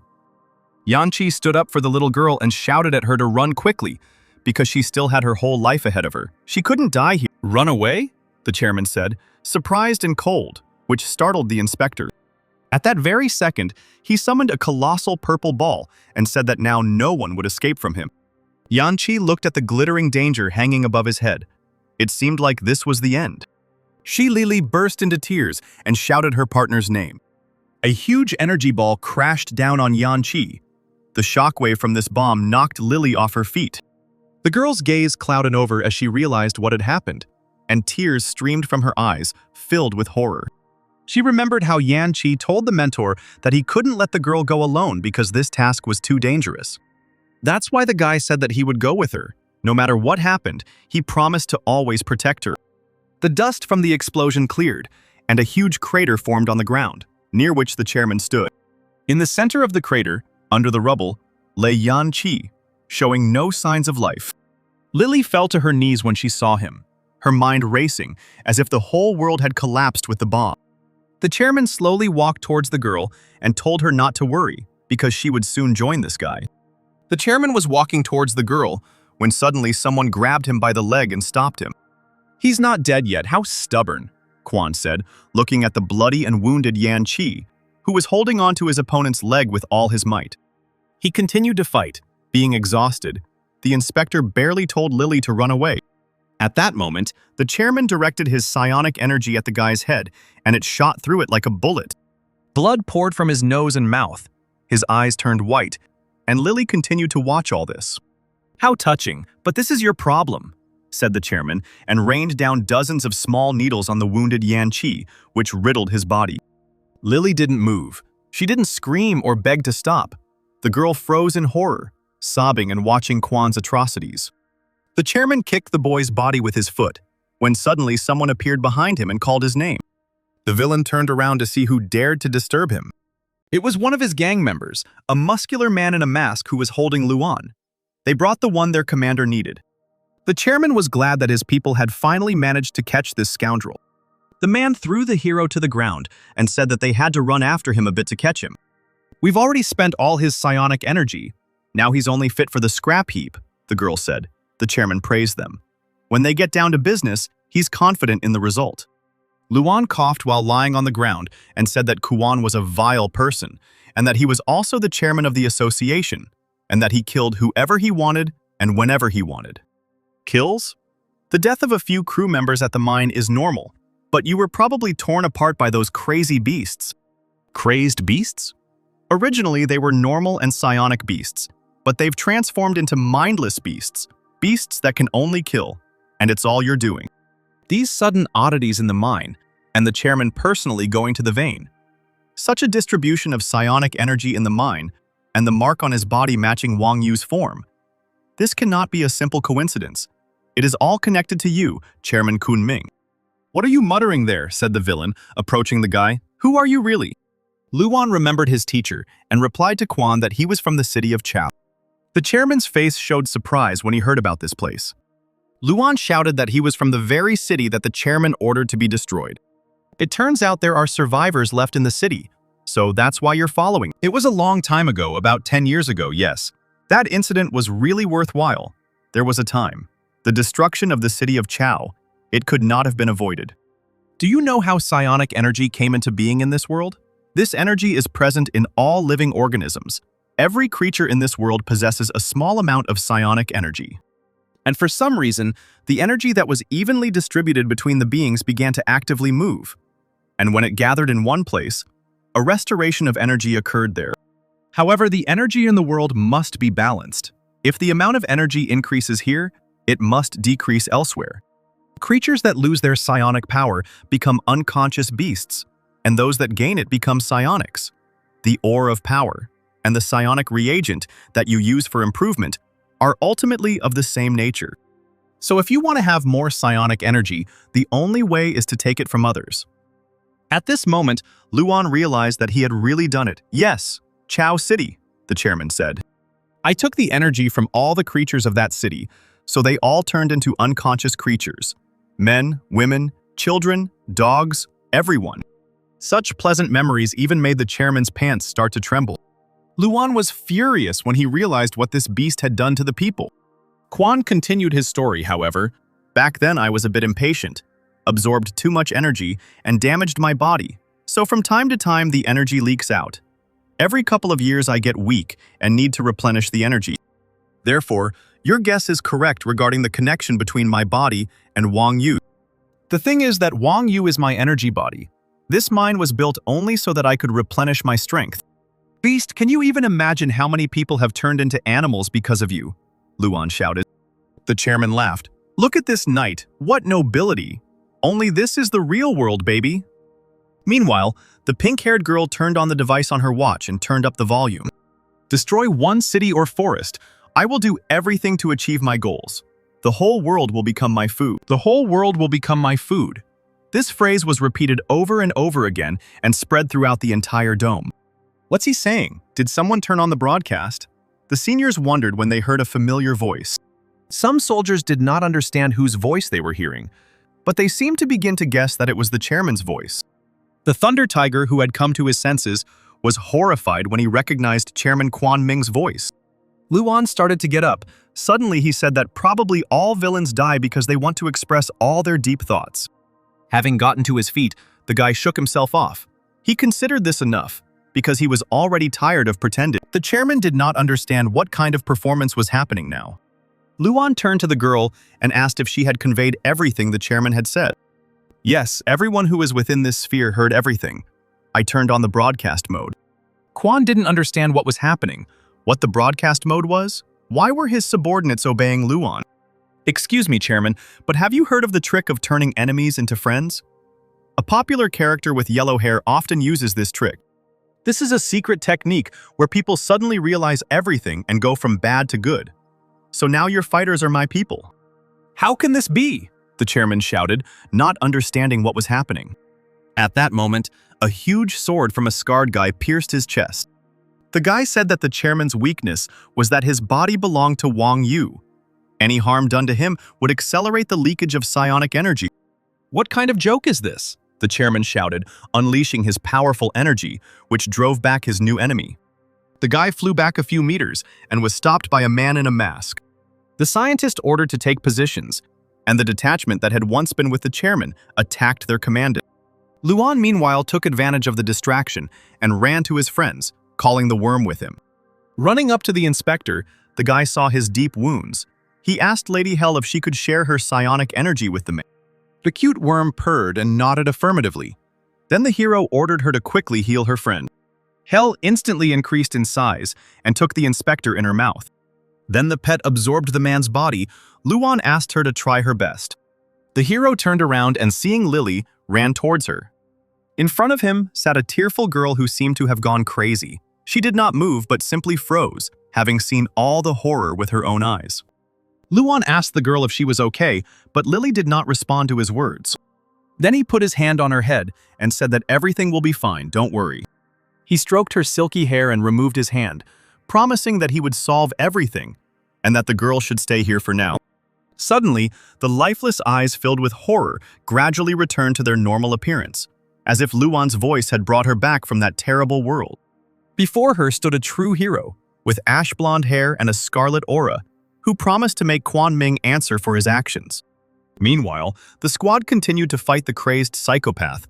The masked man grabbed Quan, immobilizing him. Then came the attack of the scientist, who released his strong ropes. They tied up Quan on all sides, preventing him from moving. The hold was complete, and the masked fighter retreated. The pink-haired girl summoned an icy flame and fired it at the chairman. Now, in addition to the strong ropes, ice began to grow in the center of his chest. And the last finishing character in the combination was a guy with scars who had already prepared his huge sword. At great speed, he plunged his weapon into the chest of his former master. Paren pulled out his sword, and blood flowed from the chairman's body like a fountain. The guy smiled. It seemed to him that they had succeeded and had weakened their enemy. There was a huge hole in Quan's chest. He was not surprised that the psionicist he trained knew his weak points that were tearing apart his spiritual body. But they seemed to have forgotten that the energy sphere is already closed. Energy circulates within it, and therefore Quan hardly expends any energy. That is why no attacks are scary to the chairman. You cannot kill me. The madman began to laugh feverishly, and scarlet energy, which came to him from the sphere, began to flow into his body. He then transformed into his purple cosmic form. Within the sphere, he is invincible. The chairman clenched his fists, and at that moment a bright flash illuminated the clearing, striking the squad of fighters. The explosive force from the chairman's energy scattered the fighters in different directions. He screamed that they would all die at his hands, continuing to laugh feverishly. At that moment, Luan appeared in front of him and summoned the projection of the great ruler. With his huge sword, Pangwan cut the chairman's body in half. But he was immortal, so the halves quickly grew together. Quan got angry when he saw the annoying boy. Luan shouted to the beasts that this psycho had taken away their psionic energy and turned them into unconscious creatures, and it was time to take revenge on him. The chairman turned around. He was surprised that the guy was talking to animals. At that moment, he realized that he was surrounded by unconscious animals, all of them wanting revenge. Each of them remembered what the chairman had taken from them. Some remembered their carefree life, and some remembered their offspring. Quan screamed furiously, so much so that snot flew out of his nose. He did not understand what was happening here. The orangutan was the first to attack, swinging his huge fist and growling menacingly. The chairman easily dodged it, moving his head to the side, but just at that moment, a foot flew at his head from the other side of the muscular guy. Everyone rushed to the attack. Each one beat the chairman. He was unable to dodge all the attacks of the attackers. The beasts cut his body with sharp fangs and claws. The fighters used their abilities and their strength. Ultimately, the chairman's body fell towards the ground at great speed. No human could have withstood that amount of damage. The beasts and fighters had been inflicting damage on him for too long. Everyone was pretty exhausted. The animals, the fighters, and Luan could hardly stand on their feet. The guy understood that they were running out of strength to fight, but maybe in this attack they managed to kill him. But then he saw red energy. The sphere's barrier was not destroyed, and the psionic energy was not dissipated. Laughter was heard from the crater. I told you that within the energy sphere I cannot be defeated, no matter how many of you there are or how hard you hit. Within the sphere, these are only pitiful attempts. As long as the energy flows to me, I am invulnerable. You will all die. I can't kill him. What is he even like? He's accumulated so much strength that even a whole brigade couldn't defeat him.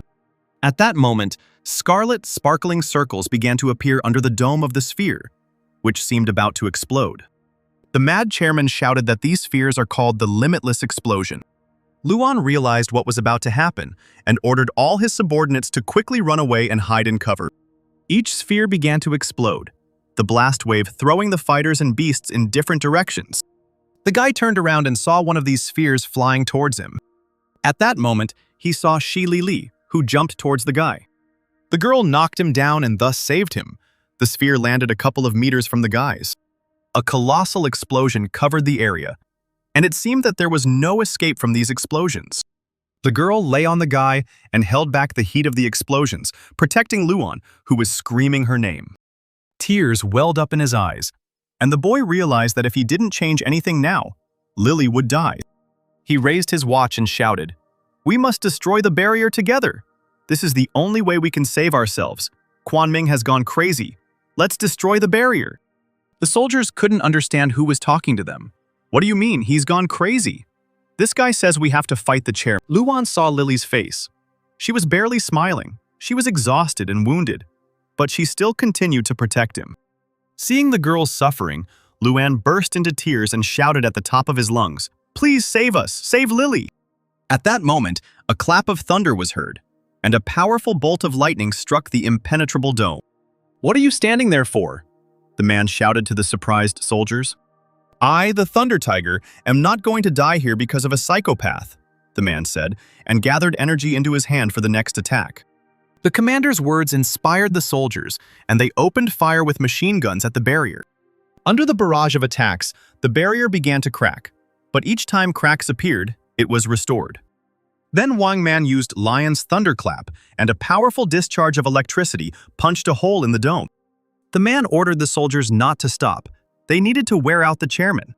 A barrage of attacks hit the dome, the ground shaking from the number of explosions. At this moment, Quan felt that his strength was beginning to fade away little by little. Looking up at the sky, he saw how its dome was beginning to crack. But he did not understand why this was happening. Quan Ming's explosions are not so powerful now. Those soldiers, they help us. We are saved by Lily. It's too early to rejoice. Quan Ming is quickly restoring the barrier of his sphere. We need to strengthen the attack. The exhausted girl looked into the guy's eyes and asked if he had enough strength for this. The hero looked at Lily, her tears dripping onto his cheeks. The sweet girl approached the hero and asked Luan to help her. The chairman's rage boiled over.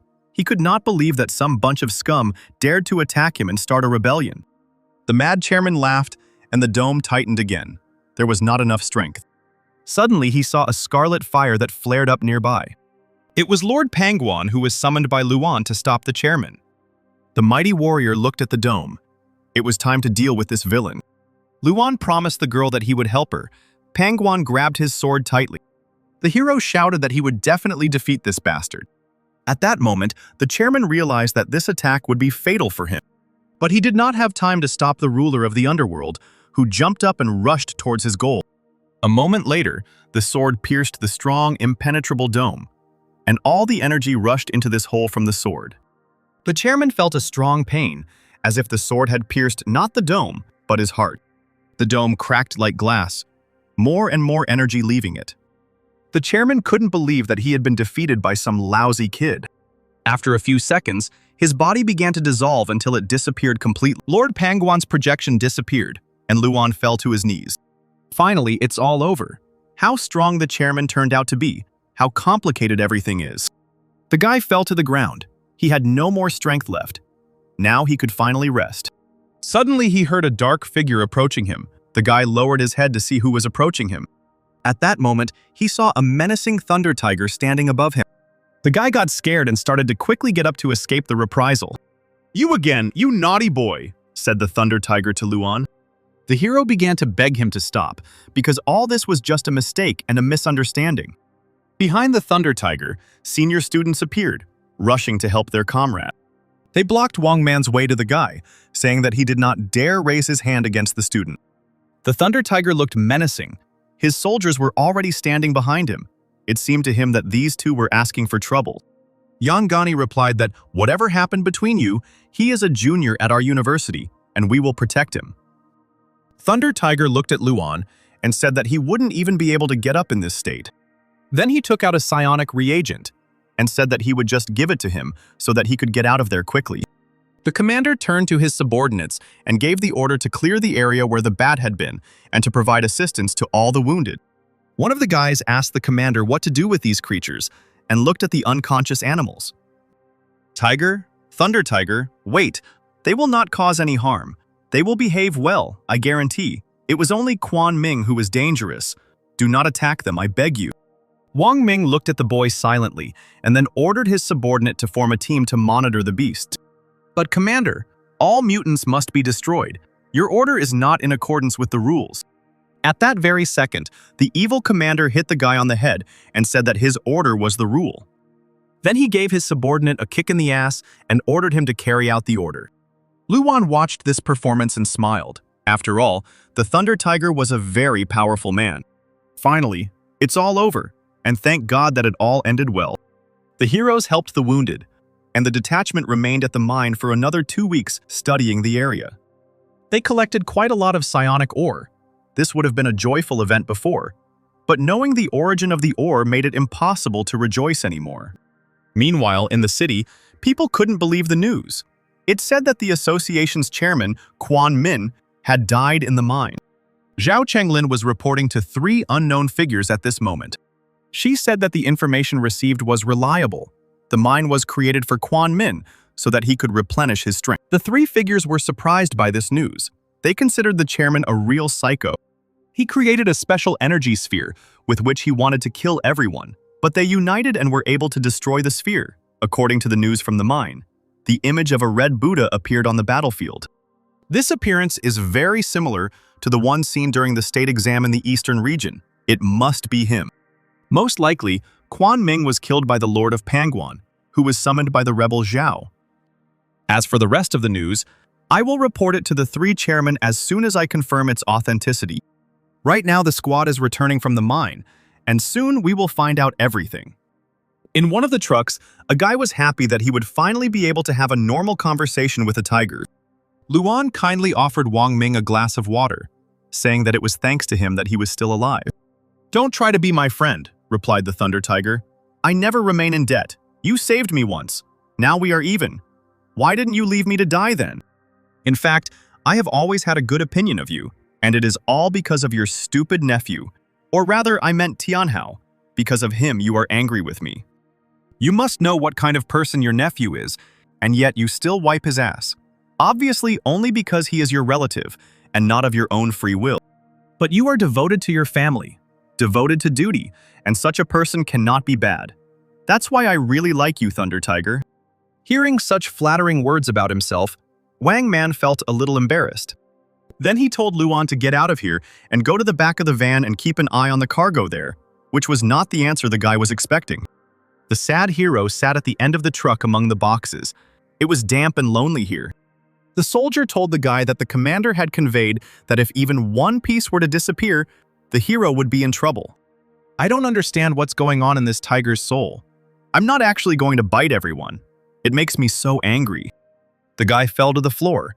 He was very bored, and the ride was still very long. It's a pity there was no one here to talk to.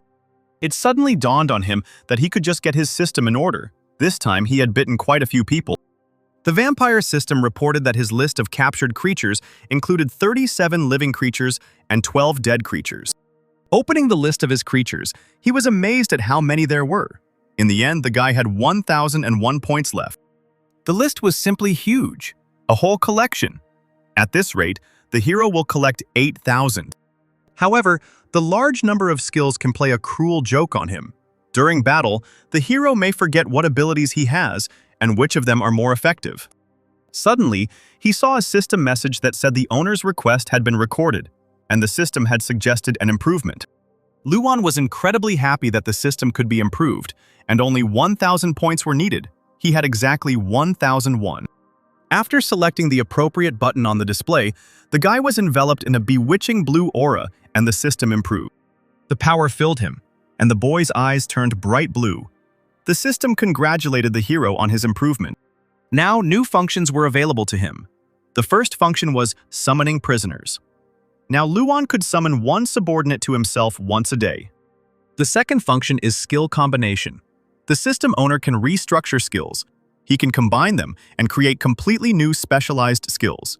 At the initial level, he can only set 2 types of combinations. The hero froze in surprise. Now he had become even stronger. Soon the convoy with our heroes arrived home. The students saw the approaching cars and ran as quickly as possible to meet our heroes. The students saw 2 seniors arrive at the university with Luan. The boys were delighted that the students returned safe and sound and successfully explored the mine. Luan was a little embarrassed and said that he was not as cool as the guys thought. Then he opened his eyes and saw that no one was admiring him. Everyone was surrounded by seniors. He tried to call his classmates by saying that he was also a mine survivor. The guys told him that he was shameless, that he got into the mine by deception, and who knows what lengths he went to in order to survive there. Everything was completely wrong. Wait, I'll tell you everything. Suddenly, the hero felt like someone was watching him, and at that moment, someone rushed at him. In the air above the hero was the shadow of an unknown guy who raised his sword in an attack on the hero. Luan reacted in time and was able to avoid the attack. However, not everything was so simple. He had an accomplice who came to his comrade's aid. The unknown man was holding 2 pistols in his hands and immediately opened fire on the enemy. Luan tried to dodge, but the swordsman was already in front of his face, clutching his sword tightly. Then the guy decided to seriously engage in battle. He jumped sharply and grabbed the swordsman by the throat. Then he turned the guy so that the enemy's bullets hit him in the back. It was a human shield. However, these were not ordinary bullets. Electricity pierced the body of the guy Luan was holding. The charred attacker fell to the ground. The hero asked the guys who they were and why they attacked him. The masked attacker raised his hands and said he surrendered. He lowered his mask and Luan was surprised to see his friend Hao. The hero asked why his friends attacked him. But then he suddenly remembered the second victim. Guangkun lay and sobbed on the ground. He did not understand why he always got the most trouble. Hao explained that while Luan had been at the mine for half a month, they had dedicated that time to training, practicing every free minute, and had also chosen the areas in which they wanted to develop. Kun had chosen a sword, and Hao a psionic weapon. Luan said that the guys were much stronger than before. He didn't even recognize them. Hao replied that they were still far behind Luan. The trip to the mine makes the students stronger. The hero said that at the mine he met a couple of specialists. They have the same techniques as his friends. Maybe they can teach them. If it works out, it will be a good opportunity to become stronger. Upon hearing this news, the boys immediately rejoiced. Luan suggested going somewhere to eat, and at the same time, he would tell everyone about the trip. Guangkun would pay for everyone, which the unfortunate guy, of course, was not happy about. Returning home in the evening, the hero called his mother and told her that the trip had gone smoothly. Things had been done, and that the university had given him 2 days off, so he would soon come and visit her. After talking with his mother, the hero thought that when he got home, he would need to visit teacher Zhao and find out how he was feeling. And you will also need to meet your new girlfriend and take advantage of all the joys of a relationship. After some time, the hero arrived at the station to go home by train. At the station, the guy saw a squad of psionics. They were all very handsome and stately men. It's strange, lately a lot of psionics have been patrolling the area and looking for something. You can feel fluctuations of psionic energy everywhere, but it was unclear what they were looking for. Suddenly, the hero heard the sound of heels. A girl approached him. Turning around, he was surprised to see her. It was Zhao Chenlin who asked the student what time his train was, and if he didn't mind, she would like to talk. This mysterious woman again, since Ji Feng appeared, she won't leave me alone. Moreover, the ability to capture someone cannot be used on her. Does she really have the same absolutely energy body as Quan Ming? The girl said there was a great place nearby. They could grab some coffee and go there.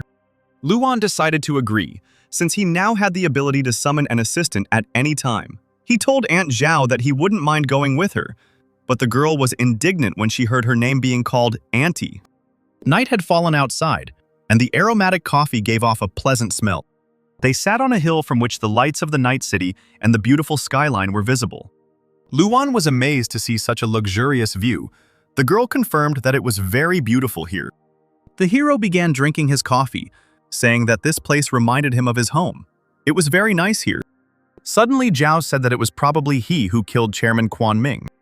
Hearing these words, Luan was shocked and spat out his coffee. "What are you saying? I'm just learning how I could kill the chairman himself, and besides, I hardly know what happened at the mine. I was behind the sphere." In fact, the hero guessed that this mysterious woman probably already knew everything. Rumor has it that a young man with white hair did it. He summoned the face of Buddha Pangguan, so I told the management that it could have been Xiao. There are more psionics on the street because they are looking for him. It's not very professional, but fortunately, the management still believes in this theory. You don't have to thank me. Really? I didn't see teacher Xiao at the mine. There must have been some mistake, Luan said, but he was actually wondering how much information she actually knew. It's okay, Luan. If you like pretending, then go ahead. You're doing great. But if you want to confess, you'll only have 3 options. The guy replied that he didn't understand why she was saying this. Zhao said that she was doing this only because she was interested in Luan. You've learned the whole truth about psionic energy. People think that energy restoration is a logical manifestation of the evolution of our species. But in fact, reality is cruel. Psionic energy is nothing more than a mistake in the system of nature. If one person gains, another loses. The restoration of energy only strengthens human desires and aspirations. Strong people become more arrogant. Weak people become more and more insignificant. She started talking about her ex-boyfriend. Luan was surprised why she suddenly started talking about her ex. Zhao said that he was studying at the time, they had a good relationship, even thought about getting married. Until she realized she was a psionicist, she happily ran to tell him about it, to which he suggested breaking up.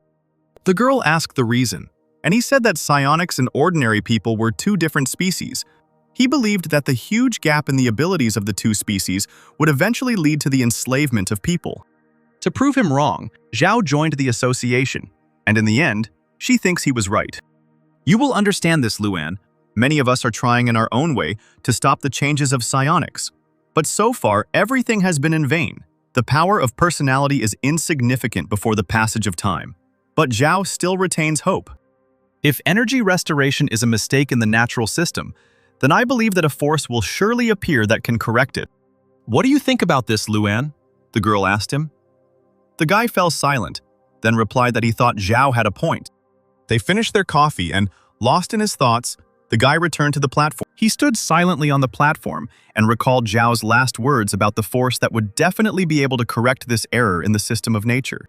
Maybe she thinks that I am this force. To tell the truth, I have thought about it a lot too. Why did this strange vampire system appear, and why did it decide to choose me? The vampire system is different from the system for improving psionic power. Is it really created to counter psionic? Psionic energy is a mistake. Psionics belong to a different species. Ordinary people will become slaves. The lights of the houses I see now will eventually go out. The cities will turn into ruins. The tragedy of Chao City will repeat itself. But will I be able to stand up to an entire organization? Working on myself and improving myself are now my life's motto. After a few hours of driving overnight, Luan returned to his parents' apartment. The mother said that her son had grown a lot and lost a lot of weight, and that there was apparently not enough money for food. But Luan hastened to reassure her, saying that everything was fine with him. She hugged her son and told him not to stand on the threshold, but to come into the house quickly. The hero entered the house, took off his shoes, and his mother called him to the table. The table was set with dozens of different luxurious dishes. This appetizing sight made Luan's mouth water. He asked his mother if she had prepared all of this herself, at which point the woman smiled slyly. Suddenly, firecrackers went off behind the hero, and all his friends greeted the guy, rejoicing at his return. Mom said that as soon as they found out that the hero was coming home, the boys came early to help set the table. Among the guests, Luan saw his teacher and asked how his wound was, especially since there were a lot of psionics on the street looking for him. The guy was worried that Xiao would have problems. Xiao replied that everything was fine. He had a plan, and he could have dinner with his student in a couple of hours. Luan smiled. He was glad to see him healthy. The hero said that he had a lot to tell the teacher. All the guests began to sit down at the table. A festive atmosphere reigned in the house, and Luan thought that at the very least, he should not lose all his friends and family. After a hearty dinner, Luan told his mother to go to bed. The woman agreed with him and told the boys not to stay up late. All of Luan's friends unanimously wished their mother good night and thanked her for dinner. As soon as the mother left, the hero said that they cannot stay here together for long. So let's get straight to the point. Luan wants to create an organization that can resist the association of supernatural power. Hearing this statement, everyone in the room was stunned. The bald businessman told the hero that he couldn't even speak about such things out loud because they could be heard. Luan replied to Cheng Gong that he understood his concerns perfectly well. But he thought for a long time before making such a decision. It was necessary to create an organization for two reasons. The first reason is that the association's efforts to find Teacher Xiao are becoming stronger and stronger. If they don't do it now, they will find him sooner or later. Even if it's just to protect Teacher Xiao, Luan will definitely go against the association. Quinny jumped to hug the guy, saying that he really is the best. The hero asked the girl not to lean on him so much. They still had the whole night ahead of them, so let's get back to business. Xiao looked at his student. He was proud that he was able to pass on his legacy to him. The second reason is that everyone knows what the Supernatural Power Association is, and we need to understand that this world will end sooner or later if the association continues to do its dirty deeds. To be honest, before I always wanted to be alone and thought only about myself. I didn't care what the world was like, as long as everything was good between me and my mother. But now everything has changed. I have changed and experienced a lot in the last few months, even more than in the last 10 years. I was on the brink of death several times, but thanks to that, I became stronger. I met you and saw the world from a different perspective. I don't know how to express myself philosophically, but right now the only thing I really want is to eradicate the injustice of this world. And I am ready to do everything possible for this. I cannot cope alone, so I ask you to help me." All the guys supported the hero's decision, shouting that they would always be with him and fight the association. Only Gong was against it because he couldn't help here in any way, and in general, no one had the strength to fight the association. It would be suicide. "What did you just say, fat pig?" Kinney yelled, and the boys started kicking the entrepreneur for ruining everything when everyone's morale was high. The beaten man still thought it was a very bad idea, and everyone should think about it again. Xiao sat down next to the guy to listen, and asked if Luan had any plan. The hero replied that what Gong said was correct. Before, it was completely impossible for him to resist the association. But with the system, he could do it. "Teacher, could you tell me in general terms about those psionics that do not work on association?" There are quite a few of these psionics. They are unwilling to compromise with the association and are usually called killers. At the moment, I have no idea how many of them exist, but they usually gather in different criminal organizations, and their abilities are usually much weaker than those of the association members. "Teacher Xiao, is there anyone among them who is as good at fighting as you?" There probably are some, but they are probably woefully few in number, because the killer's resources are severely limited, and it is much more difficult for them to improve. This was the answer Luan expected. He nodded his head and said that he had decided everything. "The first thing we need to counter association is people, lots of people. So first we must subdue all the murderers. We are transported to a closed club, where the roar of the crowd could be heard, shouting only one word: Oasis. Welcome to the underground battles of the Oasis, a place where strength decides everything, a place where the strongest becomes king." The host on stage was getting the crowd going, and the crowd of people were joyfully and enthusiastically picking up the cry. "Say hello to our Oasis queen, who has a 3 million bounty on her head and is now undefeated in 90 matches." Every spectator chanted the name of the snake girl, while Xiao and Luan approached the stage. The teacher said that one of his acquaintances told him about this place when he was still in the association.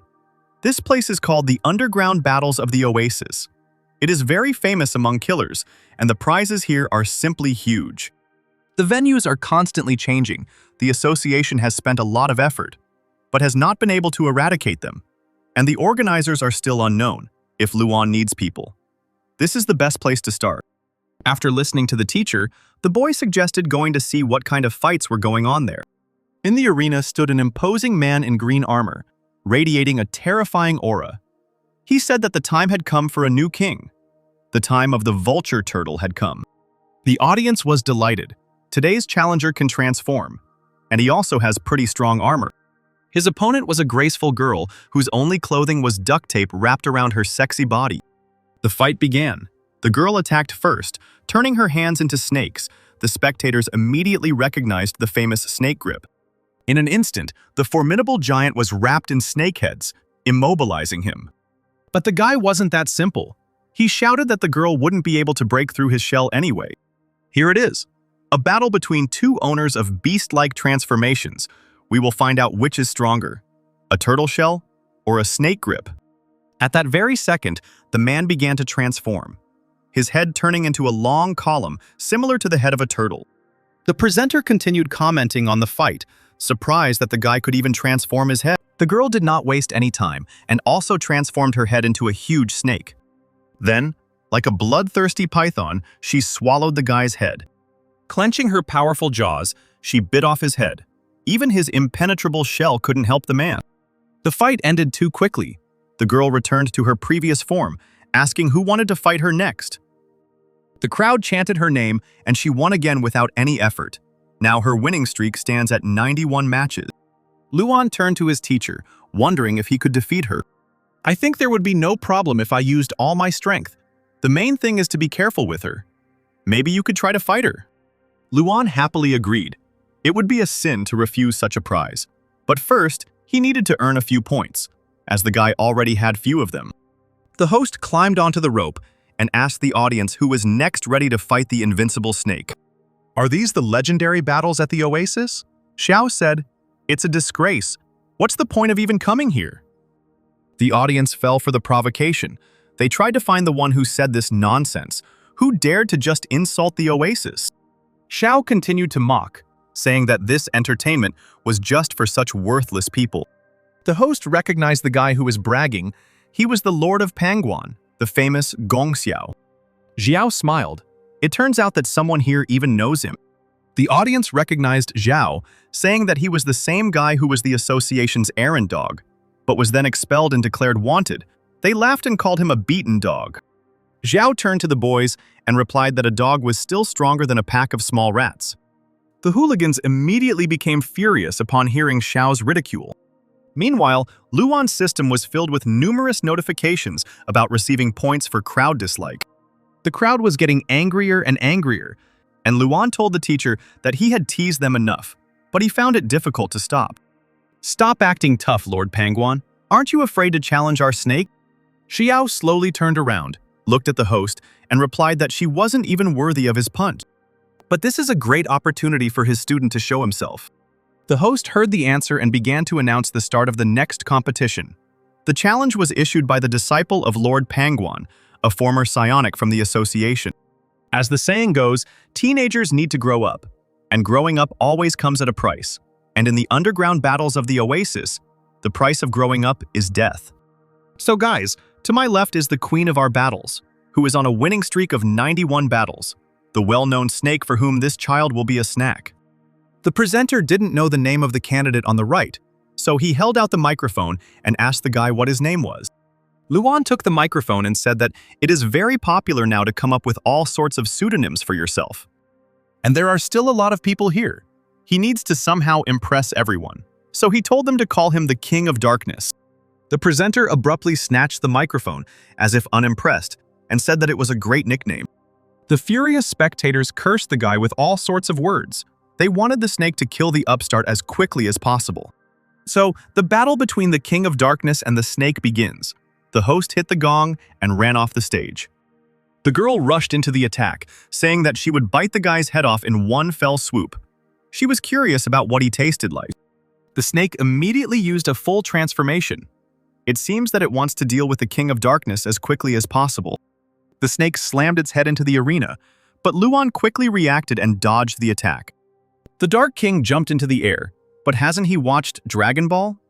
It's a bad idea to dodge by jumping into the air, because the huge snake immediately attacks the defenseless guy again.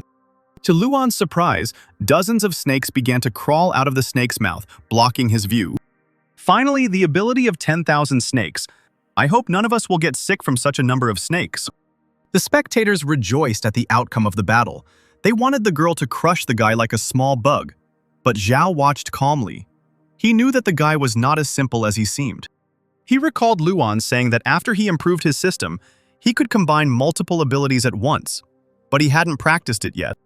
The snake is a great opponent, so give me some time. I want to try out new abilities on it. The presenter shouted that this was the end for the guy after seeing how many snakes were tying up his body. The system reported that the hero combined Ice Flame and Electric Shock. The freezing effect of Ice Flame is supplemented by an electric shock wave, without the ignition effect. The wave is emitted by the entire body, attacking and defending at the same time, maintaining the effect of an electric shock on opponents. Luan called this ability Freezing Stream. The guy freed himself from the trap, and the snake saw how the ice began to bind her snake and move towards her mouth. She reacted quickly and immediately bit the snakes so that the icy stream would not freeze her head. Luan landed on the arena. It seemed like the ability worked perfectly. But the snake did not give up and immediately hit the guy with its tail, who did not have time to react. The presenter was amazed by such fast movements. With one blow, she sent the King of Darkness straight to the floor. Suddenly, Xiao grabbed his phone and said that all the spectators were completely glued to the ring, asking the guys how their task was going. Unknown figures stood at the entrance. A tied-up guard lay in front of them, and the door was securely sealed with a chain. Cine reported that everything was fine with them. They closed their exit. With the other exits, it was most likely the same. They used locks that were forged with psionic power. and even psionics will not be able to open them for some time. Xiao thanked the guys for their work. And in the meantime, Luan combined the ability of the shadow cats and the ability to summon a sword, and cats with swords appeared on the battlefield. Luan decided to name this ability Battle Cats and ordered his pets to attack the target. But the cute cats were still cats, and therefore could not hold swords. While they were moving towards the target, they cut themselves and exploded. The hero realized that it was still too dangerous to let cats play with swords. This combination of abilities did not work as intended. The snake, observing the unusual attack, became angry, thinking that the guy was making fun of her. So she hit him sharply in the stomach. The presenter said that this time, the King of Darkness apparently would not be able to get back on his feet. The blow was so powerful that Luan was thrown several meters away from his opponent. Beautiful. Although the King of Darkness tried to dodge, in front of the snake, all his movements were simply insignificant, and the outcome was already known to everyone in advance. Begin the countdown. Luan felt a pain in his chest. The boy realized that if he continued fooling around like this, he could die. The hero looked up and saw Xiao making a hand signal to him, hinting that they were ready to move on to the next step. The guy got to his feet and said it was time to stop experimenting and start fighting seriously. The girl hissed, surprised that the guy still had the strength to stand on his feet. The hero shook his feet. He said that now everything would be different. And by the way, he called himself the King of Darkness for a reason. But before I tell you about it, all the people here are criminals with a criminal past who need to be well controlled. And since I am the King of Darkness, I think everything is becoming obvious. I will become the king for all of you. The girl laughed when she heard the guy's fiery speech. For her, he was just an ordinary fool. However, she still didn't know what the hero was capable of. Luan's eyes filled with red energy. His hair turned ashen. And the guy said that apparently a wonderful dinner awaited him.